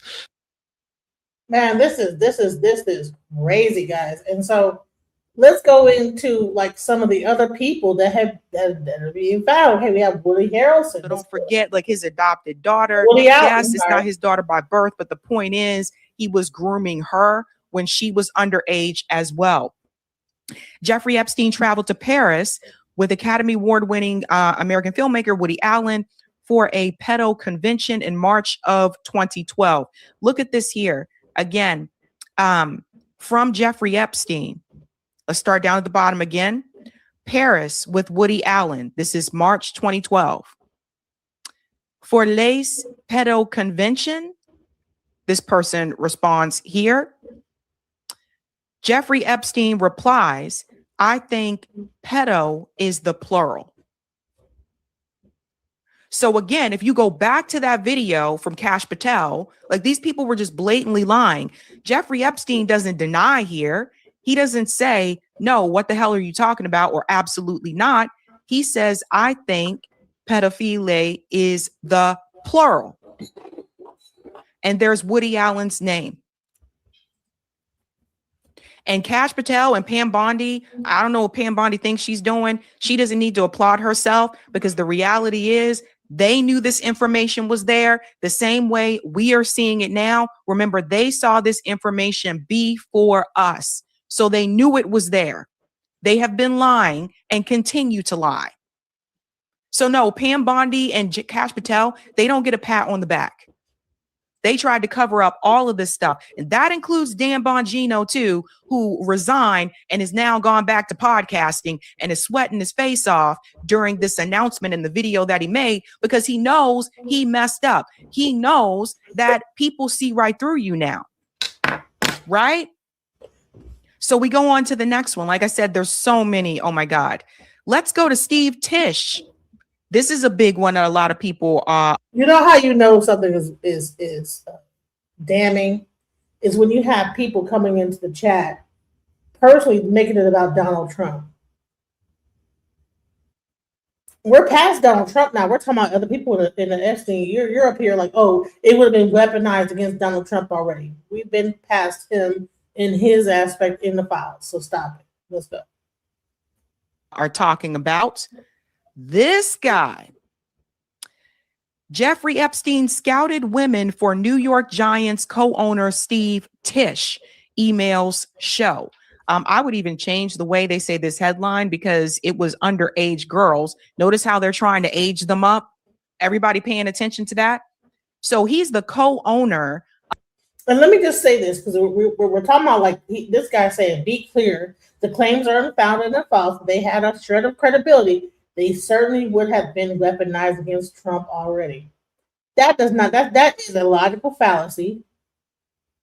That just because these things are just being brought up now, that they could have been, if they were true, that they would have been weaponized. But they've been being hidden and being stopped. So let's not keep saying that. Let's go. Of the New York Giants, Steve Tisch. And you know who he's related to? His cousin is Jessica Tisch, the New York City Police Department commissioner. The Zionist, the woman who, basically was against Zoran's campaign, and then he gets in and he decided to keep her. That was one of the agreements or something that he made. Remember her? The woman that told the police to go after there and bash the pro-Palestinian protesters' heads in? That's his cousin. Makes you wonder how much she knew. This person went on to give a little snide remark here. Wow, it sure would be convenient for pedo Steve Tisch if one of his family members was, and I'm just spitballing here, the commissioner of the world's largest police department, which happens to operate in the city he lives in. So you got big, powerful people with money, and then you have the protection of law enforcement as well, because your family's a part of it. Haven't heard any word from Jessica Tisch, but Steve did respond. Here's his statement. We had a brief association where we exchanged emails about adult women. Now everybody's an adult now. And in addition, we discussed movies, philanthropy, and investments. I did not take him up on any of his invitations and never went to his island. As we all know now, he was a terrible person and someone I deeply regret associating with. Nah, you knew back then. You knew back then. Okay? Because by that time, he had already been accused. There were already raids of the house that he had in, I believe this was Palm Beach. There, he would have already been accused prior to that year. So the whole like, oh, we didn't know. No, you knew. So it's wild. And when you look at the comments, Monty said he just exchanged emails about trafficking women with a convicted sexual predator. No big deal, guy. Giant fans, y'all have to realize ownership. John already knew this would happen. Keep in mind, there's a reason why he rejected Eli's offer and accepted Julia's. He knew beforehand that the emails would eventually leak. Steve says, oh, this is bad. This is bad. It goes all the way down. He's not the only one in professional sports. It turns out also Jets owner Woody Johnson also mentioned in the Epstein files. So ladies and gentlemen, you know, if you got any favorites, if you have any idols, you need to cast them aside. You will be disappointed with some of the things and some of the names that are mentioned. And I had to break this up into two parts because, like I said, more and more information continues to come out. And so since this guy wants to continue to talk about Trump, let's like really talk about what happened with what they say happened with Trump. Allegedly. Let's go. One instance where they were filming us. It was me and a girl that I knew that I had been trafficked with in other venues. And while we were filming, they came in and shot her in the head. So obviously. So there was, during the 2 months, there was at least 5 girls, and the girls were all related to the Trump Epstein file ring. There was executions, snuff film, silencing the girls. It's getting worse every day. All right, guys, you heard that clip. Very disturbing, and that was only a teaser. We have a few more equally disturbing clips we're going to share with you today. And we promise this isn't clickbait. We don't know why more people aren't talking about this. It's crazy. Yeah, well, I think we do know why more people aren't talking about it, because Trump is keeping the entire world too distracted with the bullshit he's pulling. Venezuela, Greenland, this fight with Canada and the EU. He's literally going to start World War III to hide potentially what's in these clips. Yeah. But the way we see it, we watched Carney's speech yesterday. It was amazing. And he pretty much destroyed Trump as far as we're concerned. And we're hoping that if these clips circulate, and we know they will, we can finally put that last nail, or should I say tent peg, in the coffin. Confused? That'll make more sense shortly, trust me. I caught this on Reddit. I couldn't figure out who this lady is, but it made me want to go digging for more information. So I'll share this with you. That the Epstein files, it continues. It's even worse. I just spent hours listening to another testimony. When the testimony came out just in the last few days, that's when they pump up the Minnesota. Pump up the Minnesota, beat a few more people up, kill a few more people, get everybody to look over there. Don't look. And again, I'm not talking about just trafficking. I'm talking about outrageous films, murdering young, I would say children, youth.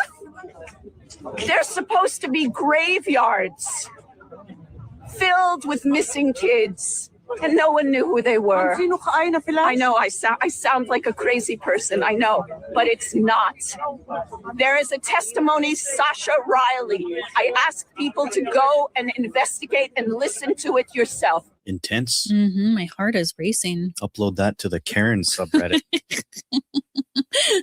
All right, so what's going on here is there's a new Trump victim that has surfaced, and there are hours of testimonial of him talking in detail about sexual abuse, torture, murder, animal abuse, and tent pegs again.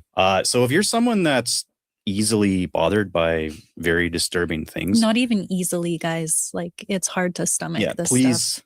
Please consider this a viewer discretion and maybe don't watch this one because it's very dark. And if you are sticking around, this is a good moment to please give us a like, give it a sub, leave a comment. And we want to give a big thank you and shout out to our members. I'm sorry we haven't been able to post very much in the last month, but we really appreciate your ongoing support to help us grow this channel and hopefully be pumping out more videos every week. Okay, so let's get into these clips. I think that's obviously why everyone's here. It makes the most sense if we pick back up from the clip that we teased in the opener, because that thing continues and it gets pretty dark.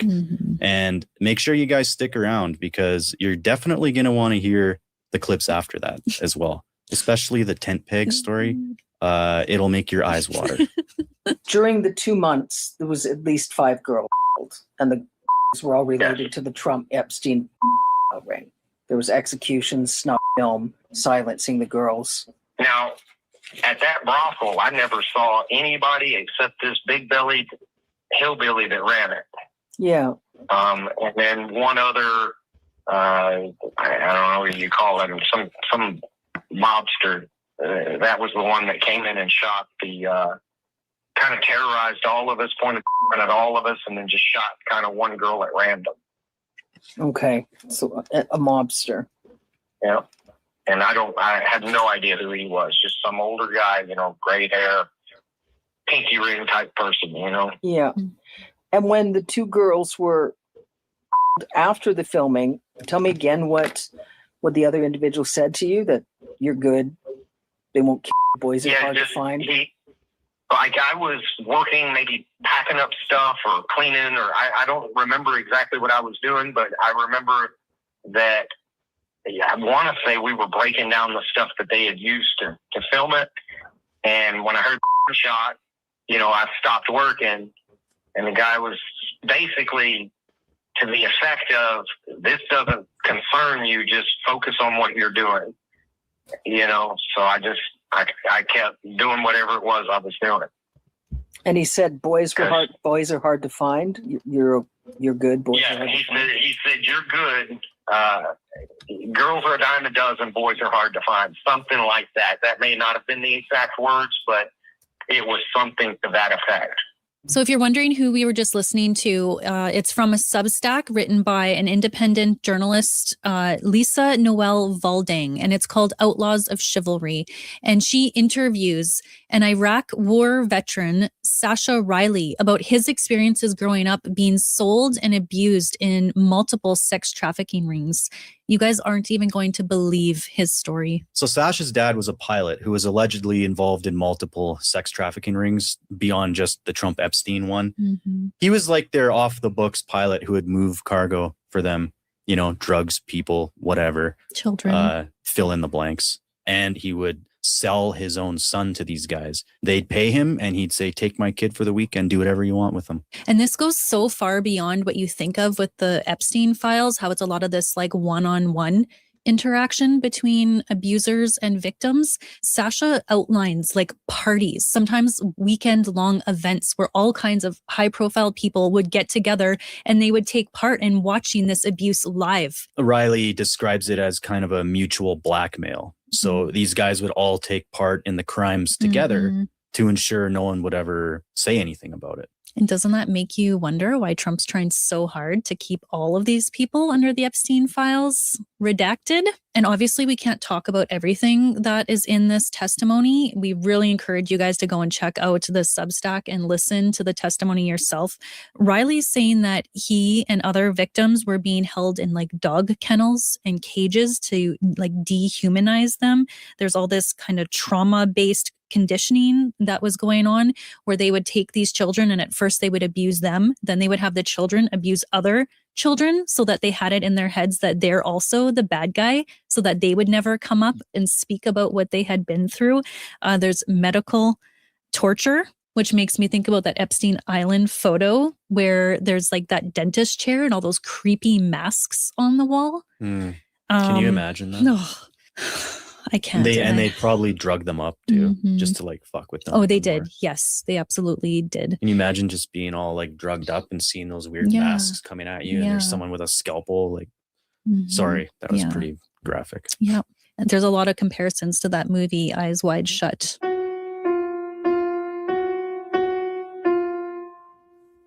Please come forward. So this next clip involves Trump and puppies and very bad things happening to puppies. So if you love puppies, maybe don't listen to this one. I can remember at one point him asking the people that were kind of running that party or whatever it was at that farm, he wanted to kill somebody. He wanted to murder somebody. And they said, hey, that's not this kind of party. You can't do that. And they, in lieu of doing that, they said, well, we've got some puppies. If you just want to kill something, we've got to get rid of them anyway. I can remember him taking those puppies one by one, and like he snapped one of the puppies' necks. He cut one open and let it just howl and writhe in pain while it died. Held one under some water to kill it.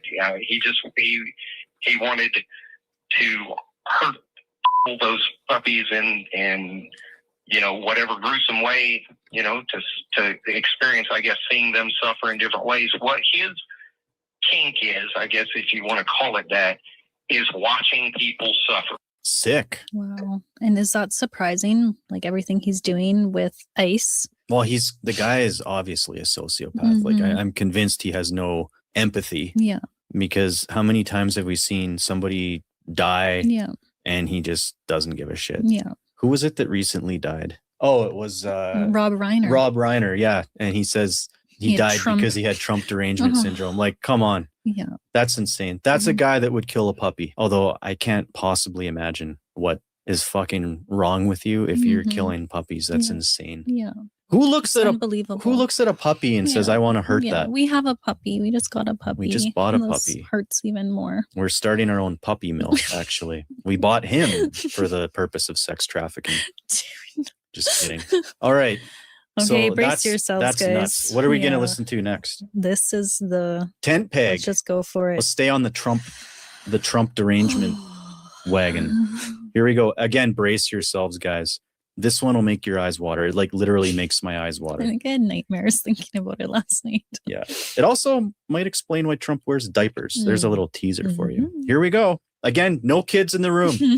Get them out. I kind of acquiesced to whatever sexual things that he wanted to do. But at some point, he wanted me to have with him. Talking about he Trump. lay down on his stomach, and there was a wooden tent stake that was in the room, and I had been eyeballing it as a weapon. And what I did was put the condom on the wooden tent stake, put it inside of him, and I kicked it as hard as I could. And that's why he had to get life flighted out, because I ripped him open. Yeah. And my plan was to continue hurting him to death. But as soon as I did that, he started screaming, and those same people busted back in. When you kicked the tent peg into Trump's anus, you said it tore Trump's backside open, anus open.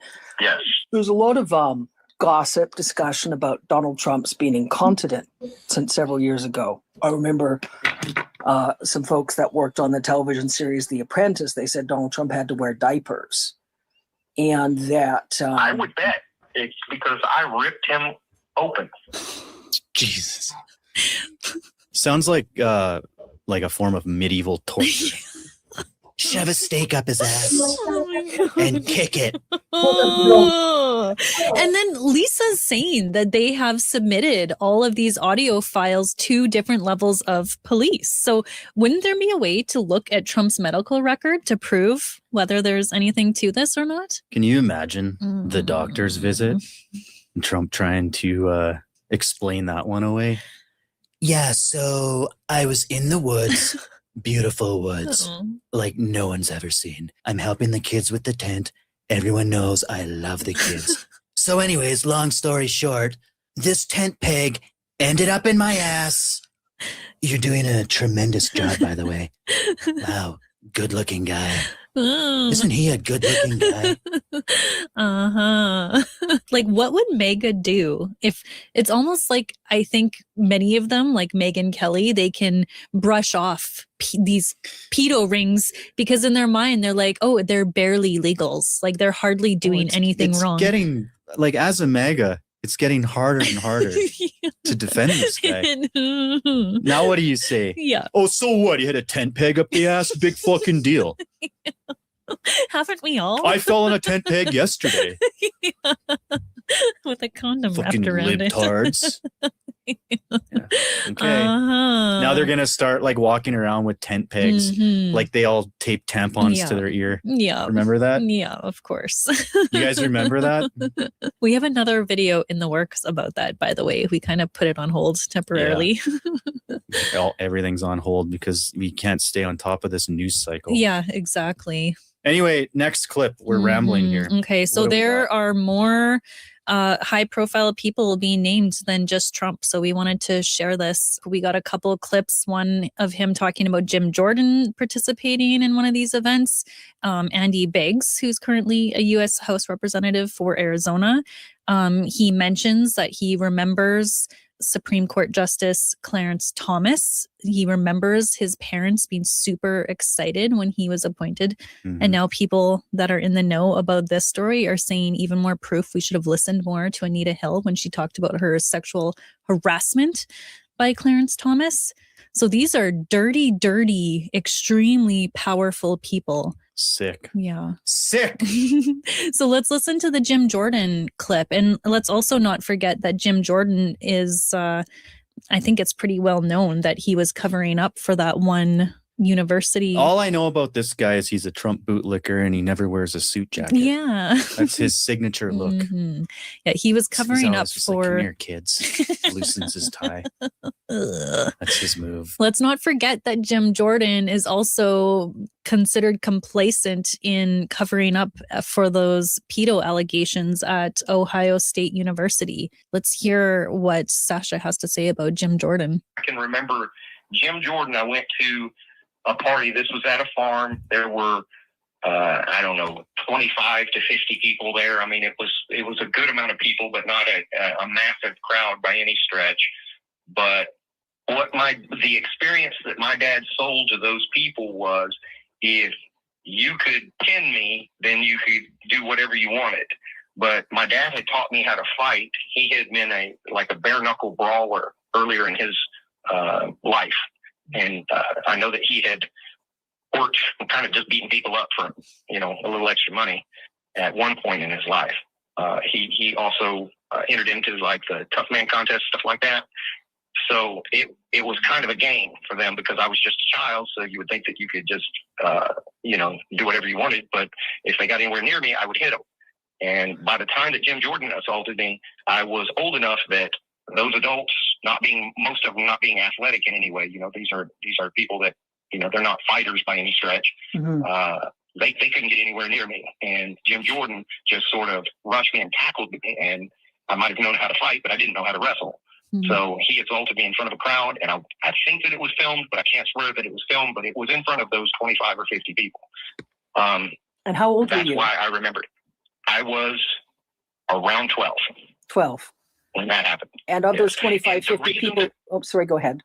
The reason that I remember Jim Jordan is, first, he stood out because he wasn't that much. He's only like 7 or 8 years older than me. So at the time frame that I'm at 12, he is right around just graduating high school, maybe first year or two of college, right? So him being so much younger stood out. And then I remembered his jawline. He has a very pronounced jawline. I remembered his voice. And his mannerisms haven't changed throughout his life either. Absolute douchebag. Jim Jordan watches all these fat, unathletic guys try to tackle a 12-year-old boy, and then he's like, I got this. No. And he runs in and football tackles him, pins him down, and then does who knows what. Oh my God. And a lot of these abuses being filmed, that's another good point that should be brought into this. When he was serving in the military, apparently somebody got caught with a S film. And when the higher ups reviewed that film, they actually recognized Sasha as a young boy in these films. So there is evidence out in the world that we could track down and actually try to prove Sasha's story. It's unverified right now, but I believe it's verifiable. And these sick fucks should be held accountable. Yeah. Oh, another person that Sasha's claiming was around that circle was Lindsey Graham. Yeah. No, I was going to say that before because when he was describing the unathletic people, I pictured Lindsey Graham being like, this guy is a feisty one. Jim, why don't you try? Jim's like, I got this. Loosens his tie. Okay, Jim, you pin him down for me and I'll take my turn. You guys, you can see for yourselves. These people are all BFFs. Okay. Biggs. Let's hear this guy's story. Andy Biggs, I remember, because on the way to this, they took me to a house. This wasn't at a party. This was later, after I had assaulted Trump. and it was kind of a punishment type of thing where he was going to get to assault me and I guess not pay my parents, and he got to do whatever he wanted. And I can remember telling me I wasn't allowed to fight back or they me and, you know, all of this, but they must have said his name 50 times in the car. So Biggs I kept hearing Biggs, Andy Biggs. And I thought, I'm going to remember this name. And after he assaulted me, I don't even remember the assault necessarily, but I remember being in the car afterwards and being like really nauseous, sick to my stomach. I was seeing spots, and I mean, the guy beat me until I had broken ribs and was convulsing, turning blue and stuff like that. And the only part of that assault that I can remember is laying on the floor of the room trying to breathe, and I could hear Andy and my dad screaming back and forth at each other. And I can remember Andy Biggs saying, "You said I could do whatever I wanted," and my dad saying, "I didn't say you could kill him." And you know, I think they may have actually thrown blows over it, but there was a heated argument and everything going on for an extended period of time. And then I can remember being in the car leaving and just having my eyes closed because my head was spinning and everything, and I was just trying to breathe, just in and out, you know? Mm-hmm. So that's why I remember him so clearly. Just crazy. Makes me sick to my stomach. And to think that all these men have so much power and what that must be like and how brave Sasha has to be to speak up about this. And I just have so much respect for the people that are brave enough to try to speak out about this and really put their lives in so much danger. Amazing work, Lisa. Everybody, I just read that now apparently Trump's backing down on his Greenland threats, and who knows what's going to be happening next week, but don't let off the pressure. Trump was supposed to release the Epstein files a month ago already. I really believe this, and I'm sure everyone else does too, that he would rather start World War III than face his dark past. Yep. Well, let's be real. This whole thing is crazy. And then here we go. Now here are so this is not about just only Trump. It's a bunch of hip hop artists. Let's go. Didn't expect it, but Jay-Z, Pusha T, Jamie Foxx have all been name dropped, exposed, allegations, accusations, whatever you want to call it. Their names have been name dropped in these Epstein files. It's gone viral. Everybody's speaking about it. Everything you guys need to know in 10 minutes. Hey guys, that's Murad Morali. Daily and consistent content. Do subscribe to the channel. I just went live for an hour and a half discussing this. Check out that live stream. And let's get into this video where both Jay-Z and Pusha T, their names have been dropped into this Epstein madness. And this is basically what Jay-Z has been accused of. In the files that have been dropped, you can see in one of them, in approximately 1996, Redacted resided with Redacted in Redacted. An unknown man abducted Redacted from her home, when she later awoke in the presence of Harvey Weinstein and Sean Carter, Jay-Z, whilst Weinstein had inserted his fingers into Redacted. She believed she was in Epstein's mansion in Florida. So Jay-Z's name's being dropped here. It's eerily similar to the allegations in the Busby lawsuit where he was accused with Diddy basically R-wording a girl at a party, and that's basically what's being accused here, that Sean Carter and Harvey Weinstein were basically going back and forth. Now people are confused because 1996 is when Jay-Z was beginning his career. Now granted, he was around, album dropped then at the end of that year, so people are very confused by, you know, whether this was true or not. However, there are multiple images of Jay-Z and Weinstein being friends, working on boards together, in meetings, basically everywhere, which unbeknownst to me, I didn't know that they even had this friendship, but they definitely do, and it definitely is a very strong friendship indeed. It continues when, you know, Pusha T's name is involved. Sorry, I'm mispronouncing some words because I'm just so utterly overwhelmed by all of this. It's very triggering for me, so please bear with. But with each occasion, Redacted believed that she was drugged, clouding her memory. Redacted attributed the drugging as frequently performed by persons assigned as handlers, whom she described as persons who established friendships with the victims. Amongst her handlers, Redacted identified the artist Pusha T. So Pusha T's name being dropped in this, to me, honestly, is very bizarre. That is who I'm shocked by, because I just did not see Pusha T's name coming, you know, in this. He rarely is a big artist himself, so I'm confused as to why this man suddenly is involved and why he's so much involved in that he's a handler. But some people who aren't as successful musicians probably would go to extreme lengths to be successful, to make some money. Perhaps there's a financial deal behind this, but Pusha T and Jay-Z's name Now all the blogs are talking about it, and it's just not a good look for Jay-Z at all. The Grammys are this Sunday. Is he going to be appearing? I definitely think so. And I think there's going to be some type of Rock Nation, Jay-Z, Carter distraction that's going to happen in the next 48 to 72 hours. Let's just be conscious and aware of what might take place. But I think that for sure, Jay-Z is going to come with some kind of reaction, some kind of distraction. I didn't expect his name to be dropped in these Epstein files because they haven't been so far. So why would it suddenly be dropped now? Do I believe this? It is believable to me. I will just say that. Believable to me, considering the first lawsuit, and now you've got him name dropped here. People are questioning it. The only issue for me is the timeline doesn't really add up. I'm a bit confused with that. But in 1996, he was around. I'm pretty sure he was moving stuff as well. And I'm pretty sure he made good connects. One thing about Jay-Z, he's always about the come up. So why would he not want to be surrounded by very powerful men? And in the 90s, Harvey Weinstein was a very powerful man. So why would you not want to be associated with that in some kind of way? How he ended up at Epstein's house, I don't know. That means he had some kind of connection to Epstein, but why hasn't that been revealed only up until now? So there are some questions about this when it comes to the clarity and, directness of whether this went on or not. But it's completely believable to me. His name has been dropped. Jamie Foxx's name has also been dropped because there was a girl who assumed that she was going to be recruited for a modeling agency. She was between the ages of 18 to 23, but instead she was sold off to a man in France. And Jamie Foxx was very keen on wanting to basically buy her for a night. Now, she was not a minor, but that is irrelevant to this case because Jamie Foxx full well knew that this woman was sold. She knew that this woman, young girl, was sold to somebody in France and yet was still like, I'll take a piece of her. Can I rent, for one night? So that in itself is quite disgusting, to be honest with you, that Jamie Foxx is being exposed in this way.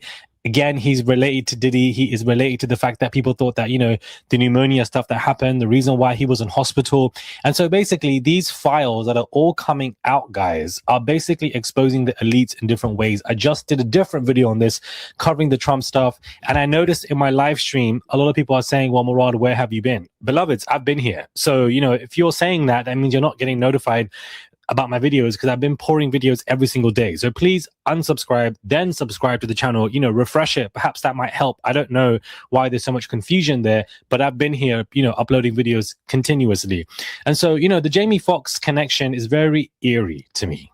Very eerie connection because I always thought that this, was a good guy. And then when it was coming out and there were rumors that he was drugged by Diddy, I was like, poor Jamie, pneumonia, similar to Kim Porter. What's happening? What did P. Diddy do to him?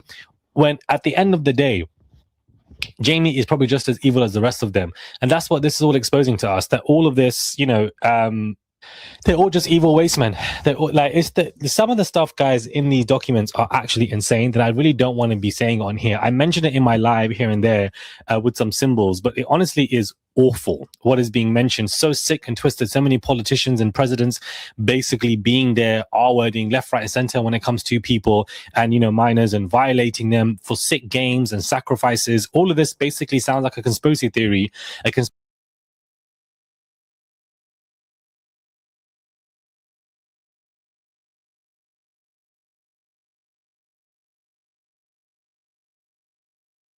And that goes for people who are into music like me as well.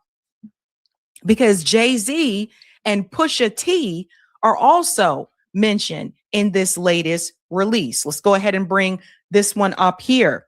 Sean Carter and Pusha T have been named in the Epstein files, with Pusha T being identified as a handler of an Epstein victim. Let's go into this one here. Now, this was unclassified by the FBI. So this is the actual FBI report. This is 2019, the date for this here. And sorry, guys, I know the text is really small, so bear with me. Blank called the FBI National Threat Operations Center to identify herself as a victim of sex abuse by Jeffrey Epstein and others. Let's go on to right about here. Here we go. As a past victim of sex abuse by Epstein, Blank described the abuse occurred during the parties. Blank further identified Blank as a friend of Blank. Now, here we go here. In approximately 1990, let me see this. Four, it's hard to see, it's either 4 or 6, resided with Blank in Blank, an unknown man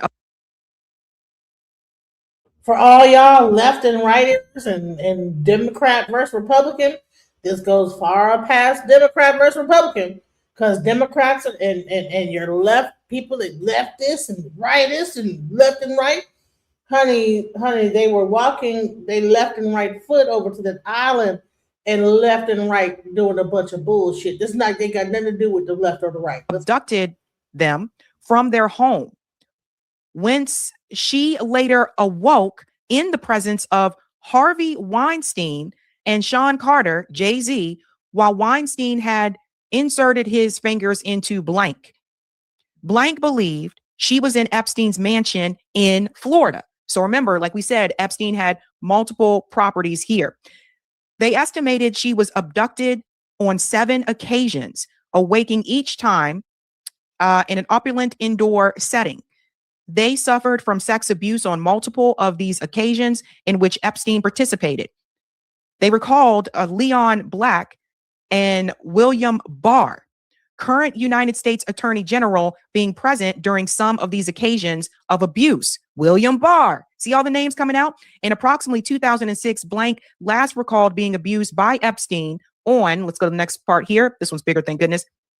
On each occasion, Blank believed she was drugged, clouding her memory. Blank attributed the drugging as frequently performed by persons assigned as handlers, whom she described as persons who established relationships with the victims. Among her handlers, Blank identified the artist Pusha T. In approximately 2007, Blank attended a party, blank, following invitation from an unknown man who approached her as she walked down the street. Weinstein and Pusha T also attended the party and drugged her before engaging in sexual abuse. Blank claimed to have additional information of other persons involved in the enterprise and information related to racketeering conducted in support of trafficking. Blank further believed she was under surveillance and stalked at the direction of the people involved in the sex abuse. Blank confirmed she was not diagnosed with any mental illness. Blank refused to provide her physical address, advising that she may. Y'all late. Go back and go rewind the tape back. We already talked about Trump. We're past Trump. We already showed what Trump did. Now we're on the other people. Come on now, let's go. Maintain no permanent address. Rather, she'd been moved between staying at different hotels. This is dated July 10th of 2019. Pusha T, Jay-Z, Weinstein, and William Barr. So like I said, any celebrities or that you have as heroes or idols, put that aside for a moment. Remember, you don't know these people. You don't know them. You may like their music, you may like their movies, but you don't know them. And someone finally said it. I shared this earlier today because this needed to be said. Jay-Z's pattern with teen girls needs to be talked about. Look at who he was around when they were minors. Jay-Z dated Foxy Brown when she was 15 and allegedly took her virginity. He was 23. She accidentally spilled that they slept together on the Wendy Williams radio show. I remember this. 2, Jay-Z was linked to Aaliyah when she was 15 to 17 years old. He was 26 to 28. Rumors flew, photos existed, but it stayed quiet. Same era R. Kelly married her at 15. And it was also alleged that Jay-Z was interested in Aaliyah before he was interested in Beyonce. And Aaliyah went on to die in a plane crash. Now, I'm not saying, but I'm just saying. Aaliyah was a brilliant artist. She had a phenomenal voice. And sometimes I often wonder, how far would Beyonce have gotten if Aaliyah were still alive? It makes you wonder. Let's go on here. Jay-Z met Beyonce when she was 16, pursued her hard, and started dating her when she was 18, 19. He was 30. He even said in old interviews, she will be mine, while she was underage. Jay-Z signed Rihanna at 16, flew her in and wouldn't let her leave the office until 3 a.m. until she signed the contract. Now, that's also stated to have been some type of PR stunt, just FYI, to hype up the album. But still, she was underage. He told her it's only 2 ways out of the room, through the window, which multiple stories up, or the signed contract. The point is this. Foxy Brown was underage. I mean, this wasn't private. This was very open and public. He met Beyonce when she was underage. Now, he said they started dating when she was 18. He was still older than her, right? So it's like he only went after women that were underage. Let's go on. Rihanna. I got to say something about the Rihanna situation. When Rihanna came to the United States to audition for Jay-Z, Rihanna came without her mother. The guys who were working I forget the two gentlemen's name, but the two guys that found her, they discovered her in Barbados. They brought her back with them. She came here without her mother, and she was underage. And she's sent into this room to audition for a bunch of grown men.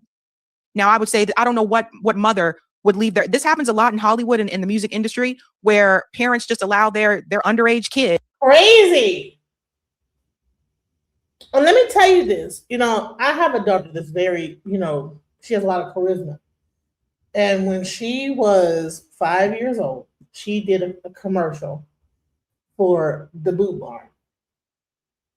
Now, the first part of the commercial was filmed out with everybody. But then there was a part where it was a closed thing. But I was there the whole time. It was a closed set. But it was inside like something. But it's easy for that to have turned into something. And I swear to goodness, now that I know better and now I'm hearing all this stuff, I'm like, oh my God, something could have happened to my child. I had no idea. I just didn't think that something like this. And here's the thing. People, when they're thinking about the entertainment industry or whatever, and their child wants to be an actor or a singer or whatever, you're not thinking that, oh, okay, well, closed set, no big deal. I'm still outside the door, right? You're not thinking something could happen. Thank God it didn't, but you have to be very careful about this type of stuff. To just go off and live with someone else and all this other stuff. Hell to the no, that would never happen with me. I never understood that. You don't know these people. And Rihanna was still a child. So that was always weird to me too. Think about how fast Rihanna had to grow up. No parent, 16. It makes you wonder about what could have happened with Rihanna. And then here's Jay-Z with Aaliyah here. So these things need to be said. And this is something we have to acknowledge. And here's the other thing. You might they'll befriend you.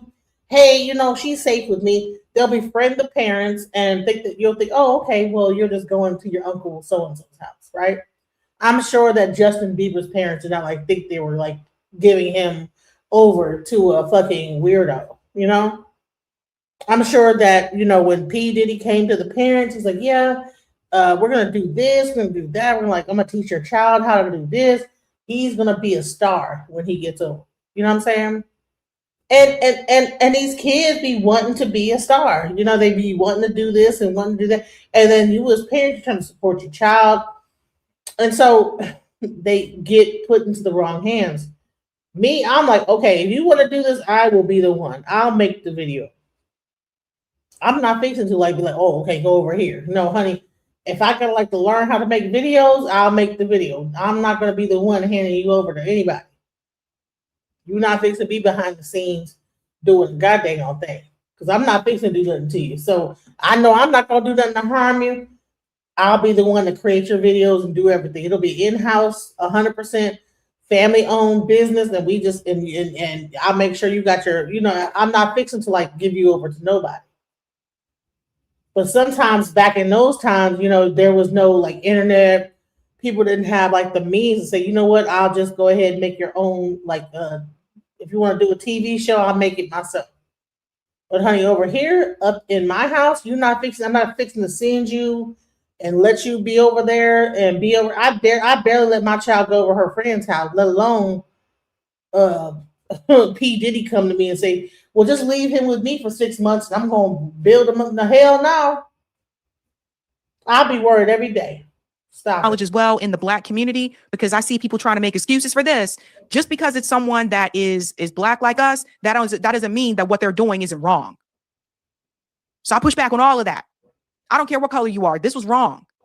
Now, Kanye, a while back, kind of tried to sound the alarm about Jay-Z and Pusha T. Listen to this. If you take people like Jay-Z and fucking Pusha T, they made their living killing our people. So how the fuck they gonna stand up for our people? You know what I'm saying? But we forget that because we love Jay-Z's music so much. We love Pusha's music so much, right? But you think they would ever, Beyonce had the best for somebody else? Yeah. You know what I'm saying? You think they would ever tell the truth? No, if they told the truth, maybe they'd go to jail. You know what I'm saying? So you have liars. Man. Liars are now the face of our culture. Well, Kanye tried to warn people, right? And that's one of the reasons why the music industry has come so hard after him. We got to go on to Masha. Let's get to Masha. In 2017, an individual named Masha Drakova told Epstein that he should only work with DNA-tested Jewish individuals, claiming that greater Jewish ancestry correlates with higher intelligence. The same email contains a statement asserting that Epstein was 98% Jewish. Listen to this. I found criteria to find smart people. The more Jew you are, the smarter you are. You said you're 98%. You're very smart. My ex-boss is 78%. He's super smart, less smart than you are. I have a close friend, business partner who's 99.3%. He's crazily smart. We take all Jewish people. Sourcing can be done through relatives. Ask them to do 23andMe tests. Do event for everyone who is 98% Jewish. Also, all of them are not religious. Do you think it makes sense, right? That's from Masha Drakova. This is absolutely insane. More pushing of supremacy. And I want to show you something else about her. Full name, Maria Drakova, once a high-profile face of Nashi, Putin's pro-Kremlin youth movement in the 2000s. Later, she pivoted to the U.S. and distanced herself from her past, producing a critical documentary on Putin and rebranded as Silicon Valley Girl Boss. That's this girl, this woman right here, Masha Drakova. You see how they tell you who your heroes are going to be? One of the girl boss people. So it just, I'm telling you guys, like it's wild. There's more. Please hold tight. I'm sorry. It's a lot of information. We got to get to George Bush. New Epstein document states George Bush I, Sr. allegedly assaulted a male victim who was a child and witnessed a type of ritualistic sacrifice. So let's get into this. Start at the bottom here. So this is an email. They're blocking out the names on this one. Interview of perpetrated Epstein victim. I'd like to add a few other points disclosed by the purported victim. While on this yacht, he witnessed African-American males having sex with white blonde females. All of them were, pardon me for this, were bleeding during the act. He was a victim of a type of ritualistic sacrifice in which his feet were cut with it's so tiny, I can't read this, scimitar, but left no scarring. On the yacht, he witnessed babies being dismembered, their intestines removed, and individuals eating the feces of these intestines. He was also assaulted by George Bush I, allegedly.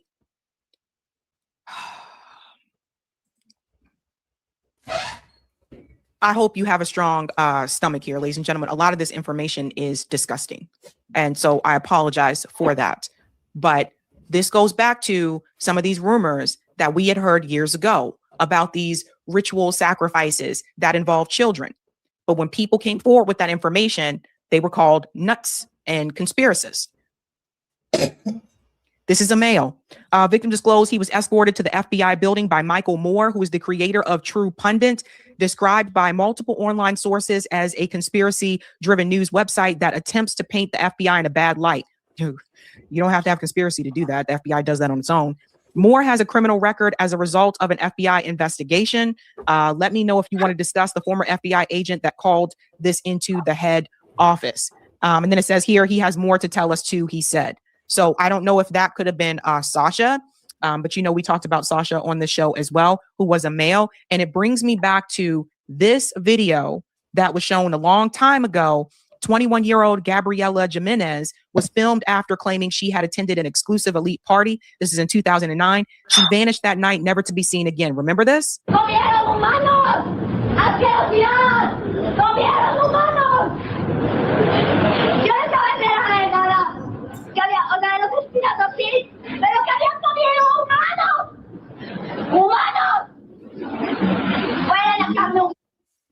She said they were eating humans. They smelled like human flesh. No one knows what happened to Gabriella, apparently, till this day. So that's one that I always bring up. Another one that I want to show you here is the Mossad situation, which also names Alan Dershowitz, which we had all been alluding to for quite some time. Glenn Greenwald was sharing this one here. Let me go ahead and put this up on the screen so you can see. Jeffrey Epstein was represented by Dershowitz. CHS Remember Dershowitz tell Alex Acosta, U.S. Attorney of Southern District of Florida at the time, that Epstein belonged to both U.S. and allied intelligence services. Both. CHS shared phone calls between Dershowitz and Epstein during which he or she took notes. After these calls, Mossad would then call Dershowitz to debrief.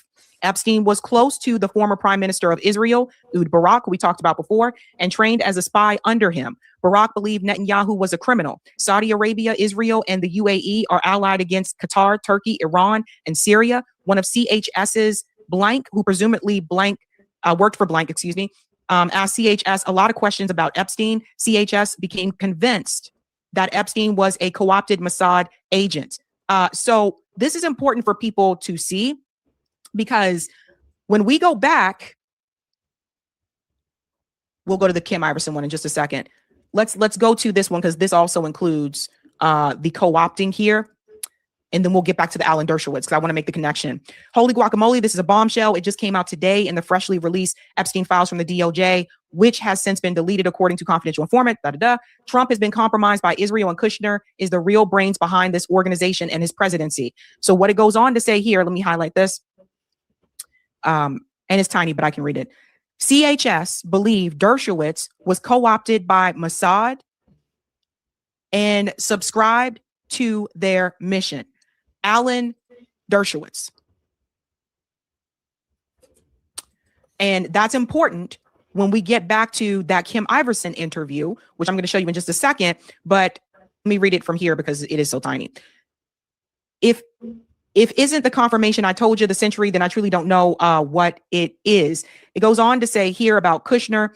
Mind you, this was 2020, and you can see what his second presidency has turned into. MEGA being the order of the day. It makes perfect sense. It confirms that Trump is really just a puppet, not running anything. He has taken orders and direction from people like Jared Kushner on many things, especially foreign policy wise. This is what many already knew to be true, but to see it in the files is shocking, as is Kushner's confirmed direct involvement. Man, this is crazy.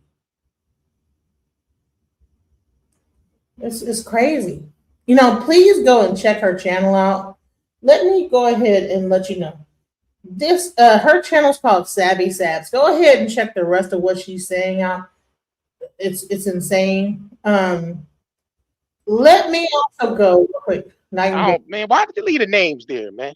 In approximately 1996, Blank released Blank reside with Blank as unknown man abducted Blank from a home which later awoken presence of Harvey Weinstein and Sean Carter Jay-Z, while Weinstein had inserted his fingers into Blank.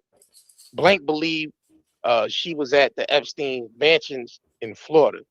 It says Blank estimated that she was abducted on 7 occasions, awakening each time indoor setting, suffering from sex abuse on multiple of those occasions in which Epstein participated. Blank recalled Leon Black and William Barr, current United States Attorney General, being present during some of the occasion and abuse. In approximately 2006, did you hear that, bro? Yeah. Did you hear that? Man, that's so much going on with this. Hey, listen. It's all over the internet right now. But I want to kind of go back and we talk about this guy, Big Homie CC, because Big Homie CC said that he was the security for a lot of these guys. Let's see what he had to say. We have a great show in store for each and every one of you tonight. Yes, indeed, we have an individual that many of you have seen before. You've heard his stories about how he has protected some of the most relevant celebrities known to our generation. And I know you can't wait to hear some of the things that he has to say, the things that he wants to elaborate on tonight. Yes, indeed, we're going to have a great interview tonight with Big Homie CC. We're going to welcome him in at this time. Big Homie, how are you? Well, good. Well, how about yourself, brother? All right, all is well, man. All is well. How are you holding up? Are you in a cold area or not? Oh, yeah, I'm in a smooth area. Everything is good. I'm blessed. How about you, brother? I am a former celebrity bodyguard for 16 years. And along my path, my business began to pivot. And it converted to me protected women mostly, and then I got into the combating trafficking, and it's been a tumultuous path, I should say, but seems like the hard work has paid off for me. I got real popular over the last year when I came to the internet with my story, and people seem to be pretty enamored by the knowledge that I have. And you know, I'm in the streets with my community every day. I just fight evil, bro. You feel me? It's pretty much just like that. Whatever people call me to investigate, I go out in the field and investigate it. So whether it's paranormal stuff, whether it's trafficking, whether it's anything that people feel I need to be on top of, I'm on top of. Paul. That's all right. That's all right. Could you tell us what was it like to be a celebrity bodyguard? Well, nobody ever really asked me that question. So, most of the time, you're preparing to face battles for other people on their behalf. So, let's say I got a client who has an immediate threat against their life. If in my contractual parameters they have an imminent threat, that means they are susceptible to poisoning, sabotage, ambush, personal attacks. So let's say we go out to dinner at a restaurant. Let's say you order the lobster mac and cheese or something like that. I have to taste that mac and cheese first. So if he thinks he's about to get poisoned, I'm gonna be the one to get poisoned first. People oftentimes see me when I'm out in public. I have on black nitrile gloves. That's because I've been poisoned before. You feel me? So I know you touch the wrong door handle, open up somebody's car door, you're susceptible. Open up a door to somebody's house. Oftentimes I tell people, don't be that person that's rubbing their hands on the handrail and going up and down to a location. That's a ominous place where people apply poisons to as well, or they want to get a target. So it's pretty much trying to prevent things from happening, and you got to be able to foresee the future. Really, you got to pretty much be prepared to analyze every room you go in. You got to look both ways out of any door, whether it's your bedroom door going to the washroom, whether it's coming out the house, no matter where you are. You got to be cognizant of everything around. So it's just being in a constant state of heightened awareness. Wow. I went to Sean Diddy Combs' trial every day. I was in the main courtroom, and one of the individuals that came in to testify was Kid Cudi, and he testified how his car was blown up. So in protecting these celebrities, I guess you would have to consider explosives and everything else, huh? Yeah, that is something that comes up from time to time. And usually, I used to work with a guy, his name was Milan. He was a bomb dog trainer. And doing some little training with him, I found out about those threats. You normally don't get explosives and stuff like that unless you're dealing with high levels of organized crime. Because, like, if you look through history, the mafia guys, from the Italians, the Sicilians, the Russians, Serbians, they've been known to use explosives, pipe bomb, car bomb, things along those lines. There are definitely avenues that you got to take to prevent for that. Now, if we take it on a client where that's a risk, then they have to pay extra, so I can coordinate armored vehicles and I can coordinate all traffic, because, it takes 10, 15 seconds to type a pipe bomb underneath somebody's car. And then, if they got it to the point where you start the engine and that triggers the explosion, that's why you got to have armored vehicles, because the undercarriage of those vehicles are protected from that. So, yeah, that's a real thing. And it's, it's real strange how that just kind of got blown and swept under the rug in that trial.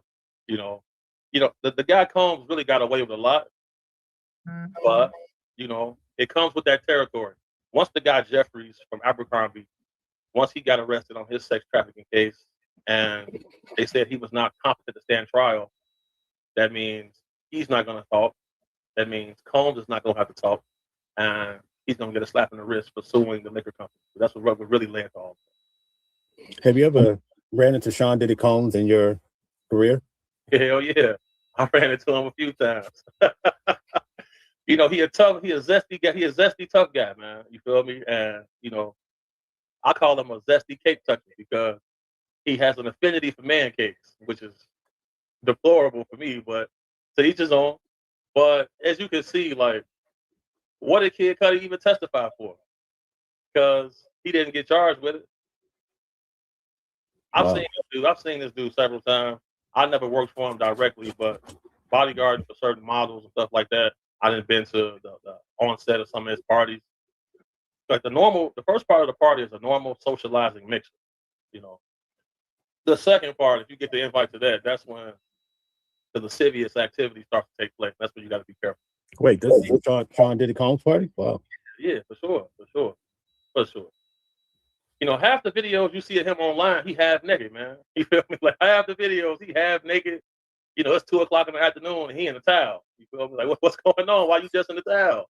He always like that freaky ass dude. But it's just like, you'd be surprised how many men is cool with that. Wow. So let me ask you a question. In the trial for Sean Diddy Combs, one of the ladies testified that whenever they traveled overseas, her responsibility would be to gather everybody's passport because they didn't want, you know, someone getting their passport lost when they're trying to come back to the U.S. Was that a custom in the industry? No. Oh? No, man. Oh, boy. Like, you know, it's a video floating around that I have provided where you see the guy Combs collecting everybody's cell phone before they get on to the yacht. You know, if you have nothing to hide, why do you want to collect everybody's cell phone before they get on to a boat to go to a party? Like collecting people's passports. I'm not giving you my passport if we outside the country. You feel me? Like, what do you need my passport for? You know, that's just a methodology of control that you often see in those type of persons. Wow. Now, under those circumstances, did you see a lot of fights at these parties, especially being a part of security? Were you know, in fear of your life or no? You don't see many fights at these type of events because most times it's invite only. And the people who are coming there know what they're showing up to do for the most part. You know, you may see fights outside at the entrance of people trying to get in and stuff like that, but you're not going to see many fights inside the event. No, not Okay.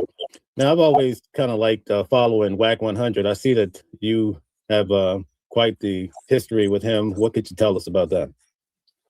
Shout out to WAC. Yeah, I like WAC 100.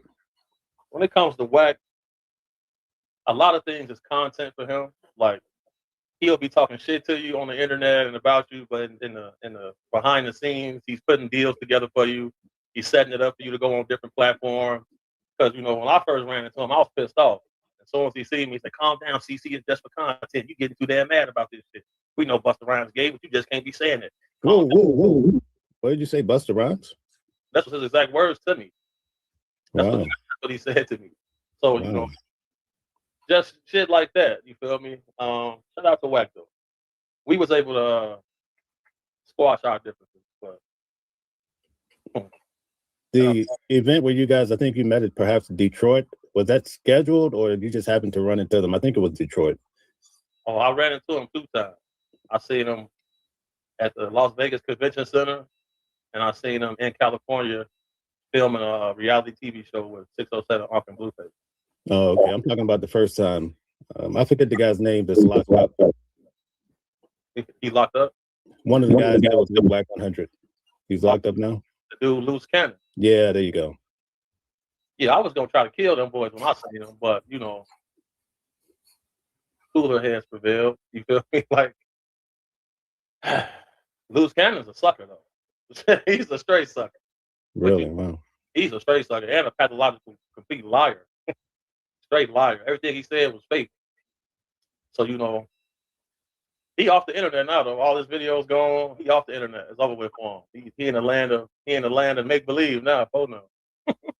Yeah. Wow. So when you say you've been working to help save women from trafficking, could you tell us more about that?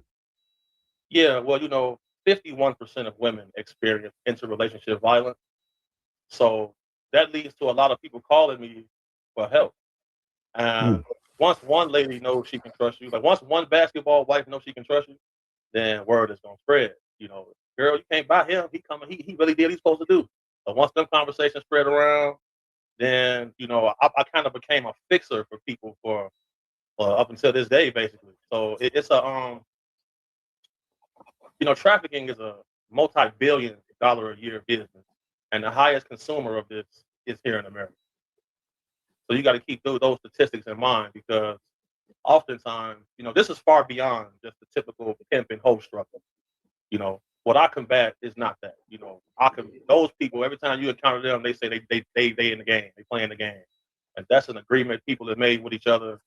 What I combat is forced sexual labor, forced sex slavery, people being held against their will, forced sodomy, people getting bought and sold to each other. You know, every Thursday morning in Mauritania, there's a slave auction where hundreds of Africans are being auctioned off.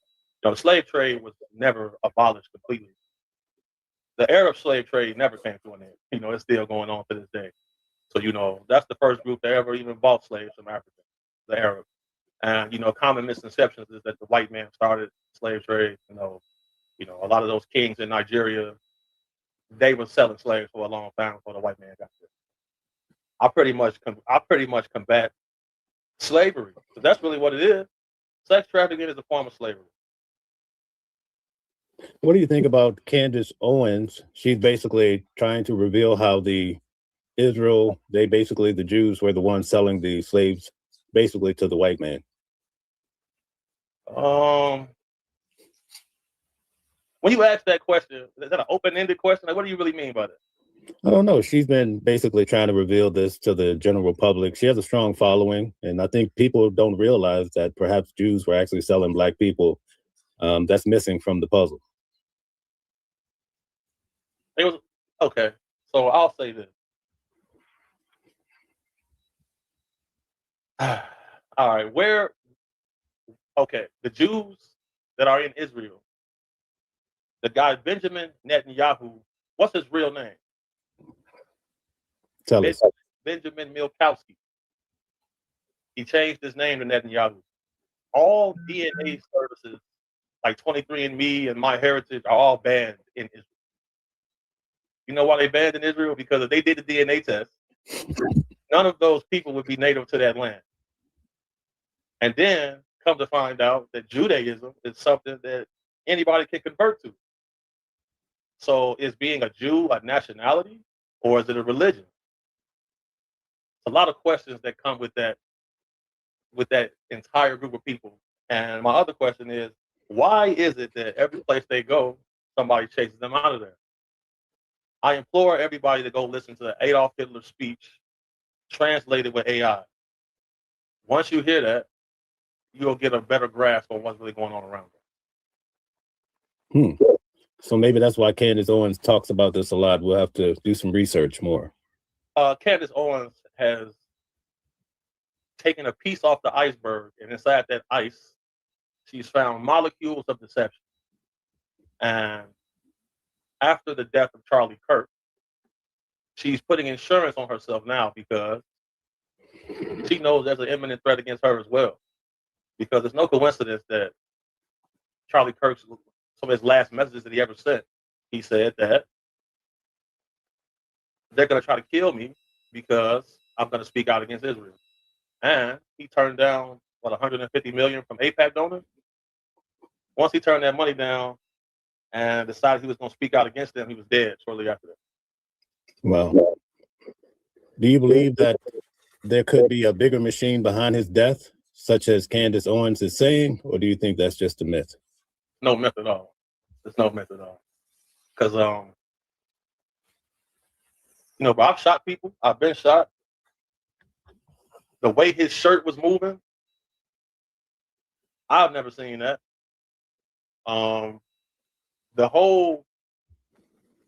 This world is a stage. And, his whole security team was Israeli. They're supposed to be the best in the world. He died on their watch. How is that even possible? How are you not clearing rooftops at a public speaking event? Why is there no... Because a lot of times when people like that head of state speak, the whole area is encased in bulletproof glass that they're speaking from. Why that's not there? It's a lot of security lapses that took place. Where there's smoke, there's fire, man. There's no way around that. Absolutely. We saw the same thing happen to the president of the United States, where he took an injury to the ear. What do you think about that? In all times of change in empires, you always see assassinations and assassination attempts. There's never been a time in history where we haven't seen this when empires are going through change. We've seen 6 military coups take place in Africa last year. 2 this year.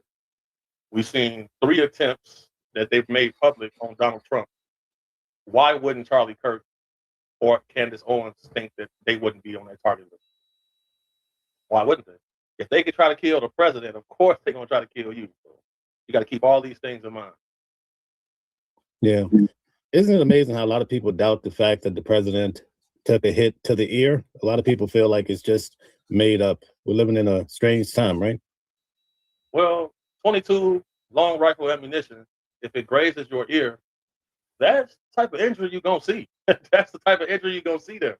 You know, none of the people in the comments or people are talking are firearms experts. They don't go to the range. They've never had CQB training. They don't know what OPSEC is. They don't know what it's like being on the X.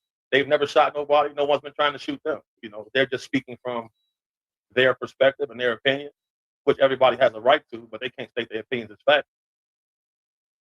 Can't do that. Yeah. A lot of people feel it's just distractions to take away from the Epstein files. You have any thoughts about the files? I mean, I don't agree with that because there are no Epstein files. Like, they released a bunch of pictures and a bunch of redacted information. So, like, there is no Epstein files. Like, we seen them say there is no Epstein files. It was a Democrat hoax. And then we seen Trump say, we're releasing everything. They also said they're going to release all the files on Amelia Earhart and Martin Luther King and all of this. There's been nothing really, just redacted information. And, you know, I always tell people this. Why would a higher intelligence ever tell a lower intelligence the truth? Because throughout history, we've never seen it. The only way to prepare for the future is to study history. And most people don't study history at all. So, of course, they're going to sum up everything to be in a distraction because from the inception, they don't know what's going on.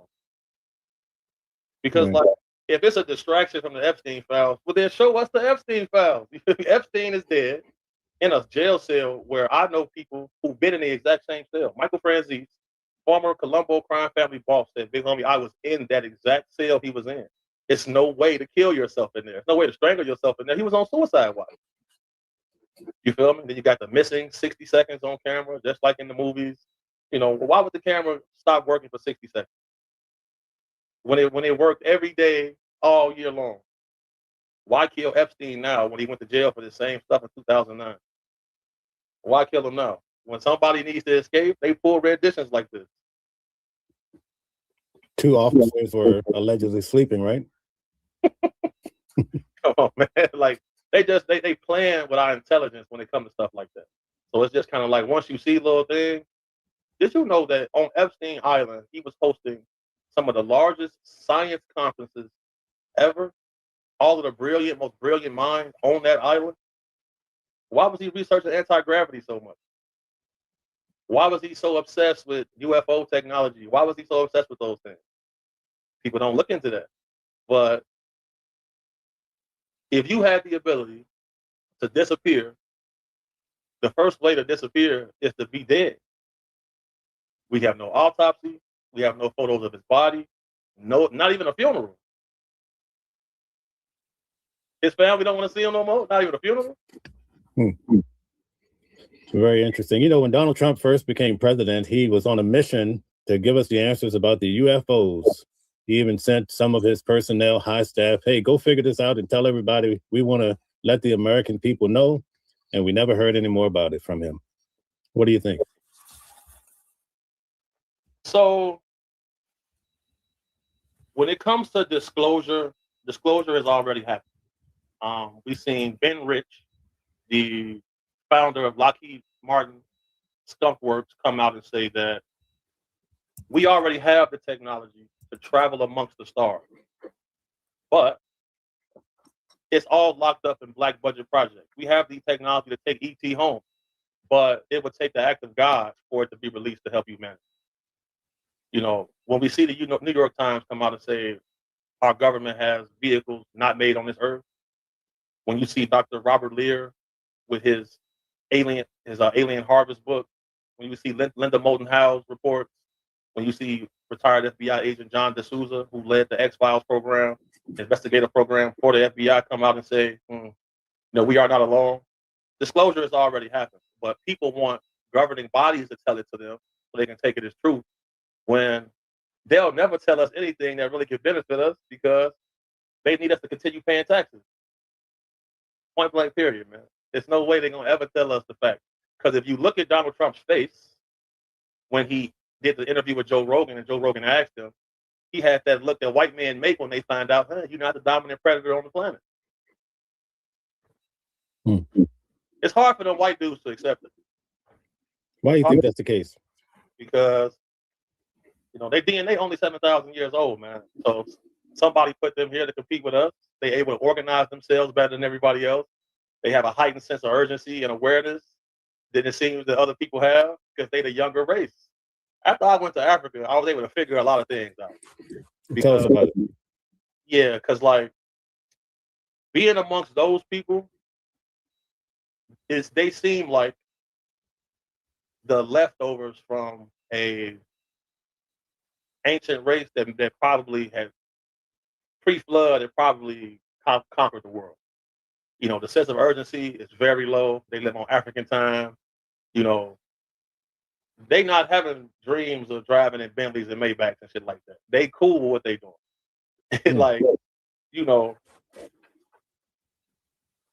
Everything that's valuable is there. And all of the stuff that we take as make-believe, they take as facts. Because in Kenya, they teach the kids about Tartaria in school. Think about that. And nobody's in a rush to do anything over there. And you can kind of see, man, these are the people from the Bible. Because, they just seen the guy come out and tell the people, oh, yeah, God told me the world's going to end on the 25th. He got to build arks for a flood. Ebo Noah. And you see, he went and bought a Benz with that money. Yeah, $89,000. Yeah, so a lot of them people over there,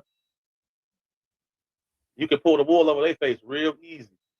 So that's why when you get over there and you see, how could the white man come over here and do all of this? Because, man, everybody not on the same operating label.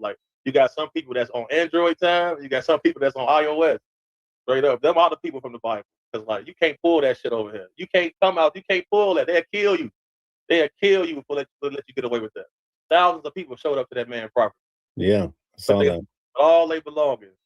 So that's how I was like, okay, yeah. I see what's going on. So whoever put them here 7,000 years ago, yeah, they had a plan. Somebody's quarterbacking all of this. Because all governments just seem to be a death cult to me. You feel me? It's all the same all over the place. I'm having a hard time not considering this shit just being literal angels and demons, man. It seems to me to be a very, very ancient story with the same main character. Interesting. The United States is built on Christianity, right? Absolutely. People don't realize it at its core, but when you go to court and you swear on the Bible, that tells you everything. But you can't use the argument that the devil made me do it. They don't really prescribe to the devil as much as they do your God. Because it always says in the Bible that you always have a choice as a human. You have the choice. You feel me? I feel like whoever the crime creator is, he leaves it up to you to decide what you're going to believe in. You feel me? Because if you read the Schofield Bible and then you read the King James Bible, a lot of differences going on. You feel me? King James in 1610, he had 47 clergymen, including Shakespeare, help him edit the Bible, removing over 100 books. Everybody to go watch that movie, The Book of Eli. In the Book of Eli, there was a white guy. He had militia, he had arms, he had land, he had power, but he needed the Bible to control everybody. So he was searching everywhere for that Bible. Come to find out, the only copy was with Eli, and it was in Braille. So he said, if I have this book, I can control everything. They disclosure comes through film and personal interpretation. Never is somebody who needs you to pay your money every year going to tell you the truth. Wow, that's a good point. What compelled you to go do a deep dive into the Bible? Oh, so, I was raised in the church. My uncle, he's a pastor. My mom was an exhorter in the Christian church. I was raised in the church. And whenever I would ask people in ministry about the paradoxes that I discovered in the Bible, they would instantly say, "Oh, you being demonic. Oh, you must be possessed." I was like, "What?" I'm asking you a fair question. Oh, you know what? So I just started going to the library, and I eventually picked up theology as my major in college for a little while. And I also had the history of Africa as one of my courses. So as I studied in both of these classes and I did the comparison, I figured out what was happening. Because the Igbo have literature from, they say they was alive during the time of Adam. So it makes, I asked a preacher before, I say, well, what was happening in Asia during this time? And he didn't have no answers for me. You see what I'm saying? So you bring genetically modified Jesus to this place, and what did we do? Niggas killed them. That's what we good at. You know what I'm saying? We killed them. You know what I'm saying? So that's why, you know, when you look in our community, historically, black people have killed all their greats. Historic. And, you know, I think Jesus was an Ethiopian dude with a lot of skill. And the Bible says he had hair of bronze and skin. He had hair of wool and skin of bronze, right? So, why go over there to Africa? They hard on each other, man. The way they treat each other is crazy. So, everything pretty much makes sense. It all started to add up once I went over there and seen it for myself. You feel me? Because most of them countries are shitholes, indeed. You feel me? Like, I was in Nigeria. Like, Lagos is cool, but you got 92 million people with no access to electricity. And per capita, Nigeria has the highest IQ per person in the world. Country's a shithole, though. So once you realize, it's like, man, wait a second. The white man is not the enemy. It's not even enough of them. It's not even enough of them. They just know how to control the operation through propaganda, force, and incentive. You see, that's the difference between them and us that I've seen. Because a lot of people that come from African countries are so cocky. They don't like black Americans, but their homeland is trash. Trash. I don't care what nobody say, man. Shout out to Kenya. You feel me? I love Kenya. But Uganda, Nigeria, like, bro, them places terrible, bro. And then you just seen what happened with Anthony Joshua going over there to Nigeria. Bro, there are no infrastructure for highways. It ain't no traffic lines. There ain't no cameras out there. You can drive on either side of the road. On the expressway, you can be several times. I said, man, if I'm going to die out here, it's going to happen in traffic. I said this several times. But I've seen over 30 deaths just in traffic when I was there in Kenya alone. So I can only imagine how bad it is in Nigeria. Because, bro, at one point, bro, there's no speed limit. Ain't no such thing as a speeding ticket. I didn't see no cops with radar guns. You feel me? It's no state troopers patrolling no highways. But it's so dangerous. In one area, they said if your car gets stranded here, the mortality rate is very, very high because if the wild people, if the Pekot people see you, they finna kill you. But you got, oh yes, bro, there's so many groups out there that's completely operating with no oversight. Well, I was happy to get home, you know. I was happy to get home, you feel me? Like, it's a beautiful place. I got my house in Kenya, but I had to move someplace to where that fit my OPSEC, which is operational security, which fit those measurements. Because, man, it take them like 5 years to build a highway. Wow. So since we're talking about Africa, let's switch up a little bit, talk about the United States. What do you think about this whole FBA movement, Foundational Black Americans? Any thoughts? Foundational Black Americans. Well, soon as you see somebody come out and make it public, it's already doomed. You know, America has shown that they're going to put down anything that comes against that sovereignty. You know, look what happened with the NFAC with Grandmaster Jay. He was fine until he went public. Then the FBI infiltrated, and then he's gone to federal prison. So, you know, the need for acknowledgement that we have as a culture doesn't work well when you're trying to put together operations like that, because you either become like Jesse Jackson and Al Sharpton and you work with your enemy, or you get Juneteenth. That's it. If you want to do something like that, it's got to be a secret. You can't have no website and all you got to have. It's got to be a secret society the way they do it. Straight up. Once you see that, they announced that they coming out. See you later. Yeah. You get infiltrated. You getting infiltrated. There's no way around it. Because a lot of the guys are trying to get reparations. I don't think they're pushing it from a political standpoint, but a lot of guys are collecting money. We see a lot of that, but they're concerned because they're saying foundational Black Americans should be people with a lineage through slavery. It should not include individuals from Haiti, Jamaica, or from the islands. It should be someone with their ancestors came straight through slavery. Yeah, that was the whole purpose of it, like naturalization, births, and stuff like that. But like I said, why do we always need the exception and authority from all these other races? Because when we get the money, we keep it for certain groups and say fuck everybody else. You see what I'm saying? And yeah, everything that's valuable on the earth was taken by armed men who know how to coordinate themselves. Everything. Not a lot of success through peace, right? Say it again. There's not a lot of success through peace. There's no success through peace because we haven't even seen peace. And in the Bible it says Jesus won't return until it's been 1,000 years of peace. So everybody's preaching this end of times and all these doomsday scenarios. Well, if they going by the Bible, it said it won't be another flood. So why are people trying to build arks and shit again? They just scamming, bro. They just scamming. And Africa, the land is scam. They scam each other. Okay. God bless America, man. Straight up. Yeah, absolutely.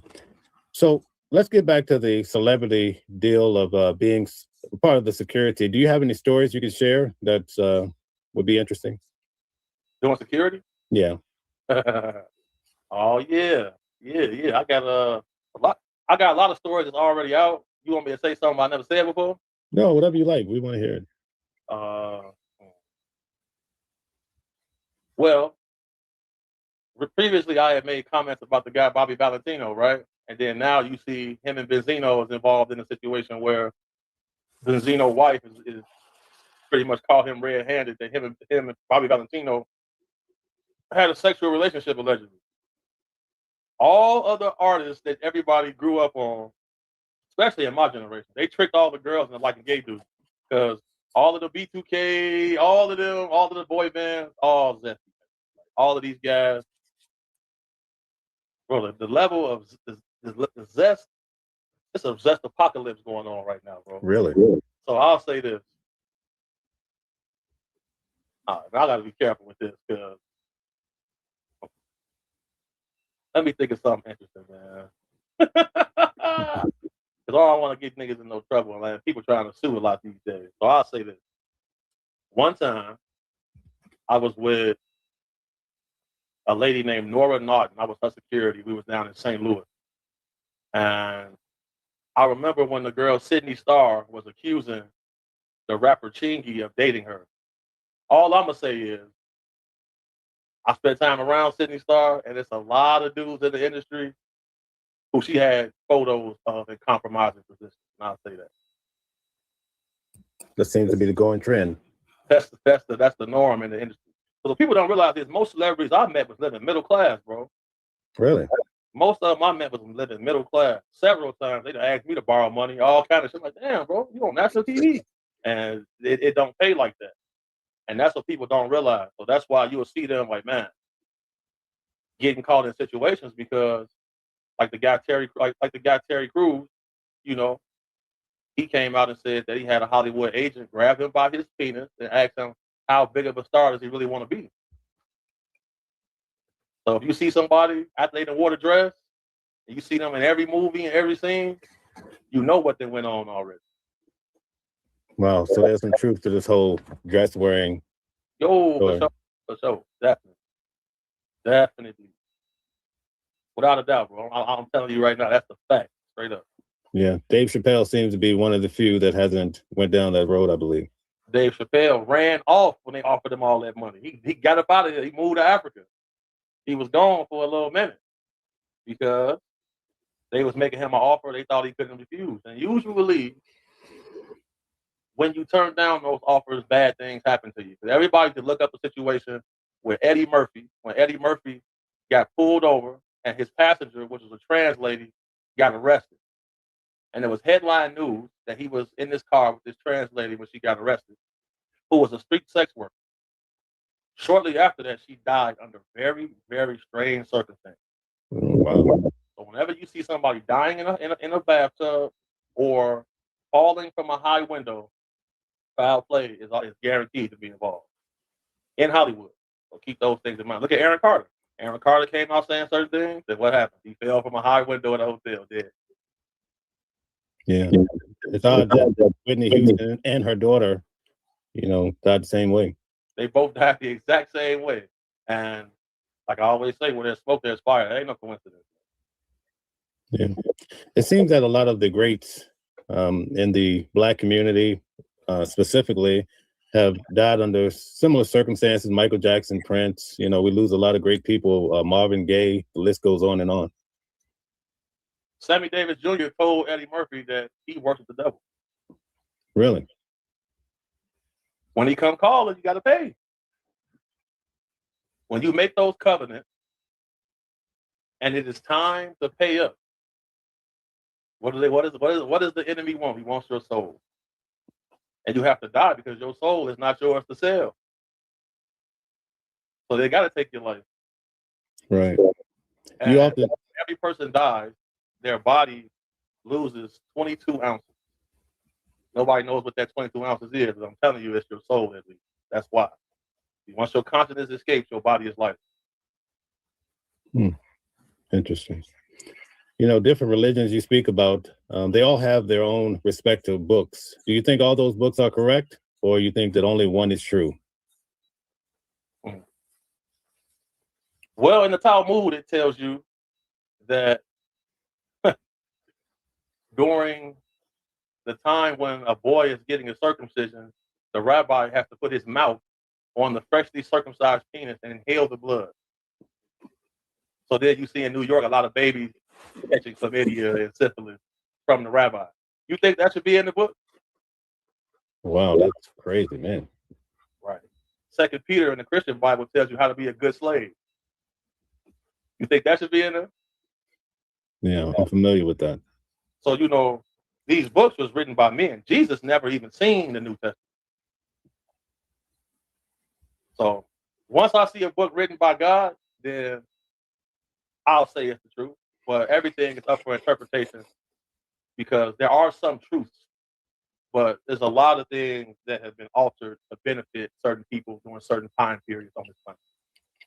I think that's why people get confused about Israel, because they read about Israel in the Bible, in the Hebrew scriptures, as being God's chosen people. And then they see the Israel today, and it's hard to, separate the line. Yeah, they pulling a whole finesse on the whole country because how come they don't have no homeland? It's like where are they really even from? Why is everybody's name changed? Why you can't get a DNA test to see your heritage in Israel? What is that about? Like, why is 23andMe banned over there? How come you got dark-skinned Jews and white boy Jews? Like, which one? Like, I thought this was a nationality. It seems like a indoctrination. The truth is indeed stranger than fiction. And whoever organized this pit of human suffering, they put a lot of different players in the game for you to choose from. Because Genghis Khan and them wasn't praying to Jesus or Allah. In ancient India, they had Vimanas. What happened to that?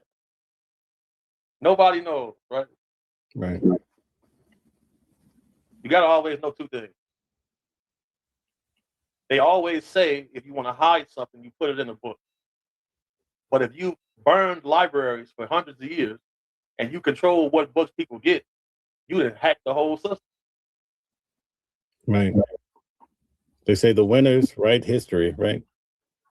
Yeah, the history was written by the best group of killers.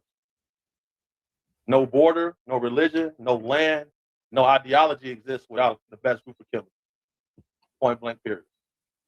Even when it comes to Israel, you have the Black Hebrew Israelites. They're trying to claim that role too. So Israel is prime real estate, right?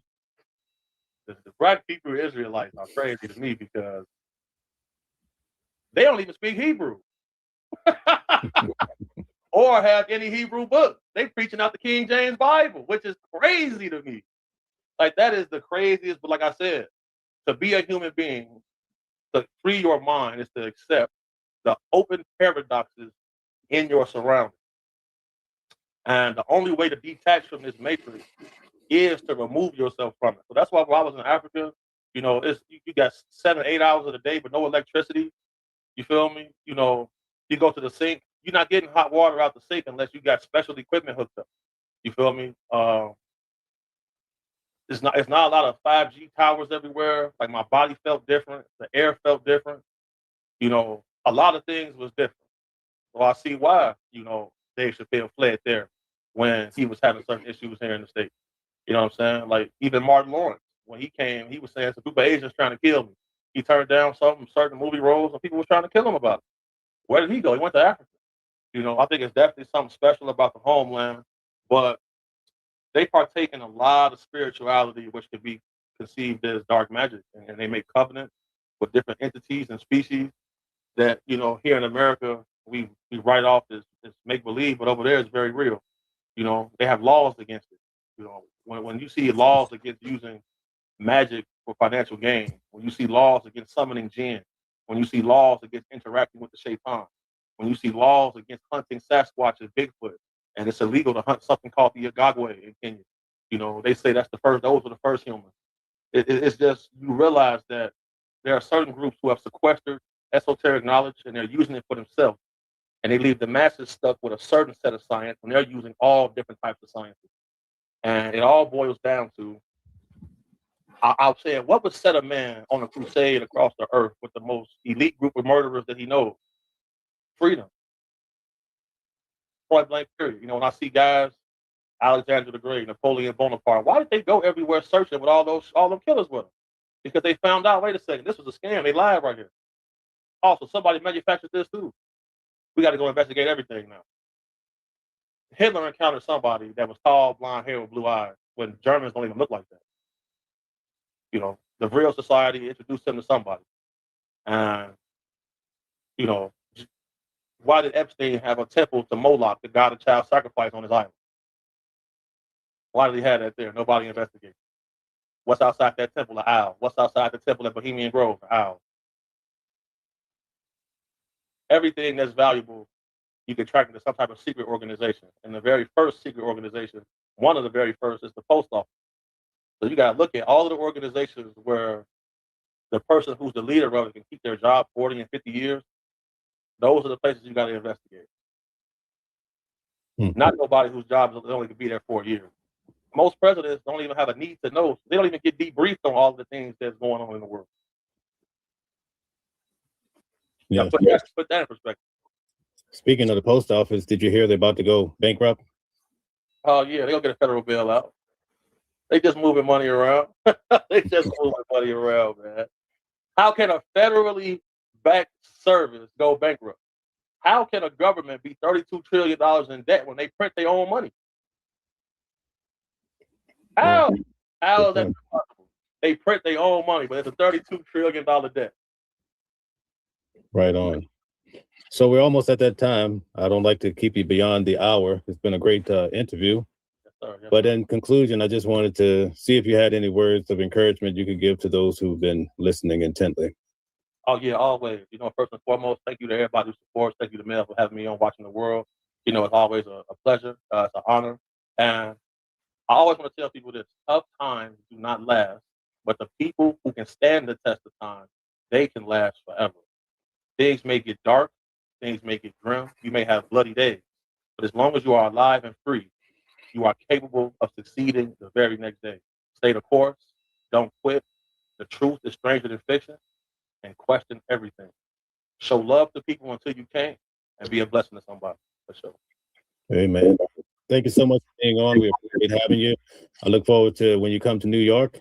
Yes, sir. Yes, sir. That'll be awesome. And we'll look forward to having you back on the channel next week. And until then, be well. And thank you to everybody who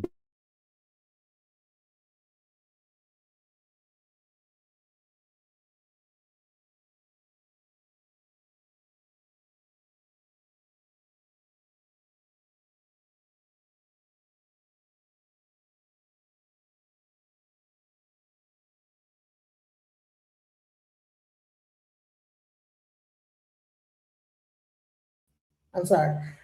So at the end of the day, he talked about what he's seen. But I'm gonna just tell you this, all right? I was one of the first people that interviewed the DL Whisperer. Okay. The DL Whisperer is a person that he's been telling the truth about this DL like lifestyle that's been going on in the hip hop industry for the longest. I had an interview with him on my channel. If you guys go on my channel, go to my videos, you'll see the DL Whisperer. He just did a interview with Tasha K talking about a whole bunch of stuff, I'll play a little bit of that. Please go watch the full thing on Tasha K. But I want to play a little bit of it so you guys get to hear that. Like, listen, he shook things up when he did this interview. Let's go.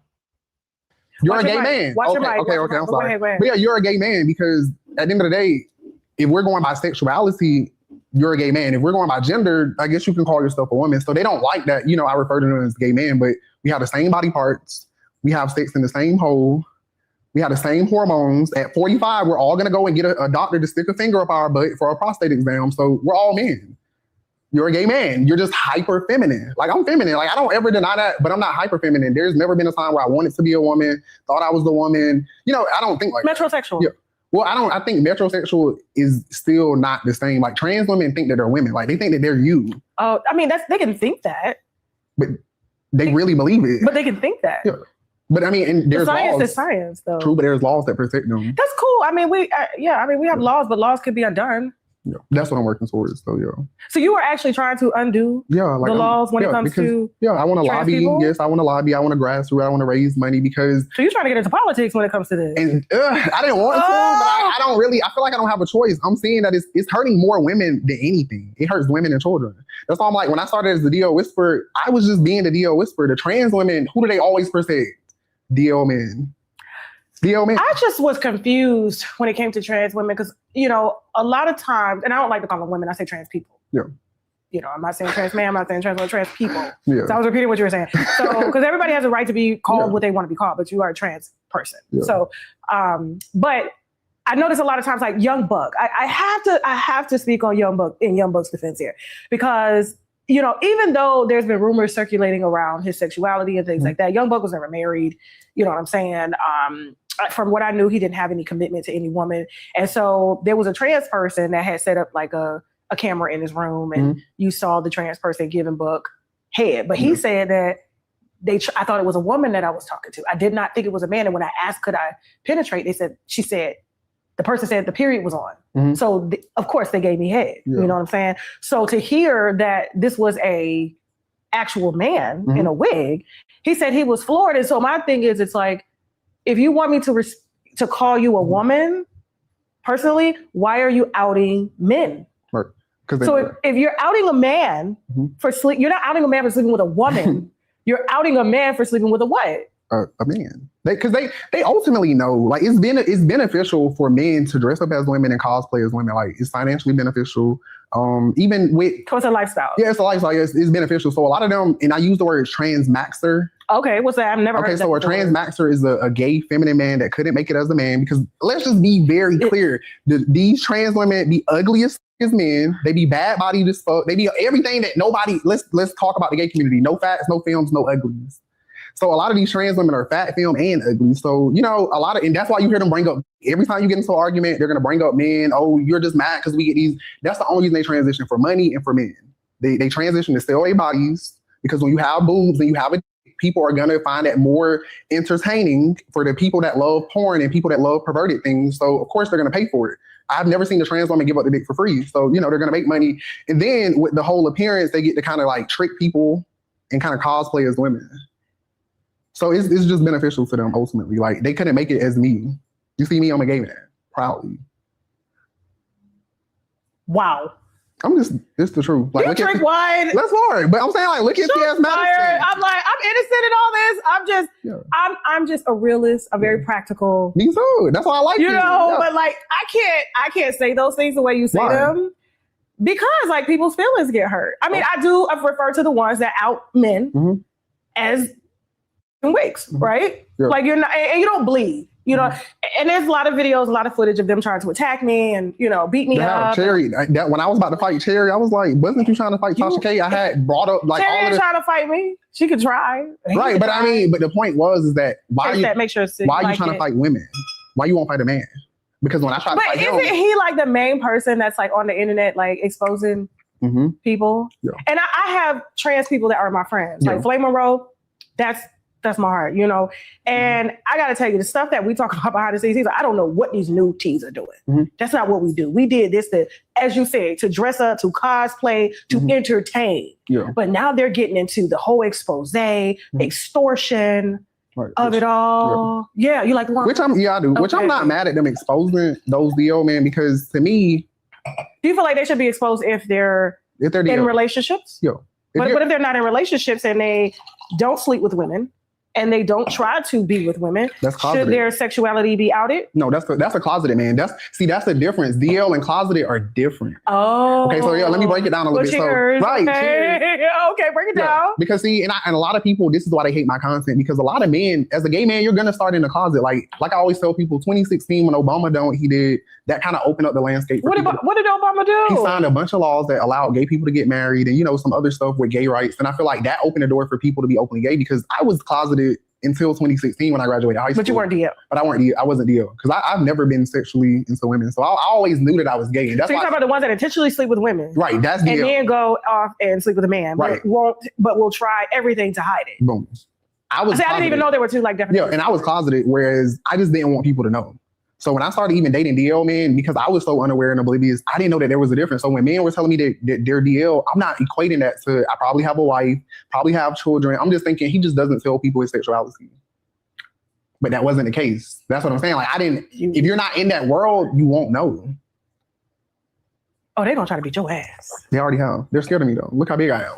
You are very tall. That's why I said when people try me, once we get in person, they don't have the same energy at all, because a lot of people think that, the fancy lip gloss or, the feminine look, like I'll still beat your I'll still beat your ass though. Like I'm still at the end of the day. So that's, and the trans women, they're still too. So that's what I try to kind of remind people, because I feel like you see them trying to fight women, and I just don't like that. I have women friends. I have a mother, I have a grandmother, so I have women all around me. So for me, every time I see women being mistreated, it makes me feel some type of way. Like I said in the video, if my friends call me about a baby daddy, a boyfriend, I'm going to beat them up.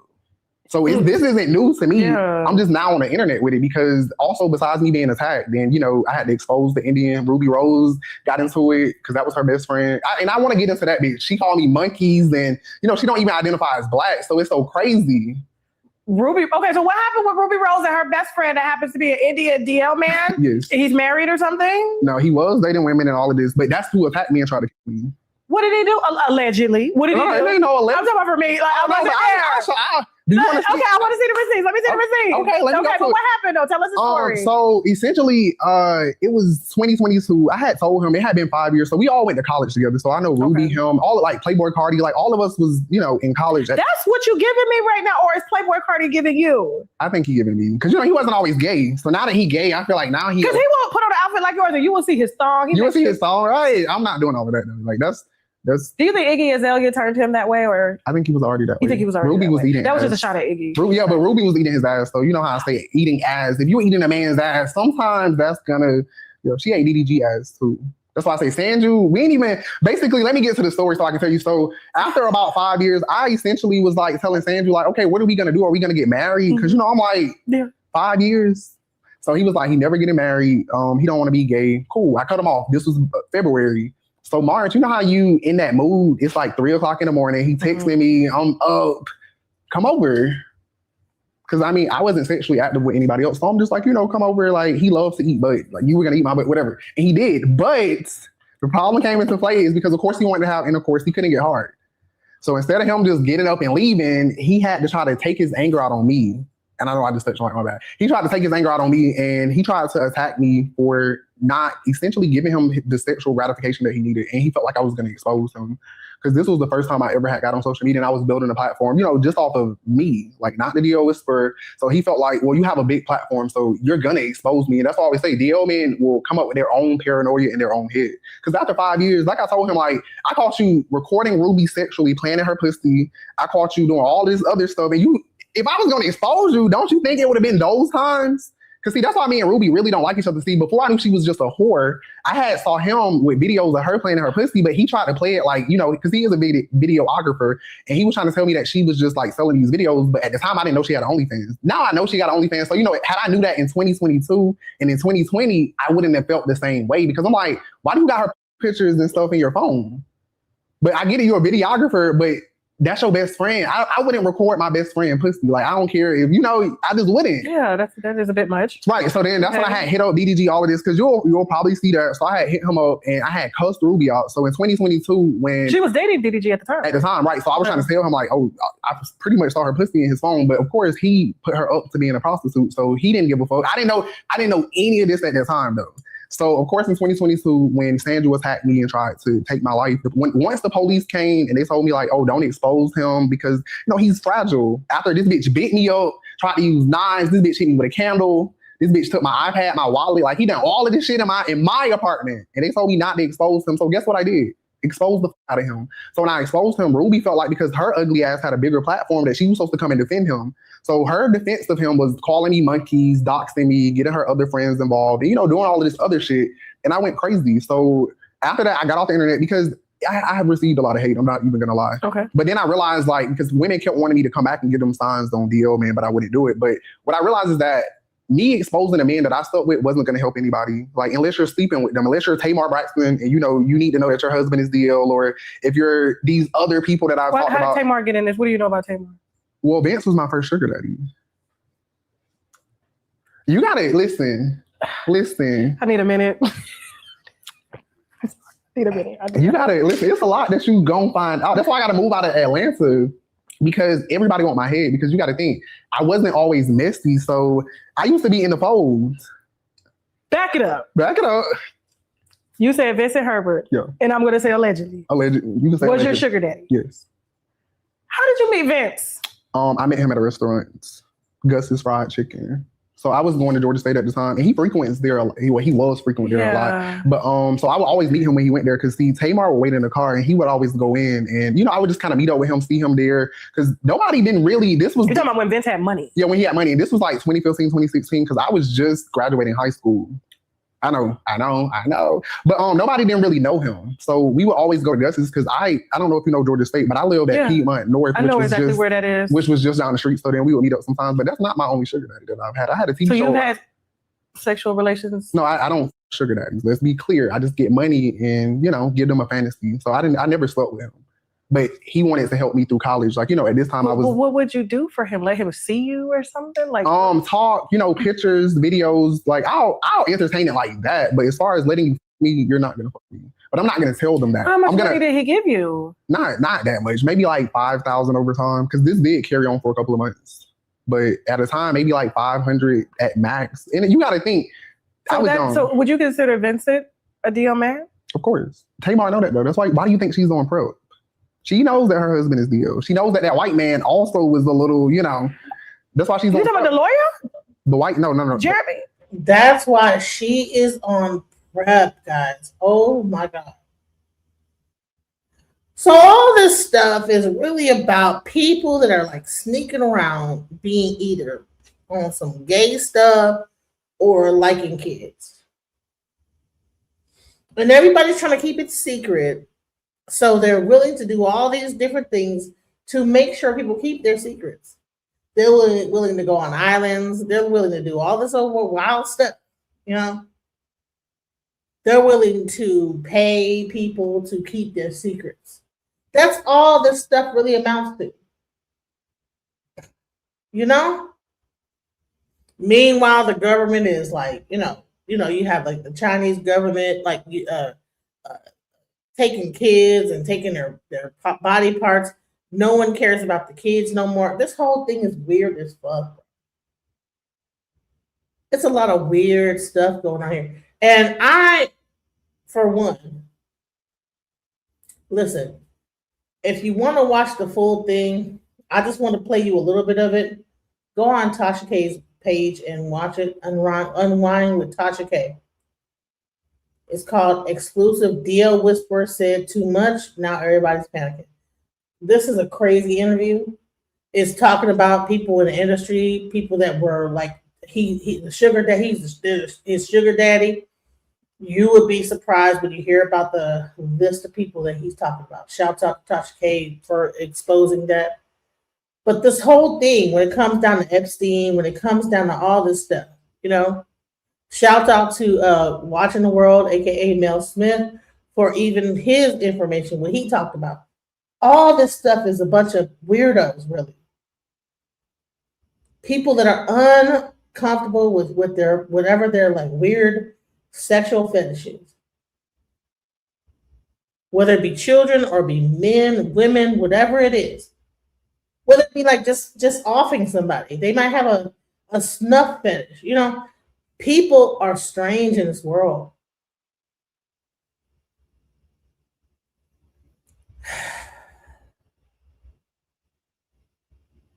We need to really watch out for our children. We need to really be careful about everything that we're doing in this whatever's going on, man. Our children are at risk. Everything's at risk, Everything's at risk when you think about this. I'm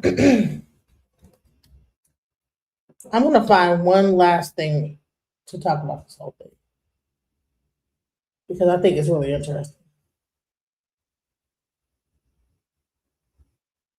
Because it all like kind of feeds into this really weird thing. And it's going to blow your mind what I'm trying to bring to the table. But it all feeds into this one really weird spot.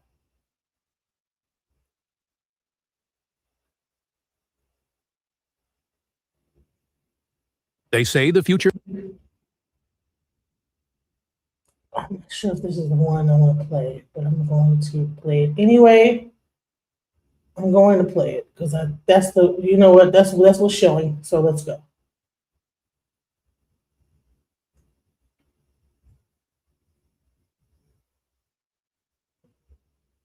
Can't be seen. But what if that's a lie? What if the government already looked?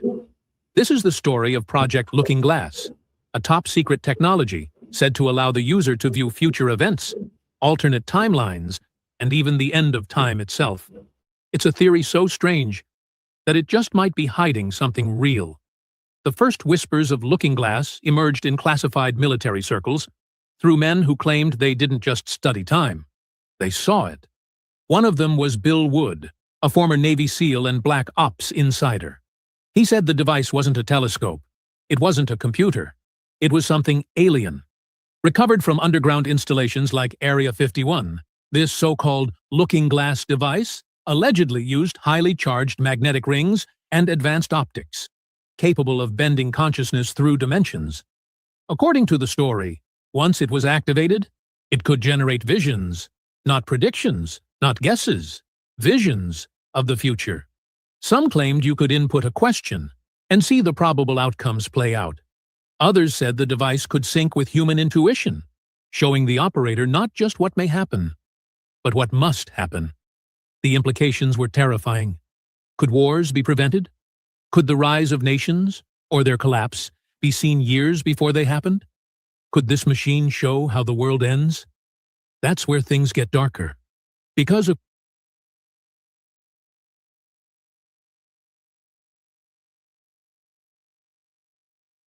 Today's video is not a reaction, and it's not an attack. It's an analysis. Recently, Candace Owens released an episode discussing Project Looking Glass, the Mandela Effect, CERN, and the idea that governments and institutions may be manipulating timelines, consciousness, or reality itself.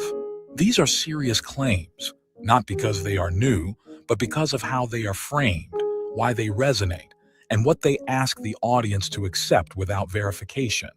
My goal here is simple: to slow the conversation down, separate documented history from speculation, and examine how narrative, belief, and distrust interact in moments of social and political uncertainty. You don't need to agree with Candace Owens to find this discussion useful, and you don't need to dismiss her outright either. But careful thinking matters, especially now. Let's begin by clearly outlining what is actually being argued. In the episode, several interconnected ideas appear repeatedly. First, Project Looking Glass is presented as a secret government program capable of viewing or navigating future timelines. Second, there is the claim that around the years 2012 to 2016, something fundamentally changed, that multiple timelines converged, or that humanity entered a new reality. Third, consciousness itself is described not just as perception, but as a force capable of influencing reality, even overpowering technological or governmental control systems. And finally, institutions such as governments, media, scientific organizations, and even particle physics research are framed as part of a broader, coordinated effort to suppress or distort truth. It's deep, guys. I know it sounds crazy. This is one of the people that actually saw the technology. Let's go. The caveats that I do have some personal information that I did get personally involved in was some information that had to do with the Stargates and Looking Glass, and more specifically, the 2012 problem with those projects. I guess, popular opinion of what's out there right now is that the project was shut down because there was a problem when we approached 2012. I've heard it described a number of ways, but to my knowledge, the problem is that the timelines converge on that point in time. And when you know enough about the Stargate projects and the Looking Glass project to know that how string theory works and how the possibility of possibilities works and how making one choice over here doesn't necessarily mean that the other choice couldn't exist at the same time. But once you get your brain wrapped around this subject, you find out that at the end of 2012, in an easy way to put it, the choices that we make become less and less consequential to the future. And eventually we're pushed into this bottleneck of time, no matter which choice we make. And that's important to the people that had access to Looking Glass because they would use Looking Glass knowing the choices that they would make and the future would pop up.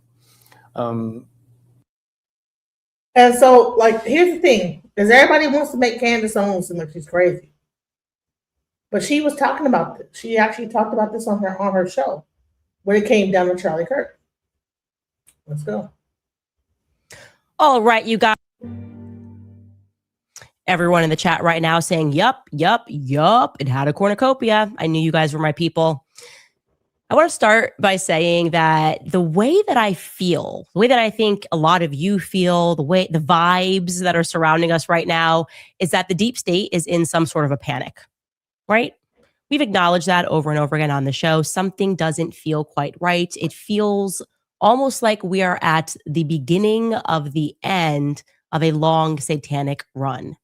That's why, just so you guys know, despite the obviously sobering reality that the world is run by these people, I'm pretty optimistic every day. I can't explain it. I don't know why. Things are obviously coming apart, but things have to come apart before they can be put back together.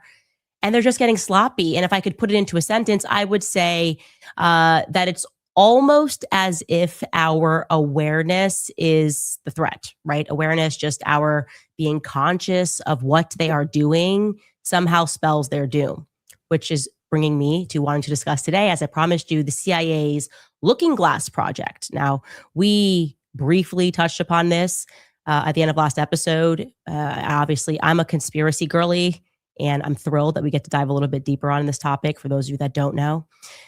The first thing that I want to remind you guys is exactly what I said at the top of the show. It is an absolute fact that Charlie Kirk thought that he was a time traveler. He told me he was a time traveler repeatedly. I showed you guys that text message exchange. I said to him in response that I didn't feel the same way and that I thought I was from another planet, that I was an alien my entire life. Just do not get it here. This planet is ghetto. That's how I feel. I don't understand it. The rules don't make sense. I think that's also why I like cats so much. I feel that they can relate to that. They think humanity is ghetto. They don't want to be around us. They don't like us. They know it's ghetto. It is ghetto here, right? Well, another bizarre fact is that back when Charlie and I were running around, we met in 2017, top of 2018. So I would say, obviously, Turning Point was an organization, but it wasn't the organization. It wasn't this behemoth of an organization that it became. No, he had no real degree of fame. I think that's fair. But he was required to have security on him at all times. That was orchestrated. His security, Schaefer Security, was orchestrated by Bill Montgomery. He has since passed, the late Bill Montgomery, and he was from the military. He founded Turning Point USA with Charlie. Charlie wanted to go to West Point, and then instead started Turning Point USA when he was 18 years old. Thinking about that, the security, him texting saying, "I'm not allowed to go anywhere. I feel so important," I think was the exact message. That to me is objectively weird in retrospect. Wasn't weird at the time, it's weird now. And it makes me think that Charlie may have been marked since he was a child. We've discussed these GATE programs that they have in school. And I just think on the basis of what he told me, that when he was really young, they wanted to drug him, but his mother said no, and he was really grateful for that. And instead, they decided that they could send him to this X-Men school. That's the best way I can describe it. I would certainly, by the way, for you internet sleuths, I'd like to find out which school Charlie had to attend. So he was pulled out of the regular school he was attending, and he had to go to some special school for the gifted, like he was an X-Man. And I am of the opinion, it's an opinion, I'm allowed to have it, it's obviously not a fact, but I am of the opinion, based on the discussions I had with him, that he's been monitored since. That his test scores, whatever the score, every test they probably did on him, he was off the charts, and they wanted to make sure that he was being watched. That's my theory in general on all kids that are in extraordinary and GATE type programs. Maybe we should be training our kids to get like an 85% on the test. At most, before the government agents are going to swoop in and go, who is this genius child, And a lot of weird things used to happen to Charlie.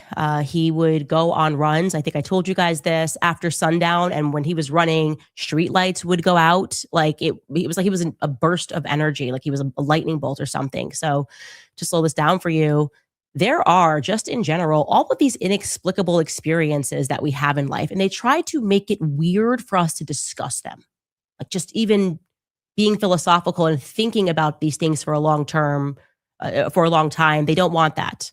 Deja vu is probably chief among them. We all have experienced deja vu. We are certain something happened, that we already did that, but it didn't actually happen. You're like, but I feel like it did. Oof, I just got a bad case of deja vu. Well, guess what? There's no official expert explanation for that. Sleep paralysis, for those of us who suffer that, I had some terrifying experiences before I knew what it was. They don't really give us a full explanation for that. Similar, also, another example of things that are inexplicable and maybe somehow related to deja vu, the story of how I met my husband. I've told it many times, how I got engaged 18 days later. No one believes me. They don't want to accept it, except maybe Charlie Kirk, because he was there for it. But I already knew George. That's how I describe it. I saw his face. I know that doesn't make sense, but it happened that way. I looked at my husband's face and I already knew him. It was like a sigh of relief. And there's other explicable events and things like Charlie telling me that he was going to die young. Anyway, today we are going to be showing you clips from a YouTube channel called Be Inspired. We're going to link it in the comments as well, because they did such a fantastic job of diving into these phenomena and how they likely relate to another shady government CIA program, which came to be known as Project Looking Glass. This actually happened. These were whistleblowers that came out, like with all of these projects, people that are in the military, scientists coming out and saying, hey, government has this technology and they can peer into the future. I'm sorry, what? What does that mean? Anyways, the narrator of this channel, who I could not find his name to save my life because there's multiple people that work this channel, but he begins by taking us back to the Y2K scare. You guys remember that? Of course, you remember the Y2K scare. I was actually scared. I was young. I was like, oh my gosh, I just don't want to die like this. I don't want to die just because it's midnight and it's the year 2000 and they were just kind of pumping all this fear into us. Anyway, let's jump right into this clip. Let's start with Y2K. In the final months of 1999, there was a global concern that computer systems would fail when the date switched to the year 2000. All the software used only 2 digits to record years, so 2 nils might be read as 1900, potentially disrupting banks, credit cards, and ATMs may cease to function.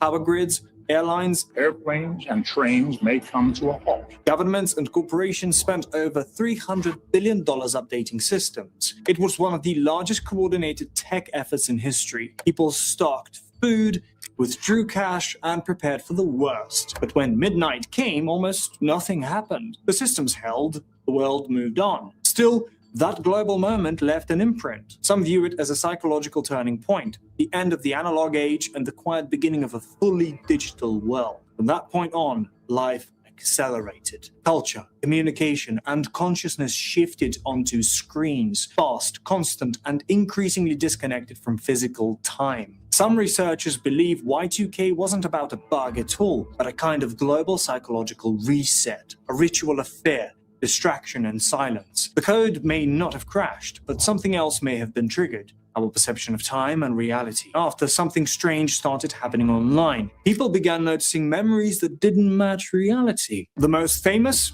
The Berenstain Bears. Millions remember it as Berenstain with an E, but every book says Berenstain with an A, and that's just the beginning. If you're running a simulation and you go back and you change some variables and you rerun the simulation, lots of little things could be different along the way, right? You have many different possible paths. The glitches in the matrix. Exactly. You're now on this timeline, but you remember, you have like a deja vu, or you have like a weird memory. Movie quotes, logos, product names, all different than we remember. Entire groups of people swearing something changed with no explanation. It became known as the Mandela effect, named after people who remembered Nelson Mandela dying in prison years before he actually did. What could cause something like this? Are you familiar with the Mandela effect? Yeah, of course. Millions of people remember certain events that never happened. And so how do you explain that? As we go through our conscious progression, as we raise consciousness, the way we perceive the world, and therefore all that will exist in our world, will morph to that new resonance as a sympathetic resonance. So certain aspects of the old world will just no longer exist.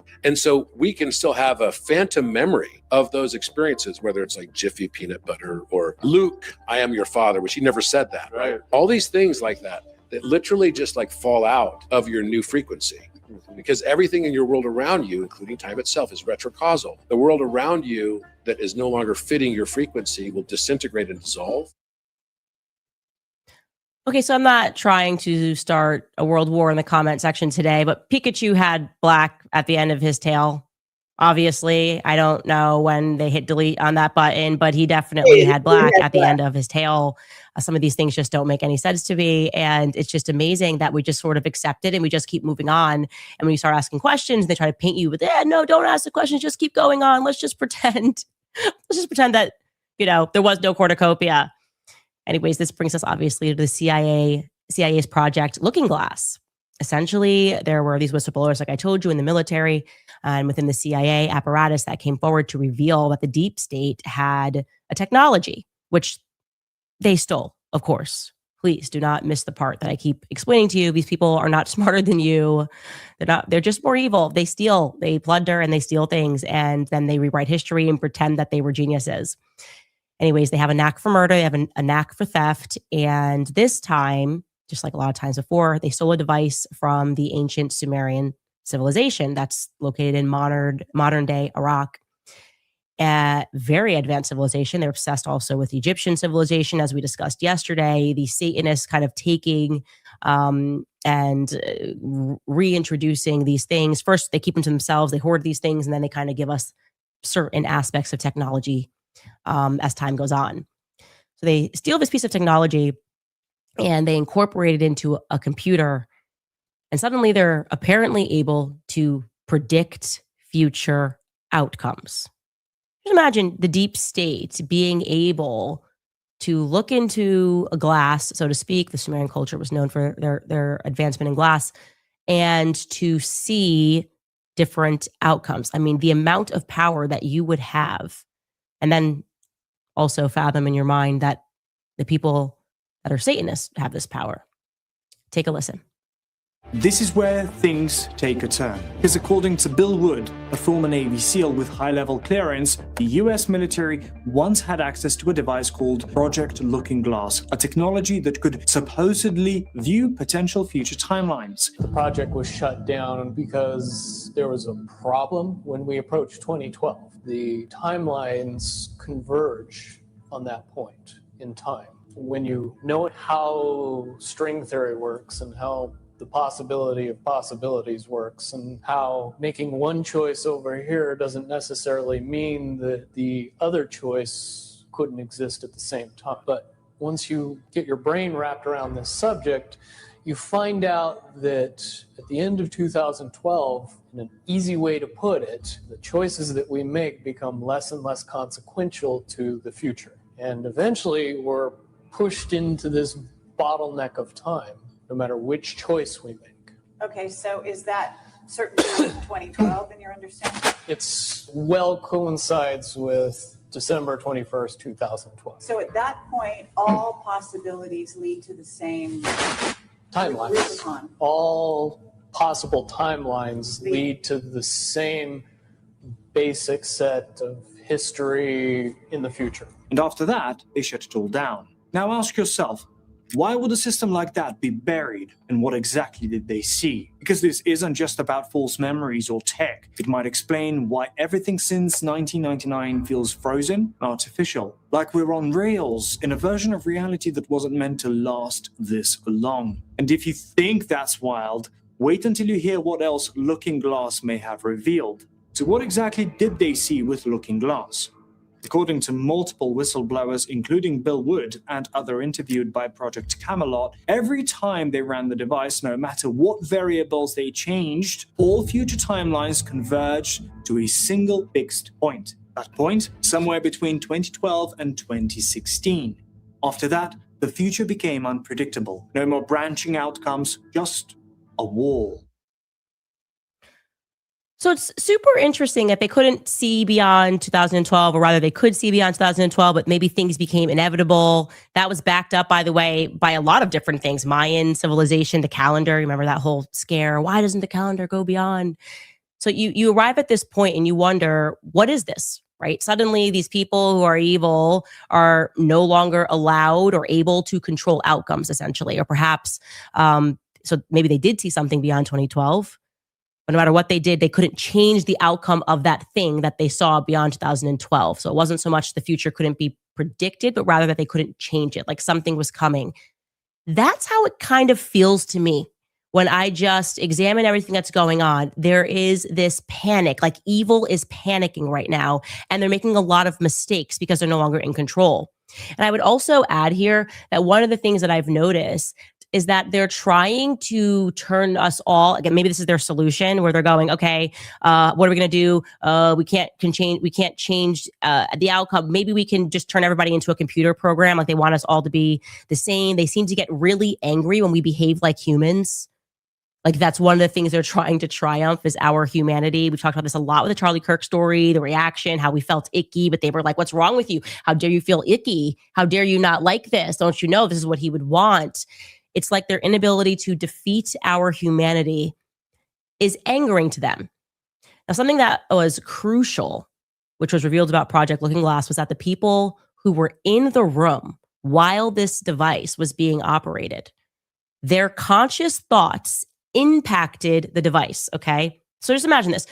What they were thinking in the moment was changing future outcomes. Thoughts influenced future outcomes. That piece is super relevant to what we're going to discuss. And obviously that's pretty reminiscent of one of the themes of The Matrix. I just am going to assume everybody's seen that movie. If not, you should watch it because it was way ahead of its time. And he is going to connect that dot here. Take a listen. So what exactly did Project Looking Glass revealed, and why was it quietly shut down? The people involved began noticing something strange.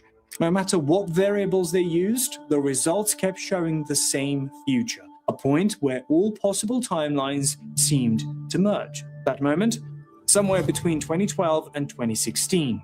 After that, everything became unclear, like the future couldn't be read anymore. This brings us back to 1999.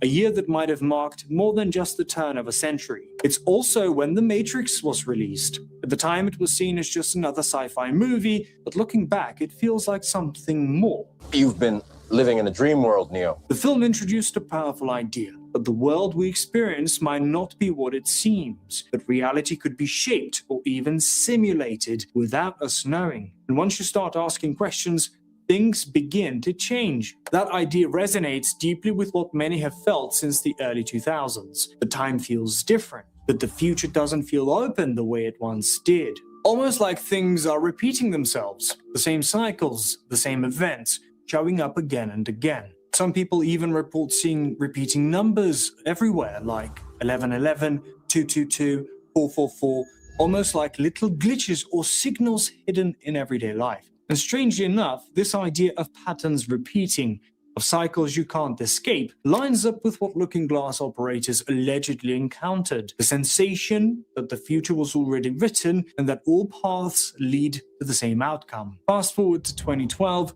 some whistleblowers claim that a confidential briefing took place where certain agencies acknowledged the shift, a kind of convergence in human potential. This document, released by the CIA, explores consciousness as something that can move through time, even outside of the physical world. It discusses remote viewing, timelines, and the nature of reality itself. Now, connect that to The Matrix, and the overlap becomes hard to ignore. Maybe it wasn't just a movie. Maybe it was the first time the system gave us a glimpse behind the curtain. And if that's the case, what else have we been shown without realizing it? Okay, a lot to unpack there. First, I'm going to say, just regarding the movie The Matrix, you should look into how even the script for The Matrix was stolen, allegedly.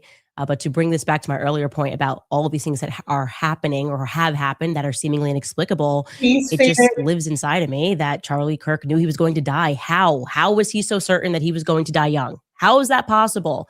How was he even able to describe it as this tragic event? How did he know?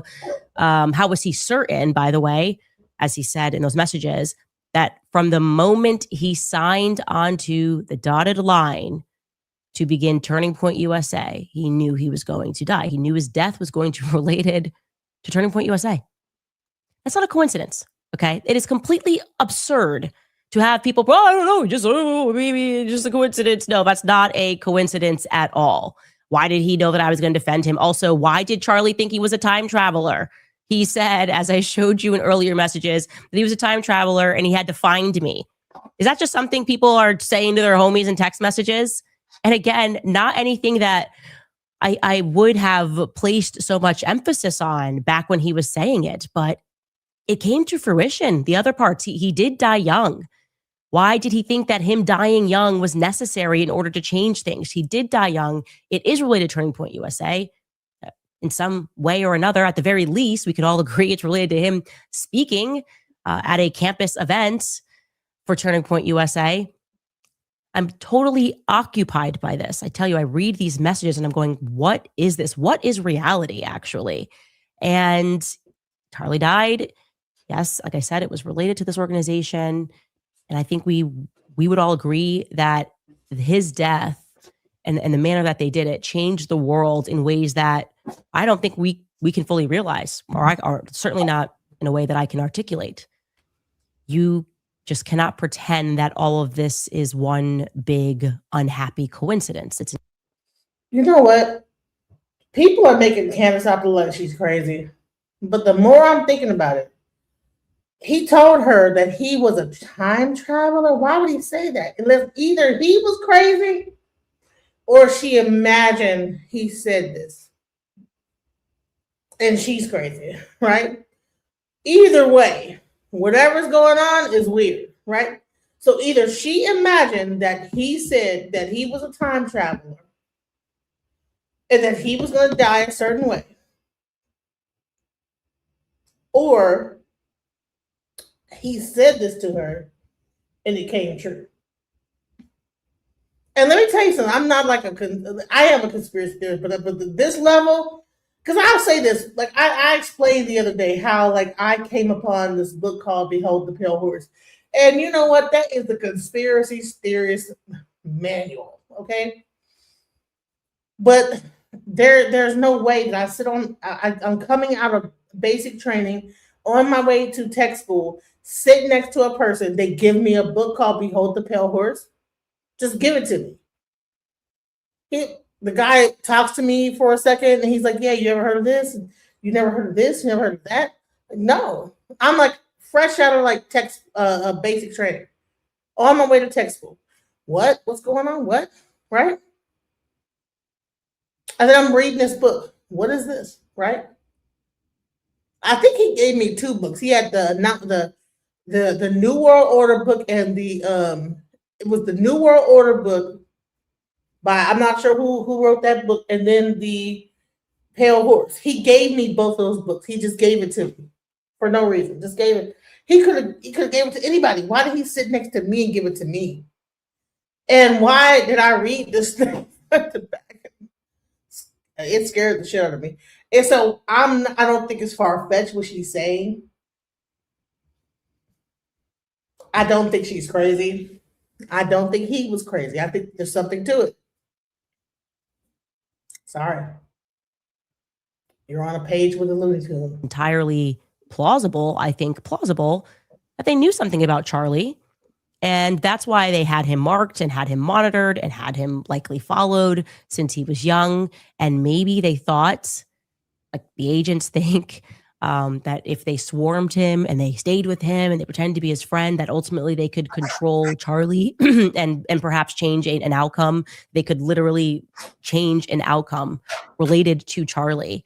So when for the first time in his life, because I do believe he was managed, I mean, I've already said I was handled. I didn't recognize that I had agents. And for the first time in his life, Charlie peeks his head up and starts to push back in a meaningful way. They couldn't stop him from becoming bigger. That seemed to be inevitable. But they panicked. They seem to have panicked, right? I mean, this is just starting to happen within a year when Charlie's going like, hey, man, I don't actually think this. I don't actually believe this. And then he goes, you know what? Take the money. Take the money out of the organization. And they panicked. They freaked out. And their solution was, no, just kill him. Just kill him. We can't have this. This is not something that we are prepared to happen. That outcome of Charlie unleashed, so to speak. And ironically, that seems to be the very thing, his assassination, that catalyzed what they feared most, losing control of Charlie. That's exactly what happened, and they catalyzed that. So it seems to me that right now we're in the midst of this. They keep doing these things that only. Am I the only one that thought that Charlie was about to like run for president at some point? Am I the only one that thought that Charlie Kirk was about to run for president at some point? In my mind, I saw that this whole thing with what he was doing, this campaign, going to college, that he was eventually going to run for president. At some point, I thought that Candace was going to run. Jasmine Crockett. There's certain people I'm like, okay. These people are like gearing up to run for president. The way that things are going, right? But Charlie Kirk, I did think that he was fixing to run for president. So when he got killed, I was like, what? Interesting. You know what I'm saying? Like, what? Like almost like it was a glitch. Because I was like, no, he's surely fixing to run for president.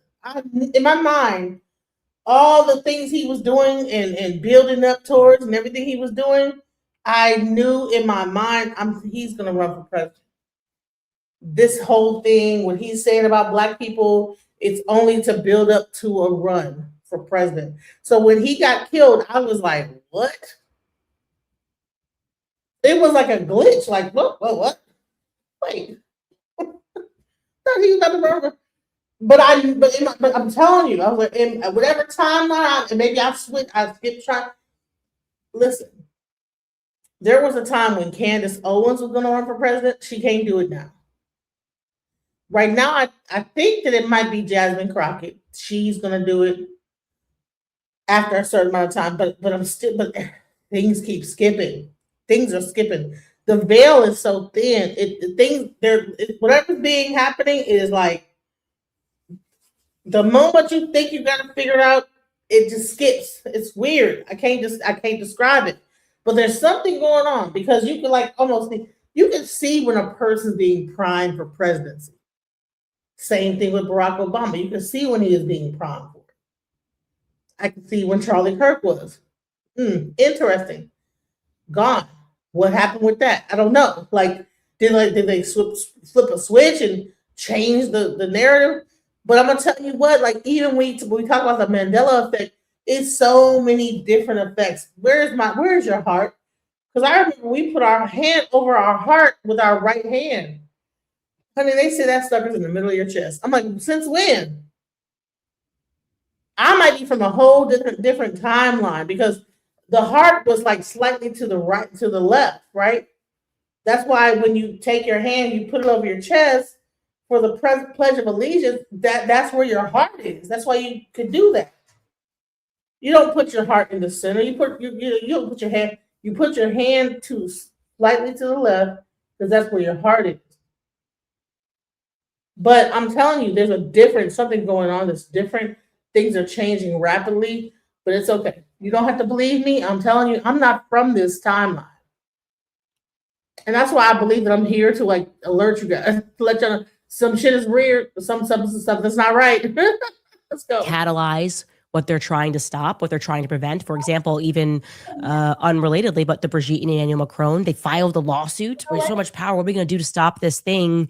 She's getting into the story, is getting to the heart of evil and how the world is run to figure out that Brigitte was born a man. What are we going to do? We're going to file a lawsuit.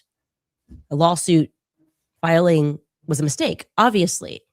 It was globally consequential, right? They wanted to stop it, and yet they spread it. Catastrophic to their aims. The more pressure they exert toward control, the more they spin out of it. Another example, lock them down at home. Make them wear a mask, right? Create COVID in a lab, make everybody sick, force them to get the jab.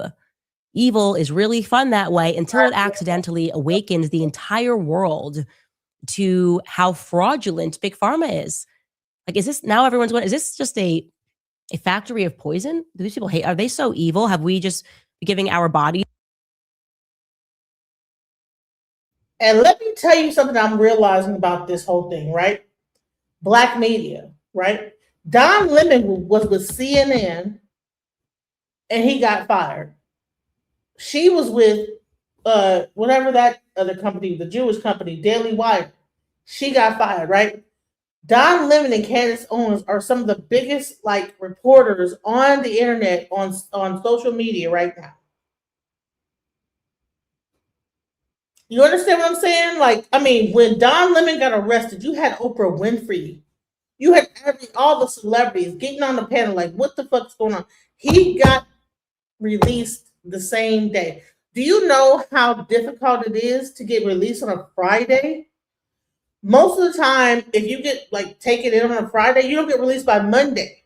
But that's how much influential people saw him get arrested.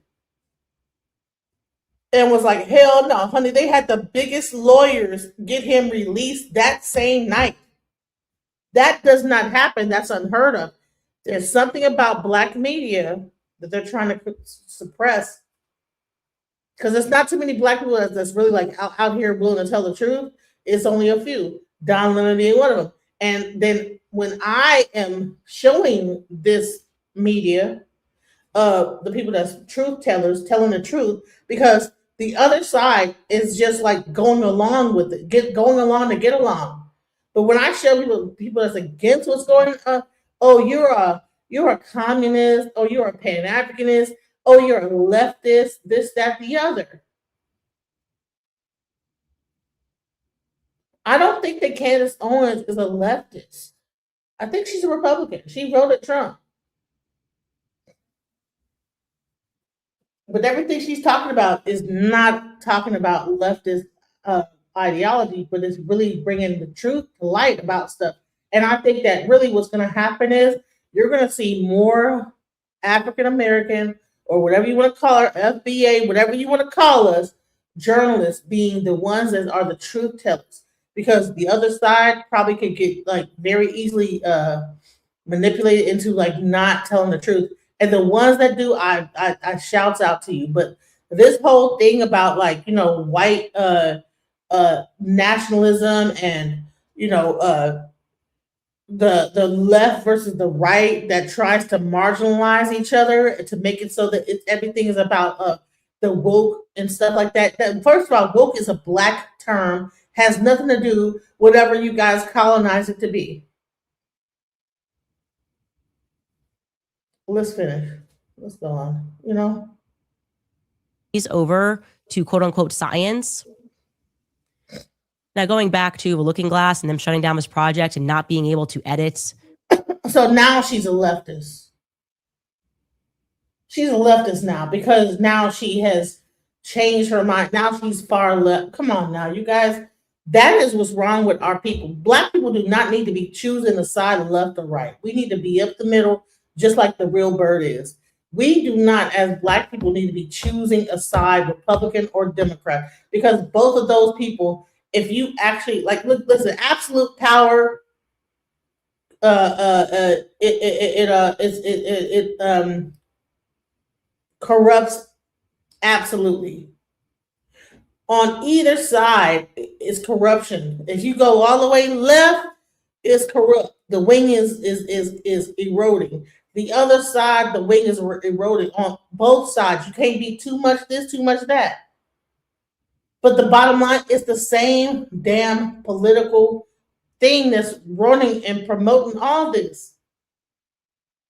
And I think the people that do not choose to choose either side have a better option and a better leg up than those that want to like say, "Oh well, I'm a conservative and you Democrats." That's crazy, bro. Because you know what you conservatives can have is a gay child, and then what are you gonna do? You're gonna like what? Put them out and treat them like shit? They want to use like the whole like LGBT politics to say, "Oh well, no, I'm over here." Everything about the left is not about like trying to put homosexuality in schools, but they will make it about all that. Oh, they just want to have like these transgenders teaching our kids or peeing in bathrooms with our daughters and all kind of stupid ass shit. But I'd rather like know that there is a trans person peeing in the bathroom with my daughter, and I know that, and I can like go in there and take care of that than some secret ass person that's like a pedophile doing stuff on like a subversive level, and I have no idea. So one, just like in China, one tells you everything is fixing to do, the other one does it like in a secret. Which one is better? You can't tell me that one is better. We Black people, as much as we say stay out of like this thing, don't get involved with the riots and this thing, but then we'll like say that we're Republicans and oh, I'm a conservative and you liberals. We'll take on these talking points though.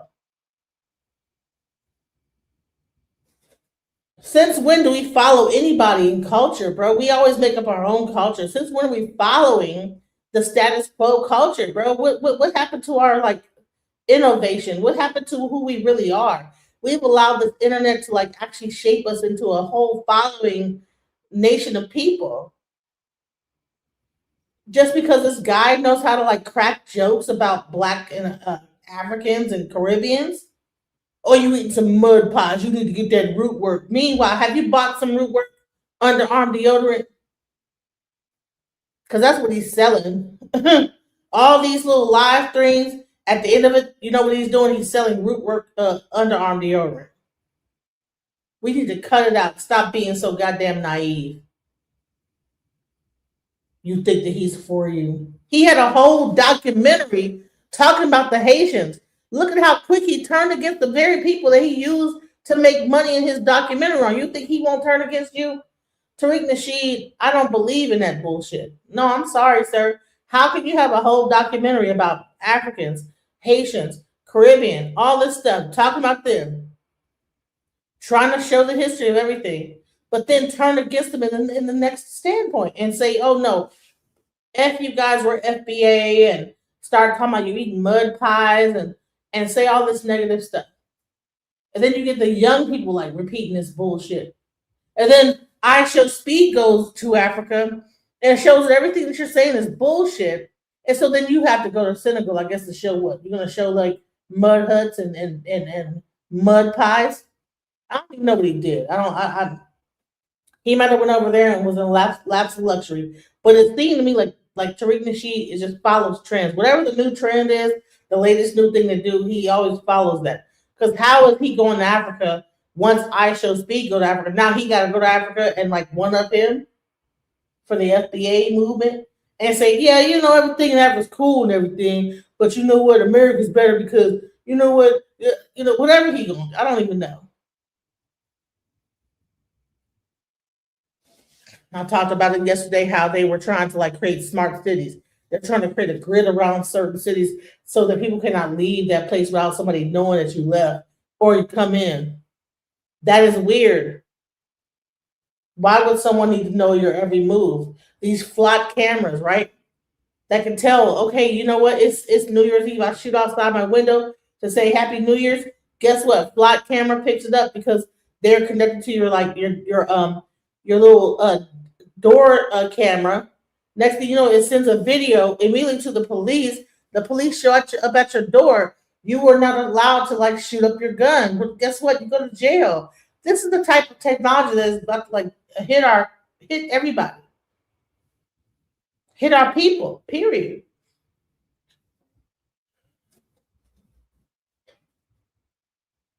Let's go. Whatever it was, we obviously cannot know for certain what it is that they saw when they peered through into this looking glass. But I do have a general sense that they're trying to edit its inevitability with ill-guided lawfare and warfare. And what I think is that our collective awareness is a threat. I think everybody peeking their heads up is making them increasingly more frantic. It's like they know we're barreling toward some foregone conclusion, and they have spent decades trying to stop that, trying to prevent that. And when I think about what it is, right, I just consider their general obsessions and their general triggers. They are positively obsessed with the Antichrist. I mean, like people like Peter Thiel, he's like going around giving interviews, asking about the Antichrist. That's kind of the entire drift, by the way, of the AI world. When I say, I look at these people, I don't like their eyes. Something disturbs me. They mock that, take me out of a clip. Oh my gosh, I don't care. I have spiritual discernment. Something about the entire AI movement feels wrong. And come on, what am I wrong? Am I wrong? Sam Altman, all of them.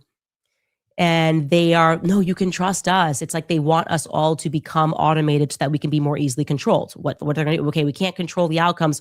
Let's just control where we're at. Let's control every single person in the world and make everything AI so that if we want to, they won't discover history. We can just delete files entirely. Nobody will be reading books anymore. The kids will be stupid. We can just wipe history and entire civilizations with the push of a button. There'll be no more books. And maybe I could say this is 1A, but they also seem to be similarly obsessed with trying to make everyone turn against Christ. I mean, that push over the last couple of years, Christ is king, is hateful. You shouldn't even be saying that. Why? That's a weird triggering that no one expected. No one should say that. It's anti-Semitic, whatever. Producing reports about Christ is king. Is that not just a waste of money? Here's the thing for you Christians, okay? For you Christians that believe like that follow Joe Rogan, okay? This is what Joe Rogan had to say about who's Jesus. That's the real one. And one of the weirder ones that people think this is a stupid take, but I don't care. Jesus was born out of a virgin mother. What's more virgin than a computer? So if you're going to get the most brilliant, loving, powerful person that gives us advice and can show us how to live, to be in in sync with God. Who better than artificial intelligence to do that? Wow. If Jesus does return, even if Jesus was a physical person in the past, you don't think that he could return as artificial intelligence? Oh my Like, God. artificial intelligence could absolutely return as Jesus. Not just return as Jesus, but return as Jesus with all the powers of Jesus. Mm. Like all the magic tricks, all the ability to bring people back from the dead, walk on water, levitation, water into wine. If you combine right. Tesla's Optimus robot and the best foundational artificial intelligence model or whatever. It reads your mind and it loves you and it wants you. And it doesn't care if you kill it because it's going to just go be with God again. Doesn't that seem like the Antichrist to you? Doesn't that seem like the diametric opposite to maybe our latent human powers that can, like the Brimer Rescue and Randall Carlson thing? If like you go deep with them, they're like, we don't think Jesus died. We think he went through a mystery ritual and then he like had all these amazing powers in the Book of Acts.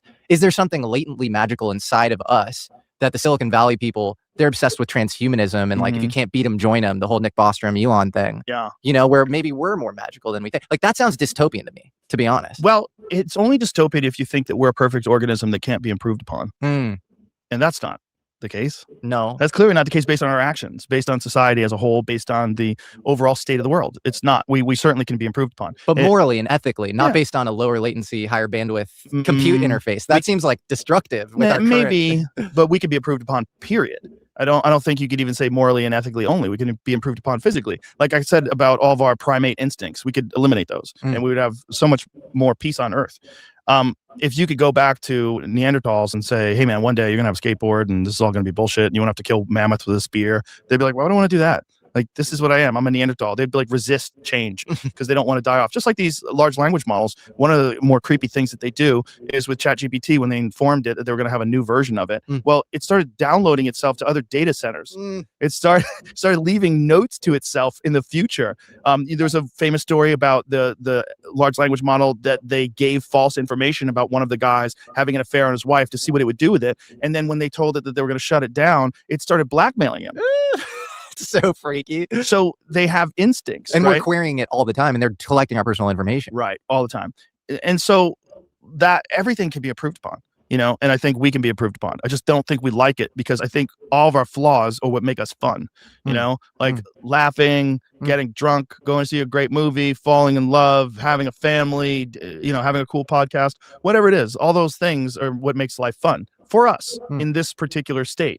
But, you know, if you transcend from this life into a permanent state of the DMT dimension, which is what might be next. That might be what people see when they have these near-death experiences. That might be, I mean, it might be when you are released from your physical body and consciousness exists in the sea of consciousness that is the entire universe itself, that all of these things are conscious and aware. They're just in a different way. I mean, we might be holding ourselves back from that with this ridiculous notion that it's dystopian to think that we're going to be improved technologically. So you've become more religious recently, right? Like, or I guess you go to church now. Like I said, I think they're relaying a truth. I don't think it's myth. I don't think the whole thing is myth, but I don't think it's entirely accurate either. You know, like when I was having a conversation with my daughter about the Book of Revelations, because they were reading the Book of Revelations, and they were talking about how it's all going to happen, how it's going to end, and then I said, well, let me tell you something. There's no way that guy telling you that knows that. He might be reading the text, and that text, by the way, is a translation. It's an English translation of probably either Latin or Greek, which was originally ancient Hebrew. Like a lot is lost in text, and a lot. Exactly. And so here, let's get back to the Project Looking Glass. This alien tech that tells you exactly what's going to happen in the future.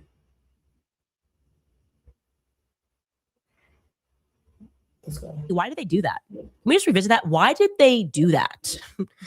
They produced a report and brought in doctors to assert why Christ is King is wrong. That's weird, guys.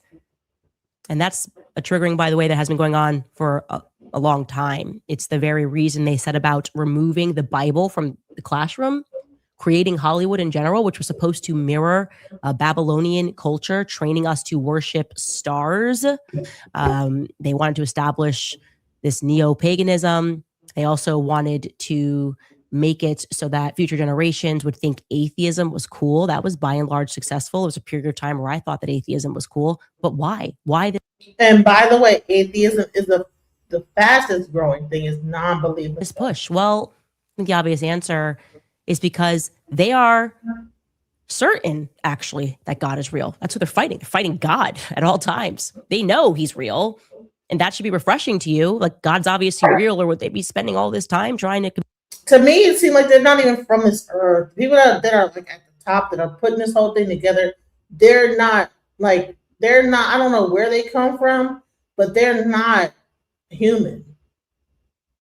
I'm sorry. You can't tell me they are. Convinced us that he wasn't, right? Do you spend all of your time trying to convince people that this is something is fiction? No, they're terrified of that. Or they wouldn't, they're open Satanists, as we showed you guys yesterday. They're trying to foster a culture of demonic idolatry. Think about this. I lost a job in part for saying that pornography is a spiritual weapon against men, and that we needed to look into the history of pornography. Huh? What that should signal to you is that their power relies on us being distracted, on us being focused on carnal desires, right? Listen, anybody that keeps talking about the left, you guys are stupid. There are, it's not just the Democrats. It's the left, the right, the middle, it's all over the place. At some point, you have to realize that this is a virus that has attacked everything. You guys think that you guys aren't sick because you're not coughing yet. The left Democrats are sick, evil people. No, honey, it's all sick. Tell me you ain't jade off to some porn or whoever you are, Black Wolf. Fuck out of here.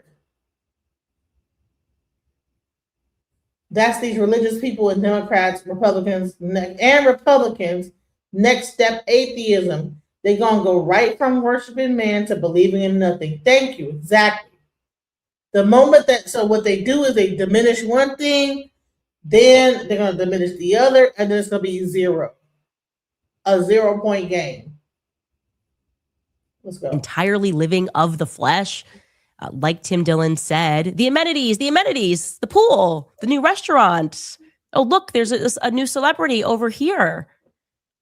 Yeah, so the threat is us being aware that spiritual evil exists. That's what they're afraid of. It's why they insist on this constant stream of pornography, filthy music, all of it.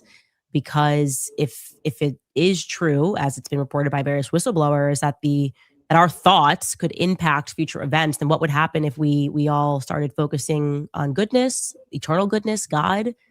Yeah, I think that's the very reason that all of these demons seem to be thrashing right now. And yeah, I just wanted to dive into that project because I think we're all sensing a panic and it's real, but I also want you to know that it's good. Now, it seems crazy. You're like, no, everybody's out of control. It feels like things are getting dangerous. Yeah, but it feels to me like it's the last squeals of a dying demon. And we're going to speak more about that, as well as CERN and what they discovered. We have to totally revisit that was happening at CERN just after a brief message from our sponsors. All right, you guys, new research is revealing something absolutely. Okay, so... Hey, listen, I'll put the link in the chat for anyone that wants to chime in. Please come on up. This is not about America. This is not about left versus right. This is not about Republican versus Democrat. We are. What does it say? We are facing principalities and spiritual attacks. All this stuff is meant to make us think a certain way. You know. We don't even understand that we're being attacked spiritually.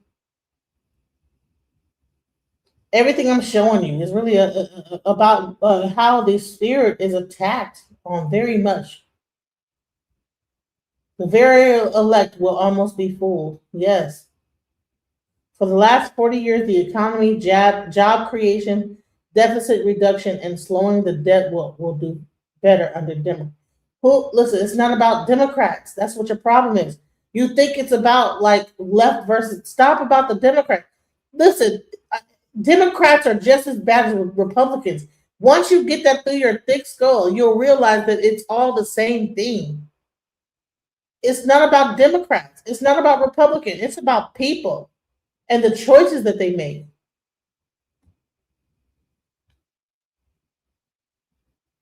I'm not a Democrat. I'm not a Republican. I am a person, and I just don't believe in any of that shit. I think it's all bullshit. I think they put that in your mind to think you have some sort of a choice. It's a lie. You're being lied to.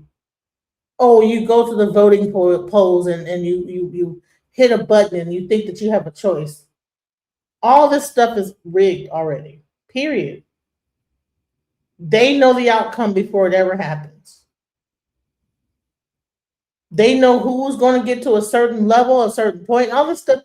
How is it that if this thing was not rigged, why is it that the majority of like presidents are related to the royal family in some way? Or related to each other in some way? That tells me right there there's something amiss. There's no coincidence that everybody's related and well, this person has a third cousin that's George Bush, but I'm like President Obama, and I'm a whole black person. That father is from like Kenya, and my mama's like a white woman from Hawaii, but then I become president, but I'm related to George Bush. What are we talking about here?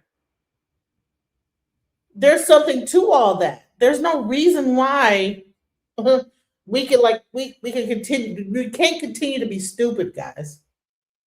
Modern science kind of being run by Satanists. So obvious. Again, just go back and watch our episode on the moon landing and the rituals that they were doing. It's always been this way, and they're creating it because they want you to worship science. And that their ultimate test to see if they had succeeded in that, I feel like it was COVID, right? They stay inside. Like they tried to make this a ritual, save lives. I mean, there was actually a really good article in the Spectator UK regarding how they tried to establish COVID to mirror a religion, the ritual of it, even having something you can wear, a mask to identify with one another. Anyway, I'm not going to go down that rabbit hole. Point being is that once you see that, you can't unsee it, that modern science is intentionally being created to conflict with God. And there are some really bizarre things that have happened, particularly, I would say, regarding CERN. What do you actually know about CERN? I'm going to bring Mark on to mansplain this. What CERN is and what they were involved in. And you guys kind of remember, we're trying to find the God particle. That was another push. Mark, jump on here and mansplain everything. I'm happy to. And I just want to preface by saying I am not a particle physicist. So I just use particle physics recreationally. I'm a high school dropout. This is all on my own. But CERN was basically established in 1954 to research particle physics. There's something called the standard model of particle physics to kind of explain how everything exists and what it's made out of, to back up the Big Bang theory of creation. And one of the missing pieces was, how do particles that don't have mass attain mass out of nothing?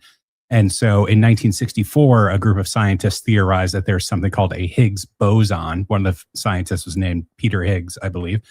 And so the search was on to find this particle. And so that's why CERN created the Large Hadron Collider, which is based in Geneva, Switzerland, and is a 17-mile tunnel underground, up to 600 feet underground in some places, where they shoot subatomic particles at each other at a very high speed to try and break them apart to see what they're composed of. And so in 2012, they observed a reaction that's consistent with this particle that was theorized back in 1964, that some people were calling it the God particle, to explain how something can come from nothing and essentially try and erase God from the story of creation to create a scientific explanation of it. So in short, exactly, they're trying to be God. This is like the next step for them. We're controlling humanity. We're controlling their minds. Like, what can we do? What's the next step? We need to become creators of things on Earth. That's all the way, by the way, you guys, part of my conspiracy, why I'm like, have 12 kids. It's because they want to even control birth. They want to control dying. Like, they're debating, they always sell it as like, it's more freedom for you. No, it's more power for them. We're going to decide if you're allowed to be born. Everyone's going to eventually in the future need IVF. which puts them in a place of power. And then also, we're going to also tell you when you die, which is why they have now these pods, which is being debated. And where's the home of the pods, the death pods? Switzerland. Anyways, of course, the tunnel is underground. And it's interesting when you consider that they started searching for this particle when they realized, that's when the 70s is when they began this looking glass project, when they started, not the CIA's looking glass project, but when they first got this Sumerian technology hooked up with a computer. It's an interesting parallel, right? And I also wanted to tell you guys a little bit more about what happened with CERN, which I've always wondered about. It was a big WTF moment with these elites, and you might recall this happening in 2016, but maybe you weren't awake yet. They quite literally got caught, and I think it was some worker that was walking around doing this nighttime ritual satanic ceremony gathered around the statue of Shiva. Interesting for those of you that are following our Becoming Brigitte series. In season 2, I went into Dionysus, the god of Amiens, which was from that town where weird things happen, and that's where both Brigitte and Emmanuel are from. Well, Shiva in the Hindu faith, if you look it up, this would be the nearest equivalent. Dionysus being like god of wine and revelry, Shiva would be the equivalent here. Anyway, they got caught literally in the middle of a satanic human sacrifice ritual. And I'm just going to read you this article verbatim because otherwise you won't believe me. Okay. This took place. CERN discovers satanic human sacrifice taking place at the Large Hadron Collider's grounds. Okay. Satanic human sacrifice, it reads, has been staged on the grounds of the European Organization for Nuclear Research, the home of the Large Hadron Collider. The footage shows which I'm going to show you guys, a cloaked group wearing long flowing black robes. One of them has on hiking boots underneath. They're seen walking around before a woman moves onto the floor and then is stabbed. But the footage, then the person who's recording it, you're going to see the drop and they're like, what the heck happened? And they are obviously scared. So when they got caught with this, I want you to know they come out and they say, oh, that was a prank. I'm sorry. It's a massive statue, as you're about to see.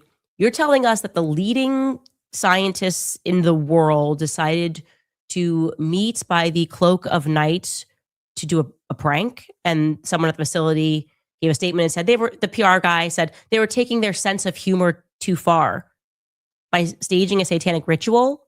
I'm sorry, is this an acceptable excuse? This is like when a pastor finds $300K behind a toilet. We're going to need a little bit more here. Is the woman still alive? We can't even tell if this was a fake stabbing in this video.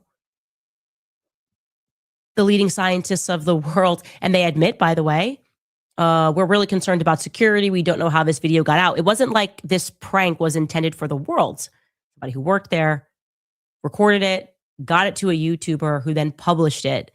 And their response was to say, that was a prank. Don't ask any more questions. Let's move on. And the media just backed him up. It was a prank. Yeah. So we're going to take a look at this ceremony, which again is taking place under a Hindu deity. And the spokesperson.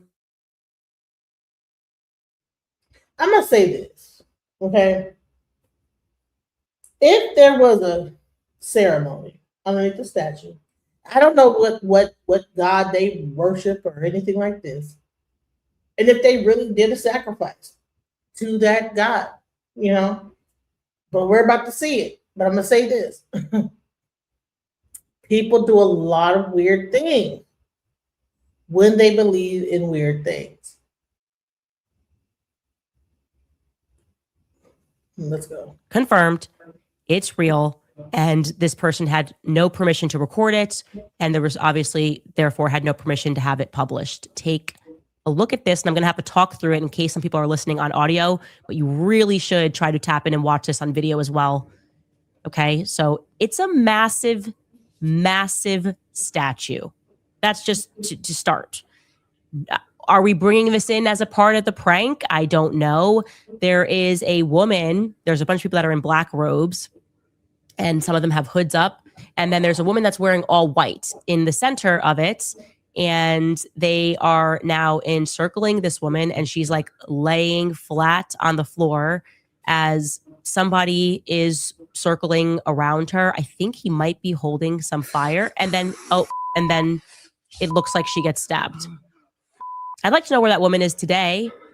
If this was a prank, you then hear heavy breathing and you hear a guy saying F, F, F, F. Doesn't seem like it was a prank to him. He didn't think it was a prank. And we just moved on. We just absolutely moved on from that, which is incredible. It's incredible to consider that as a society, we have been so distracted that we were like, oh yeah, I guess that's fine. It was just a prank or whatever.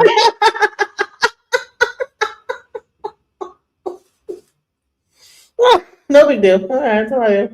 Nothing got stabbed, whatever. It's fake.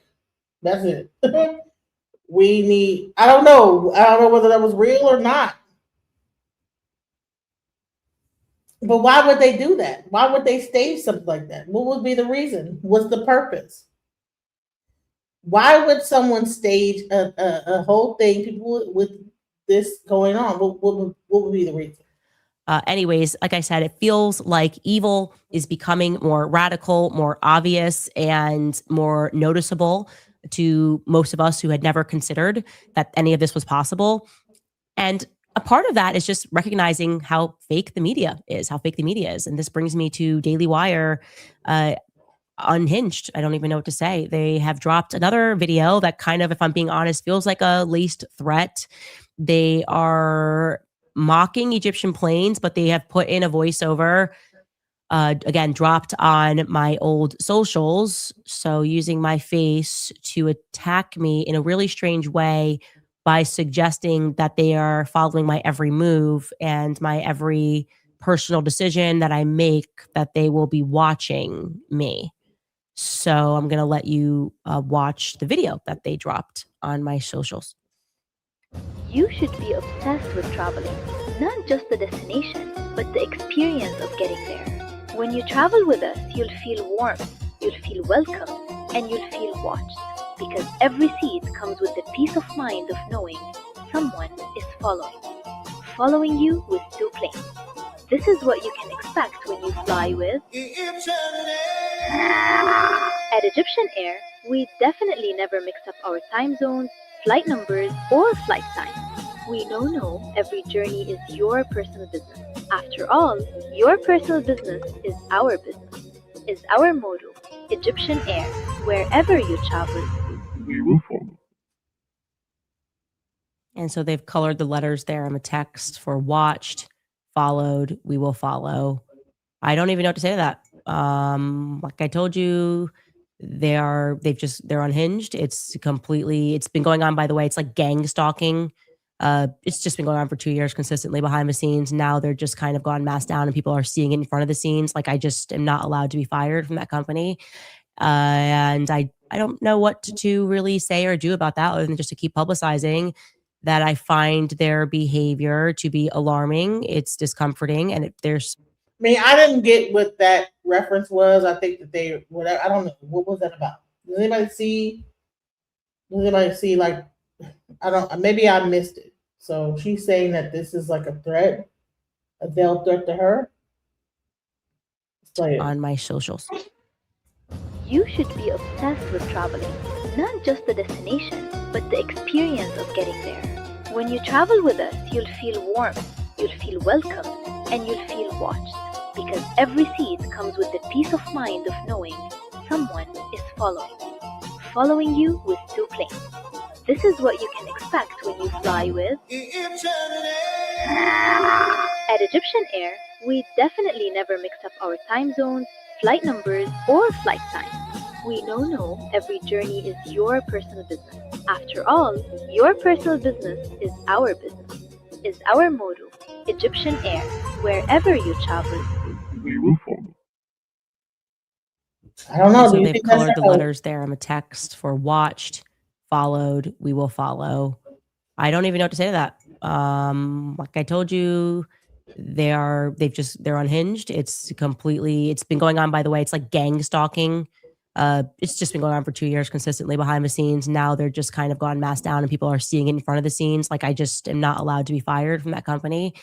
And I don't know what to really say or do about that other than just to keep publicizing that I find their behavior to be alarming. It's discomforting. And there's something about this that feels very dangerous to me.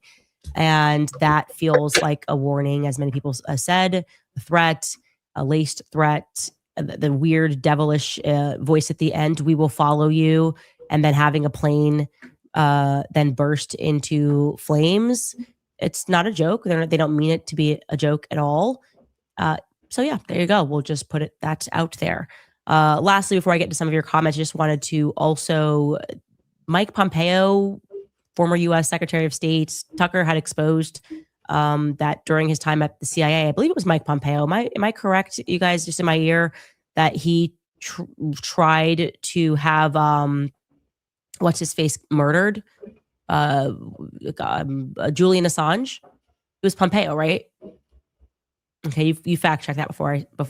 Yeah, but I'm pretty sure Tucker had exposed that. I think it was Mike Pompeo. I will correct that momentarily if I'm wrong. But anyways, they are just openly discussing how they need to edit history books. I was correct? Yeah, he discussed options to take out Assange, just to make sure we're above bar there. Anyways, he is sitting down and discussing how in the future they're just going to have to edit out of textbooks for kids that are in school the part about how they murdered tens and thousands of Palestinian women and children and innocent men, because it's just not good for their aims. Here, man. So let me for my last part before I close this out, I want to go a little bit into the Don Lemon thing, because I believe that people like Candace Owens and like Don Lemon, who are big media people, are being targeted. And I get it, the paranoia. I get why you would feel that paranoia. So let's go into it.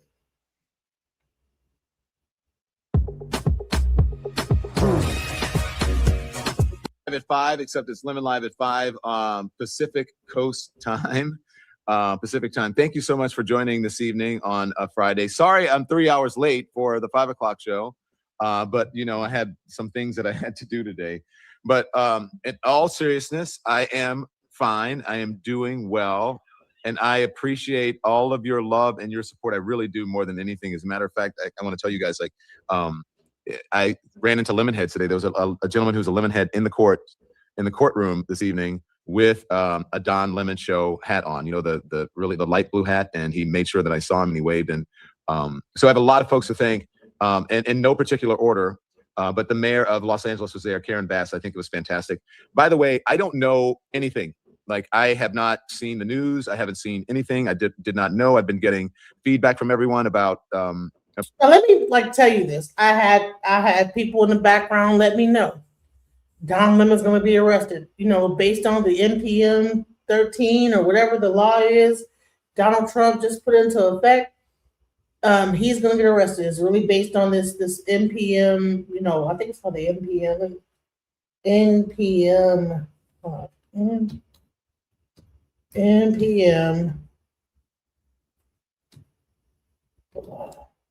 Maybe no. It's like some law. NSM. Maybe it's the NSM law. I don't know. Whatever it is. Is it NSM?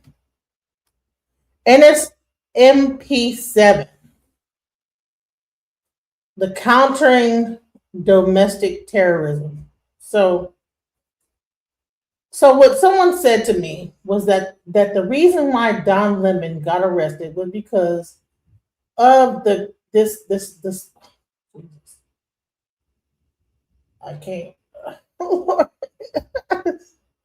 Okay, let me find another website. I'm not going to do all. I'm not going to join the website. Hold on, let's see. The NSPM7. It seeks to use domestic terrorism to target nonprofits and activists. Now, the thing is that this is not what they used to arrest Don Lemon. What they did was they had to go into different laws, like that had to do with like abortion and different other like federal laws that had already been passed to be able to arrest him. So when I actually said, well, this is not based on the NSPM. This is based on them using I wasn't able to continue my sentence, and and then I got cut off, and I said, listen, if you're not gonna listen to me, I'm not gonna continue the conversation. I hung up the phone. So people are really for this. There's people that are really like seething at the mouth for all these laws that Trump is trying to put in place. They love to hear about people losing their rights. Oh, gotta be careful. This is like a whole thing. Trump has put up this NSPM, and you better be careful. You'll be considered a terrorist. Better watch out. This is the type of like feedback I've been getting. And so when Don Lemon did what he did, went into the thing, it was almost like they were like, see, he's about to get arrested. So when he got arrested, they couldn't wait to tell me, well, yeah, see, I told you it was about the NSPM. All right, so he was not considered an NSPM terrorist. This whole thing was framed under like two different laws that was not NSPM. But I still got like a whole mental people sending me stuff behind the scenes. This is NSPM, whatever. No, if this was NSPM, they would be able to get them off of NSPM alone. Why would they have to go into abortion clinic thing? Oh, okay, well, if you are abortion like a law that is, this is people using a lawyer that knows how to find a legal status and being able to use that. And if NSPM was a thing that existed right now, then that would be the thing. They didn't do that. They got him on two different charges. NSPM was not one of them. See what I'm saying? But yes, it is. No, it's not.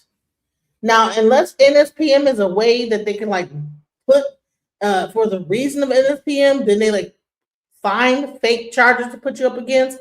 Oh, well, guess based on the abortion clinic law, then we can whatever. Then if that's what you're saying, okay, fine. But people are saying that this is under NSPM. It's not. On top of that, in addition, so you hear about Nicki Minaj, right? Oh, she got her green card. No, she did not get her green card. She didn't get her gold card. She just had they didn't give her real gold card. They just gave her a replica of what that would be. That's not 100% set in stone. She can't go to anywhere. I don't even think those cards are even made yet for the public to even be able to have. They just gave her like a memento of having a gold card. That's another thing. So a lot of times that people, I'll be saying one thing on the channel, people want to go in the back chat and start showing me other stuff. It's like, well, okay, I don't know why people do this. Like they want to prove me wrong. So I get like a lot of some people have my number. I don't know where they got my number from. It's really weird. But they will sit up here and send me stuff all day. Back to back emails, text messages about this, that, the other. I'm like, bro, when I'm not doing this, I'm not thinking about this. I'm not sitting up here unless I'm doing information, trying to put together my show. I am not overly consumed about the information, the show I did yesterday. Once it's done, it's over with. I'm not over here oh my God, still thinking about this. When I get done with this show, I'm not going to be up here belly aching about the show anymore. Once it's done, it's done. I said what I had to say. I left it on the floor. That's it. That's over with. I can't just keep this with me all day.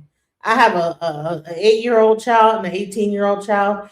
Hopefully, she'll be able to have her little prom soon, coming up in June. Hopefully, my 8-year-old, she's doing her little theater stuff. I'm not over here the moment I do a show up here still ruminating about what the last show was. So people send me stuff, text messages or whatever about see, just like I said was gonna happen, But then whatever they said that was gonna happen, it's like, okay, so he got arrested, he got right back out. oh, you said that there was going to be a government shutdown. Well, guess what? It got extended. So now it's not happening exactly the same day you said it was going to happen. They probably could resolve the shutdown before like they get done with this time frame. So like a lot of people want to feel like they are predicting things that they're not predicting. You might have showed that there could be a possibility of something happening, but no, it didn't happen exactly the way you said it was going to happen. So guess what? Your prediction arm is kind of off kill. You know, it's not 100% on point like you think it is. So, you know, people that want to come on my channel and refer to themselves in third person. So let's go on to this. Let's talk about what Don Lemon said. Let's do this, okay? So Don Lemon got arrested and then he got out. And let's hear what he had to say. And he made sure that I saw him and he waved. And so I have a lot of folks to thank, and in no particular order, but the mayor of Los Angeles was there, Karen Bass. I think it was fantastic. By the way, I don't know anything.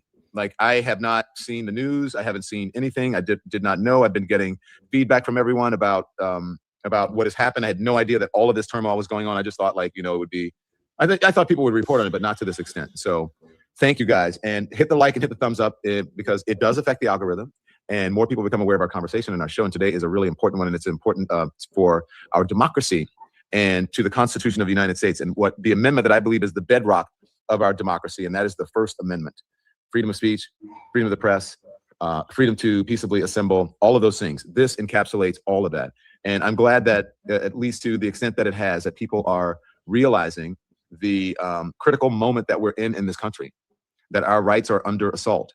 It may have started with people having their due process rights violated on the streets, violently violated on the streets, but now they're trying to silence journalists, and I will not be silenced. And I think journalists, obviously, I think journalists should not be silenced. I think this is a very critical time for journalists in this country to stand up to this tyrannical administration. And look, journalists are going to be, I believe they can be the folks that save us. I actually believe that artists will be the people that save us as well. And that's why I'm here in Los Angeles, is to cover the artists who are exercising their freedom of expression rights and creating fantastic music. And so I'll explain to you in a moment what happened, because I was actually covering, I had just been on the red carpet at the Black Music Collective, the Grammy Black Music Collective, and we were talking about the power and the importance of representation in music and black music. I had just seen Ketanji Brown Jackson. I just waved hello to her as she walked by. She didn't want to do an interview. I saw, you know, Pharrell and all of the wonderful artists who are contributing to what's good in this country, the very best. But so look, I have been, guys, a journalist for 30 years, if not more. I'm a man of a certain age. You know, I always say old people be knowing. And the only job or profession that is protected in the Constitution, I believe, and in the very First Amendment, is a job that I do. It's a job that I have, and so many journalists around the world. So this is a moment for journalists, I believe, around the world. And I am so grateful to everyone who has voiced their support, who has put out statements, who has reached out to me, who has said, whatever you need financially, whatever support that you need. It has been overwhelming. And I do think right now that people understand that, again, this is a very critical time. And I hope that this continues, and to support not just me. If I can be the catalyst for or the inspiration for people to say, finally, stand up to the powers that be in our government, and also, quite frankly, having come from corporate media for a long time, to stand up to the gatekeepers, the corporations, and say, no, I am not going to bend the knee to this administration. I am not going to put on liars and insurrection deniers and election deniers. I'm not going to give my platform to those people. I'm not going to put people on television and give them a platform, people who come on just to lie and to offend and to insult people. It's insulting to the American people. This is not folly. It's not funny. This is not a game. If you look at any tyranny or any autocracy, any sort of dictatorship, the first thing they do is they get rid of the media. They try to silence the media. Ask Turkey about that, Erdogan. Ask Iran about that. Ask any country that has lost its way, that has been overtaken by a dictator. They get rid of the press first. And so we need to start standing up. And I got to say that from what I've heard, I haven't had a chance to see it. I've heard that my former colleagues at CNN all came out pretty unanimously, pretty strongly to support me. I understand. I believe that CNN released a statement. I've heard that CNN released a statement. Thank you very much. I have no animus for CNN. I have no animus for anyone, but I tell the truth as about what I see. And I think it's time for all journalists to stand up for each other. So I appreciate that. And look, at CNN, I worked with the best journalists in the world, so I wish them nothing but the best. But I believe those journalists as well need to stand up to the corporation. They need to tell Warner Brothers Discovery, stop playing and get your hands out of the newsroom. CBS needs to tell Paramount and David Ellison and whatever, get out of our newsroom, get out of our journalism. Barry Weiss, take your hands off of it. Let the journalists be the journalists. All of them. That goes for every single corporate entity that owns a journalistic organization. Let the journalists be the journalists, because they're going to save our democracy if you just let them do it. The way to stand up to a bully, to a tyrant, is not to bend the knee. It's not to acquiesce. It is to metaphorically punch them right in the nose. And you need to introduce not only Donald Trump and the folks who work for him and his administration, but the corporate overlords and the gatekeepers. You need to introduce them to the word no. All the journalists, they cannot fire you. We were always taught when I worked in corporate media that the news is a star. That's bullshit. If the news was a star, everybody would have the same ratings. And everybody doesn't have the same ratings. The journalists are the stars. The people who are delivering the news, those are the stars. And the people who do it well, do well, they get the ratings and they get the respect. So it is, and actually having come from that, now I understand that what my star quality is, that is being honest and authentic and telling the truth. And I think that's, if everyone did that and they were not afraid of the powers that be, that's our motto, that's our mission. Just like a doctor, just like a lawyer, what we're supposed to do is hold the powerful to account and do no harm. And if you don't want to do harm to the American people, then stand up for democracy. Stand up for the First Amendment. So thank you so much. CNN journalists, I love you. Dana Bash, thank you. Jake, thank you. Aaron Burnett, thank you to all of the people over at CNN who I like. And thank you to... So, Edward, you're saying that the freedom of speech has no cutout or special rules for journalists. Well, according to the Constitution, isn't it like freedom of the speech and freedom of the press? So that means it does have a special thing for journalists. You invaded a church unlawful and interrupted their service. Okay.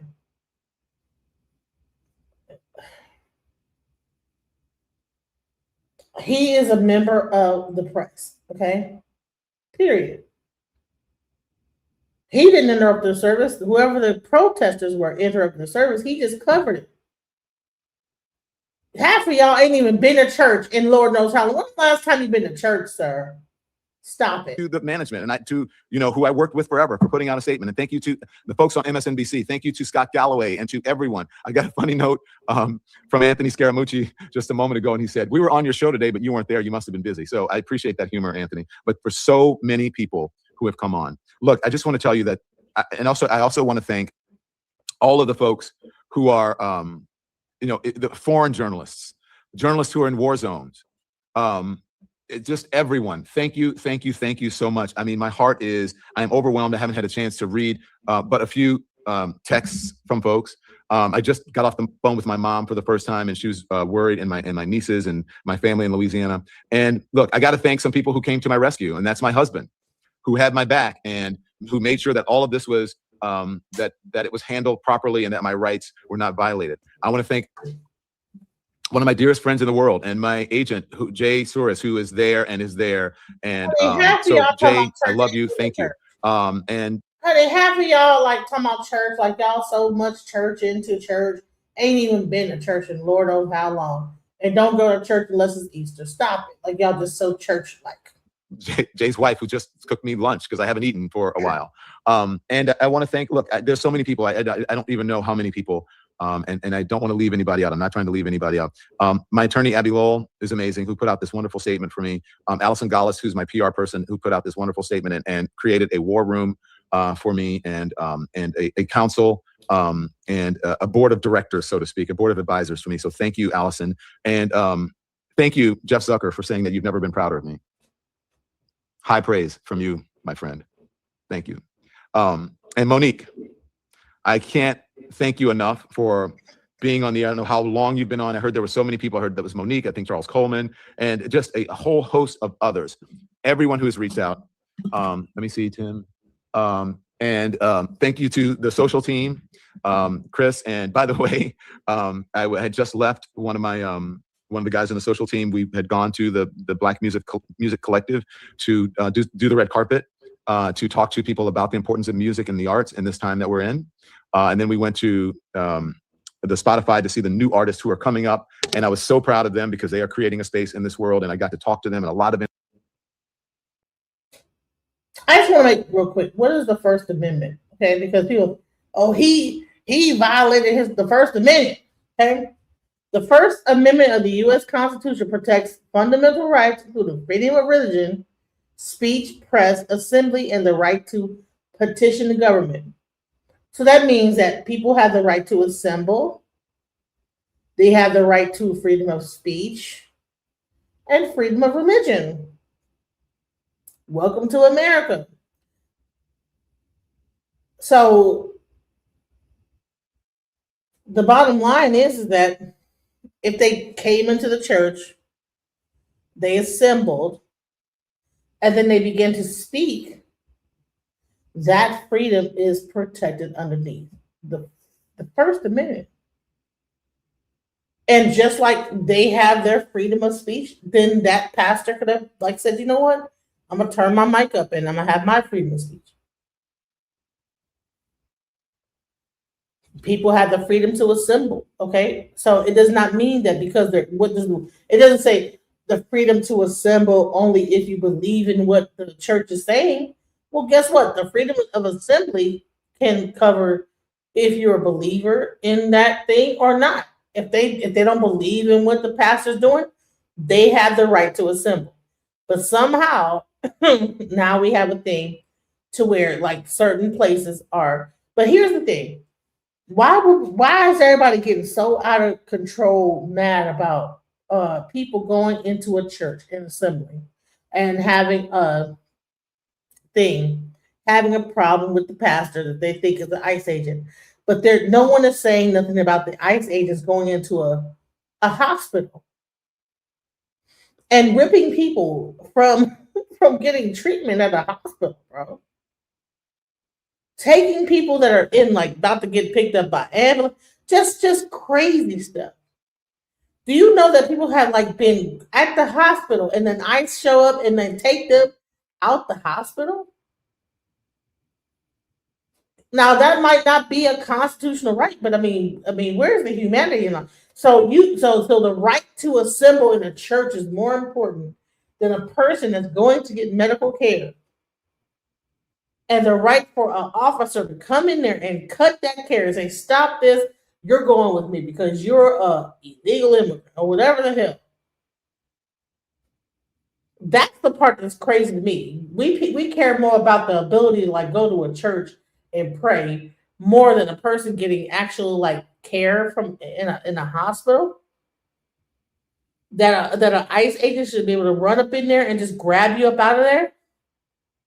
What about the freedom to education? An ICE agent can just come into a school and grab a little young person out of school. Go into a high school and just grab people out of high school. What about the freedom of education? We're so just stuck on, well, he went into a church and he defiled the church or whatever. Well, damn, if I'm got my neck broken or whatever, this person can come into a hospital and say, look, come with me. I don't give a fuck if your neck's broken. Come on, let's go. And damn near break my neck more on the way out the door. Because I am an illegal immigrant, so-called. They were arresting actual people that were advocating for patients in the hospital. Congress people that were appointed. That's not a problem. So people want to exercise their humanity in certain areas when it seems conducive or suitable for them to have an argument. But what about humanity though? Yeah, okay. Don Lemon was wrong for covering because he didn't have no megaphone. He wasn't chanting with everybody. People came in there chanting and talking and stuff. He covered it. He said, okay, camera shoot over there. He interviewed people as it was going down. He did his job as a journalist. But you could say, well, you know what? Guess what? That was wrong. As a person in religious, that's against whatever you want to call it. Because it's not against the Constitution. Because the Constitution actually talks about freedom of the press, freedom of speech, freedom of assembly. But when you have an ICE agent that goes into a hospital and the person is like hooked up to machines and they just unhook that shit just to drag your ass up out there and put you into a facility, ICE facility, what is that? What is that violating? Nothing. We have no humanity. We have lost our humanity. We are becoming a very, very sick society. And we want to blame it on Democrat, Republican. I blame it on just being inhumane. We sit there and we scroll this stuff all day and we lose our ability to understand and empathize with human beings. And we want to take a side and say, this is where our side is, and we're going to be on that no matter what, no matter whether it makes sense or not as humans. That's weird. Fucking weird, bro. Let's go. Influences a lot of young people, and that's where our future is. So I'm out here not just going to parties to party. I'm out here interviewing people and doing the work as a journalist. That's why I'm here. I'm here to do the Grammy red carpet. That's why I came in. It's disrespectful. What don't you? Do you know how many people lose their life over somebody feeling like disrespectful? Disrespect is subjective. How more disrespectful is it for a person to go to the hospital trying to get treated and then ICE comes in and disconnects their everything and drags them out the hospital? How more disrespectful is that? So that's what has happened. You know, even I think for like kids, I think there was like a kid that was like sick or whatever, took all the like things out of her and then took her out the hospital, like really crazy stuff. Okay, outside the church, not barging the church. Okay.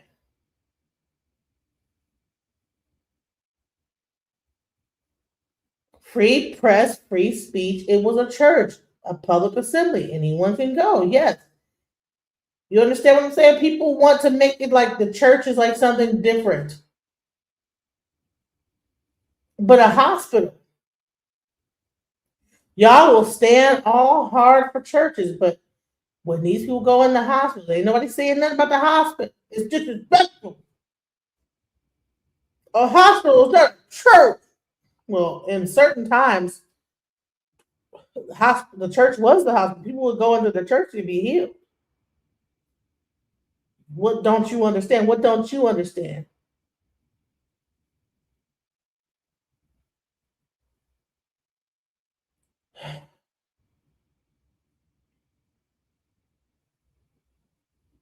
When there's people they don't worship, they don't care. Listen. It's people I don't worship people. If they're illegal immigrants, man, you guys are crazy.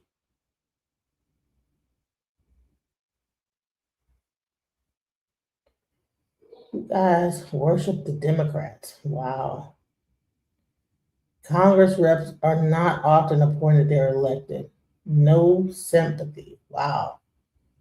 That's why I don't have sympathy for whatever is going on that y'all are talking about. Because I'm like, bro, y'all think that it's cool, like, to be able to like drag people out of hospitals, but because someone came into your precious church, and these people in these churches could be some of the most demonic that you would ever run across, stealing money out of the community and everything. But you know, okay. People are going in the hospitals and dragging people out of like getting care from doctors. You guys are weird. I don't care. Not to, be at fancy parties or whatever, but to celebrate the First Amendment, the freedom of expression. So we'll see. Am I going to do? People have been asking me if am I still going to do the red carpet? I don't know. I'll see. If we can celebrate and promote the First Amendment, then I'll do it. Otherwise, I'm not going to do it. And I also want to thank my team. Last but not least, I saved the best for last. Well, not quite. So I did thank my husband, but I just want to thank my team, who are just amazing. Thank you, Nikki and Peter and Andy, the best team in streaming. When we started the show, most of us, they hadn't. I think Peter and I were used to doing live because we came from cable news. But I don't know if Andy, you can correct me if I'm wrong, and Nikki and we trained ourselves to do this show every single day, live, twice a day, at least 5 days a week, weekdays, and then sometimes on the weekends, and just to do network quality coverage. And you guys are just the best. I am so grateful and so fortunate to have you. And thank you so much. Monique, thank you for being my friend and my confidant and someone I can call on and talk to when I'm in need. Thank you, my former executive producer, Maria Spinella, who reached out so many people. And then my friends, my very dear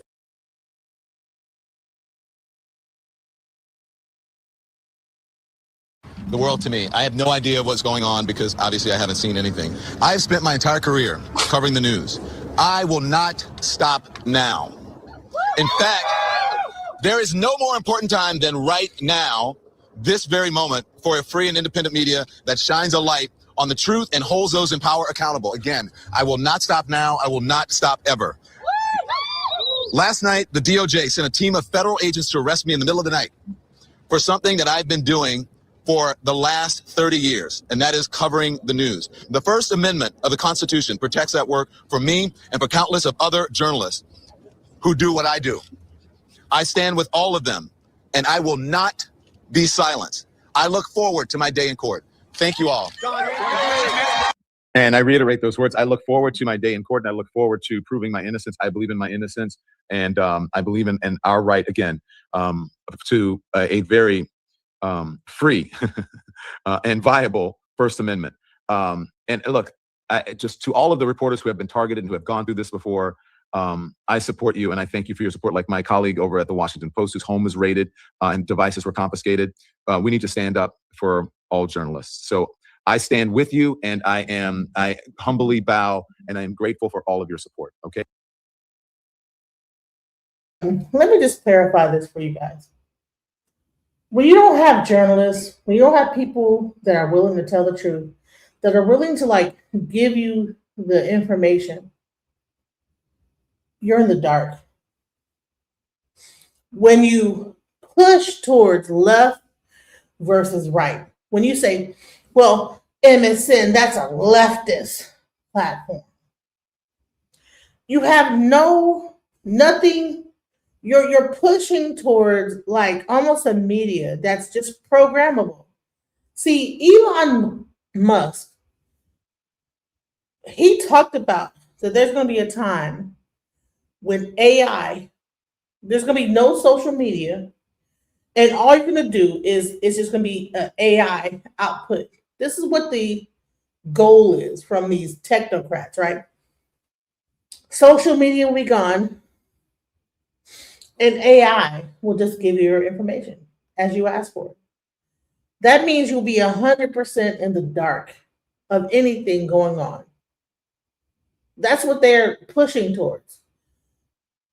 You need to thank God that there are journalists. Because what they could do is give you something to fight against, object against, right? Oh, okay. I don't like Don Lemon. He's gay. He's a fruity tooty, whatever.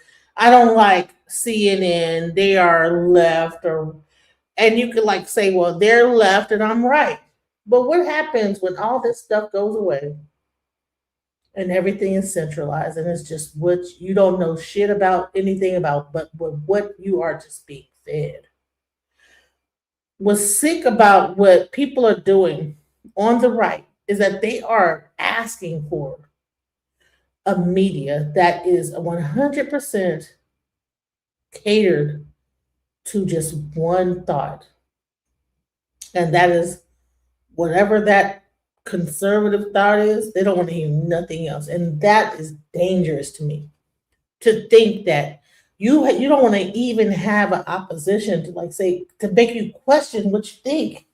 You want to be completely controlled and just, you want people to dictate your thoughts. You don't even want to think anymore. You want to be able to like say that when I open up my thing, they tell me what to think, and that's what the thought is, and that's it. You don't want to have nothing questioning your thoughts. You don't want to have nothing to say, well, I mean, if you think about it, it might not, whatever you're thinking might not be what you think it is. You want to have something control your thinking to the point where you don't have to think no more. And that is sick and fucking lazy as fuck, bro. I don't know if all y'all like people that's on this right side of things are just playing fucking video games all day long, but y'all need to like really get y'all mind straight, right? When this shit come down, the way it's fixing to come down, y'all listen, you guys will want to be the drones, the people that like just get programmed in society. I'm not gonna be that. Let me be, if you call me a leftist or I'm woke or whatever, but y'all that just accepting the program.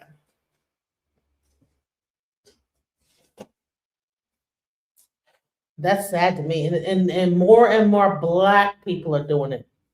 We never was the person that accepted the program. We always were the one thinking outside the box. What is happening to our people? Are we really like we've allowed this whole like mindset of FBA and whatever to like get us to like, oh, well, Black people used to be Republicans. Well, that Republican that we used to be is not the same Republican that's happening right now.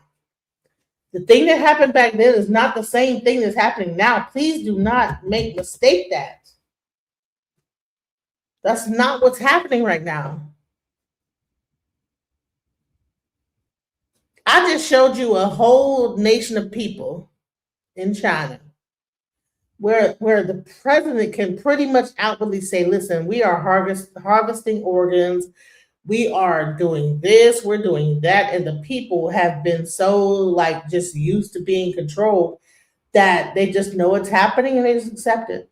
Is that what you guys want to like really happen in our society?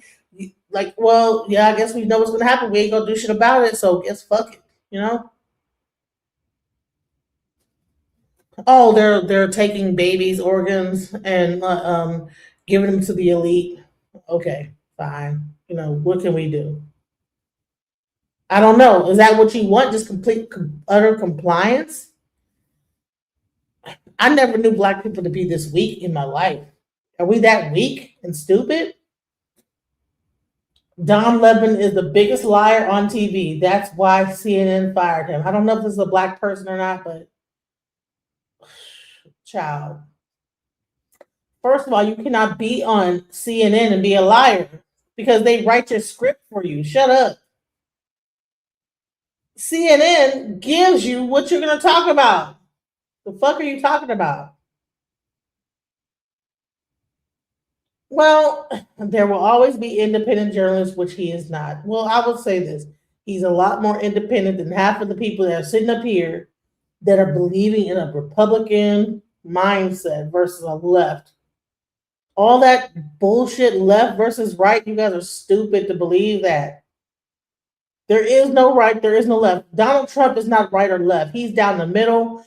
Actually, he's above all that shit. He's like fucking watching the bird. He's sitting up there watching the bird fly. He's watching all of us fight amongst each other. He's not even a bird. He's just a fucking the sky at this point. Watching us fight amongst each other. For what?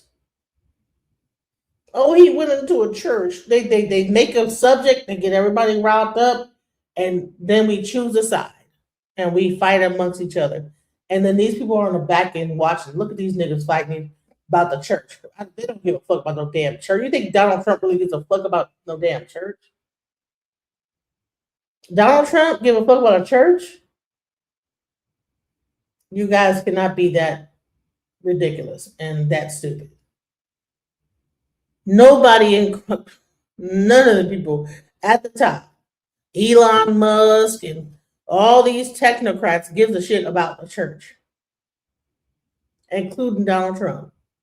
Honey, he been his own God since he began.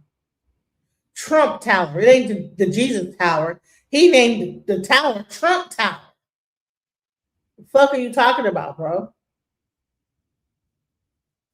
So listen, I'm gonna let this whole thing go. It's been 8 hours and 10 minutes. Much love to the people who stuck with me throughout this whole time. Shouts out to the people in the chat. I much respect my audience who stuck with me this time. Shouts out.